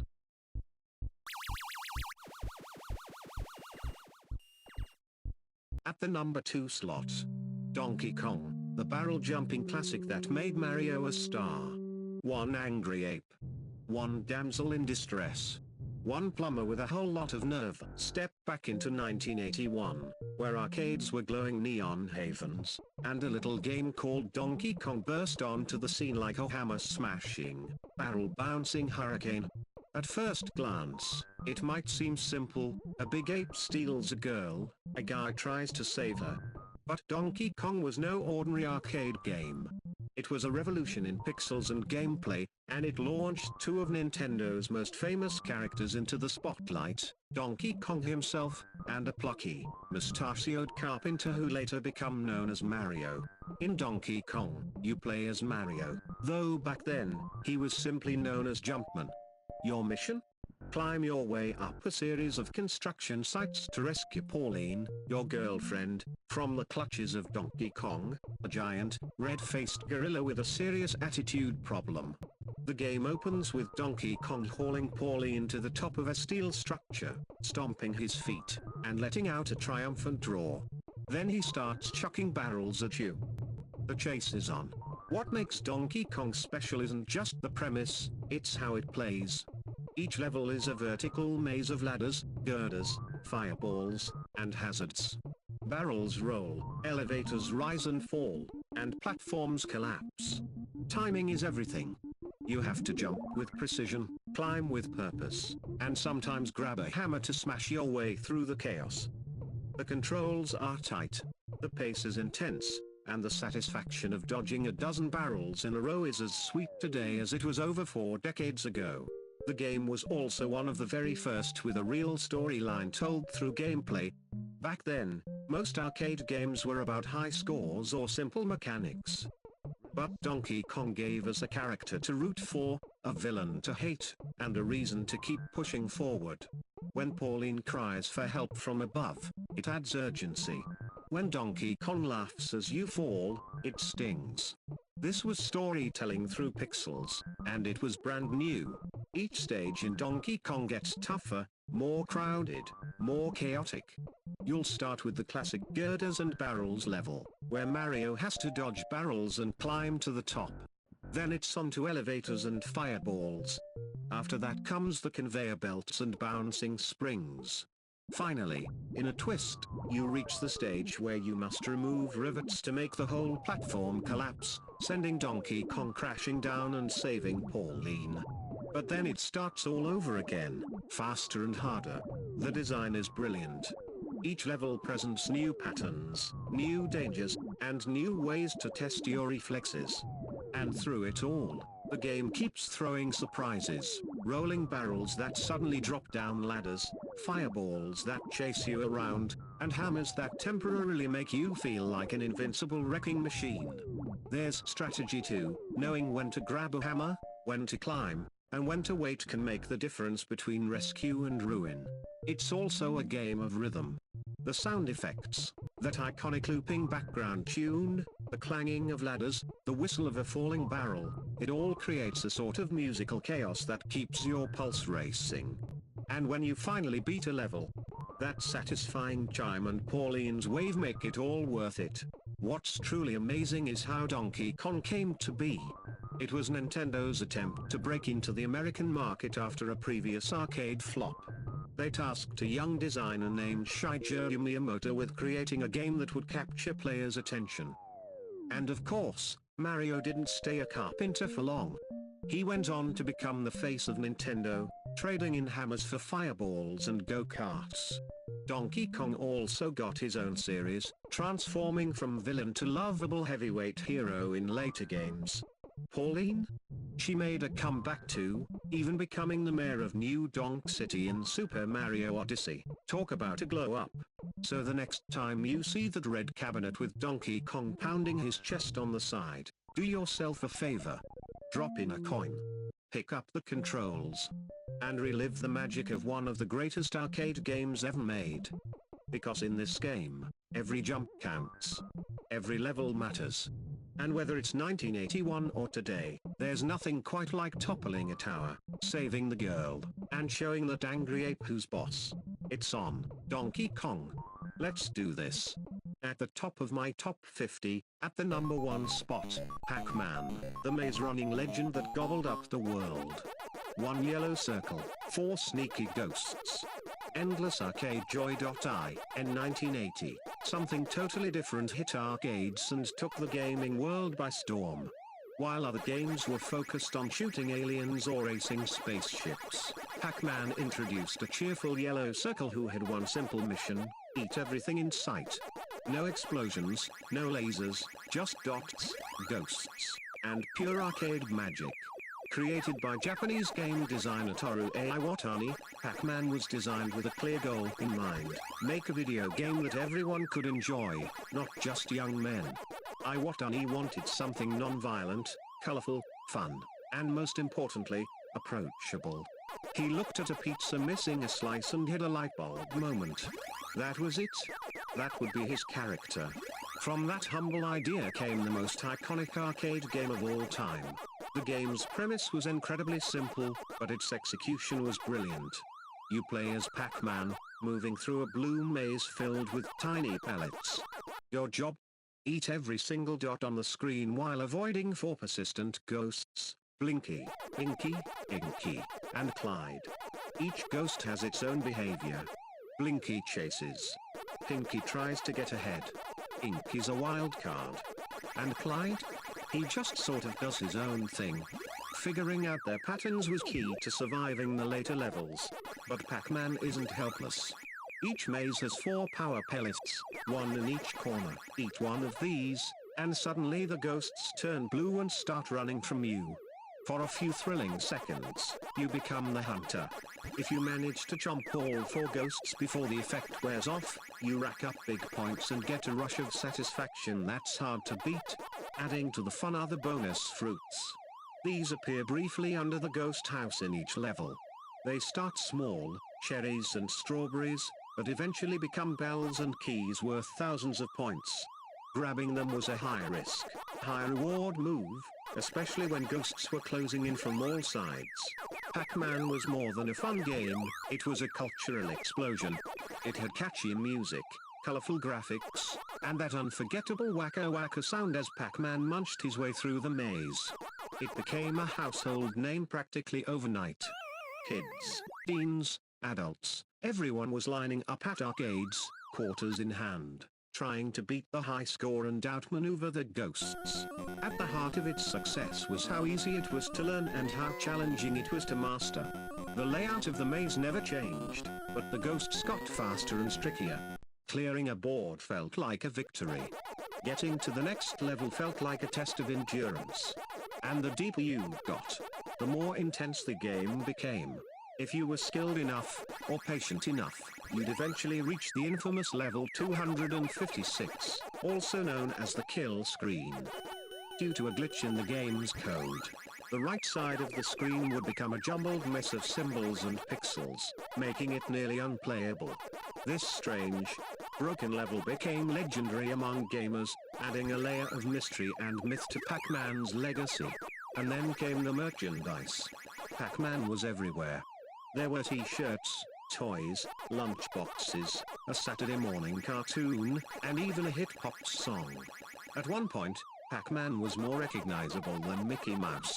Not bad for a little yellow circle. The game was followed by multiple sequels and spin-offs, the most famous being Miss Pac-Man, which many consider an even better game thanks to new maze layouts and smarter ghost AI. There were also 3D versions, mobile apps, puzzle games, racing games, and party versions. But through it all, the original remains unbeatable in its charm and simplicity. Over 4 decades later, Pac Man is still going strong. You can find him in arcades, on phones, in online stores, and even on clothing and collectibles. His legacy lives on through speedrunners, competitive players, and casual fans who just want to relive that nostalgic arcade feeling. The best part? Pac Man still holds up. Even now, it's easy to get lost in the maze, dodging ghosts, chasing fruits, and going for that high score. It's not just a piece of gaming history, it's a reminder that sometimes, the simplest ideas create the most timeless fun. So next time you spot that iconic yellow character and hear the familiar waka waka sound, step up to the screen, drop in a quarter, and take a trip back to where it all began. The ghosts are waiting. The dots are calling. And Pac Man is still hungry. Ready? Let's chomp.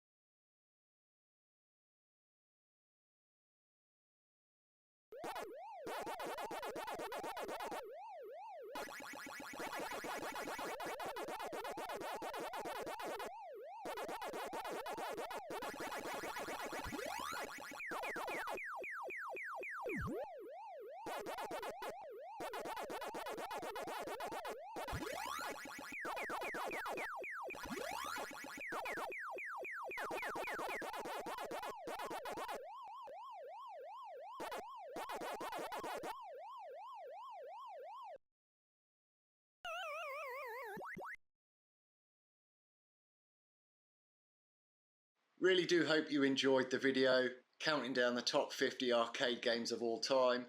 This is based purely on my own personal enjoyment of the games, and of course the popularity and how many units they'd sold and lots of other factors that I plugged into a spreadsheet, and hey presto, that's the numbers that came up. Still gutted Zaxxon's in the top 50 because I don't personally like it, although I do want to try and get better at the game. I just suck at it, like I do with quite a few fighting games, but not that many in the top 50 from myself there.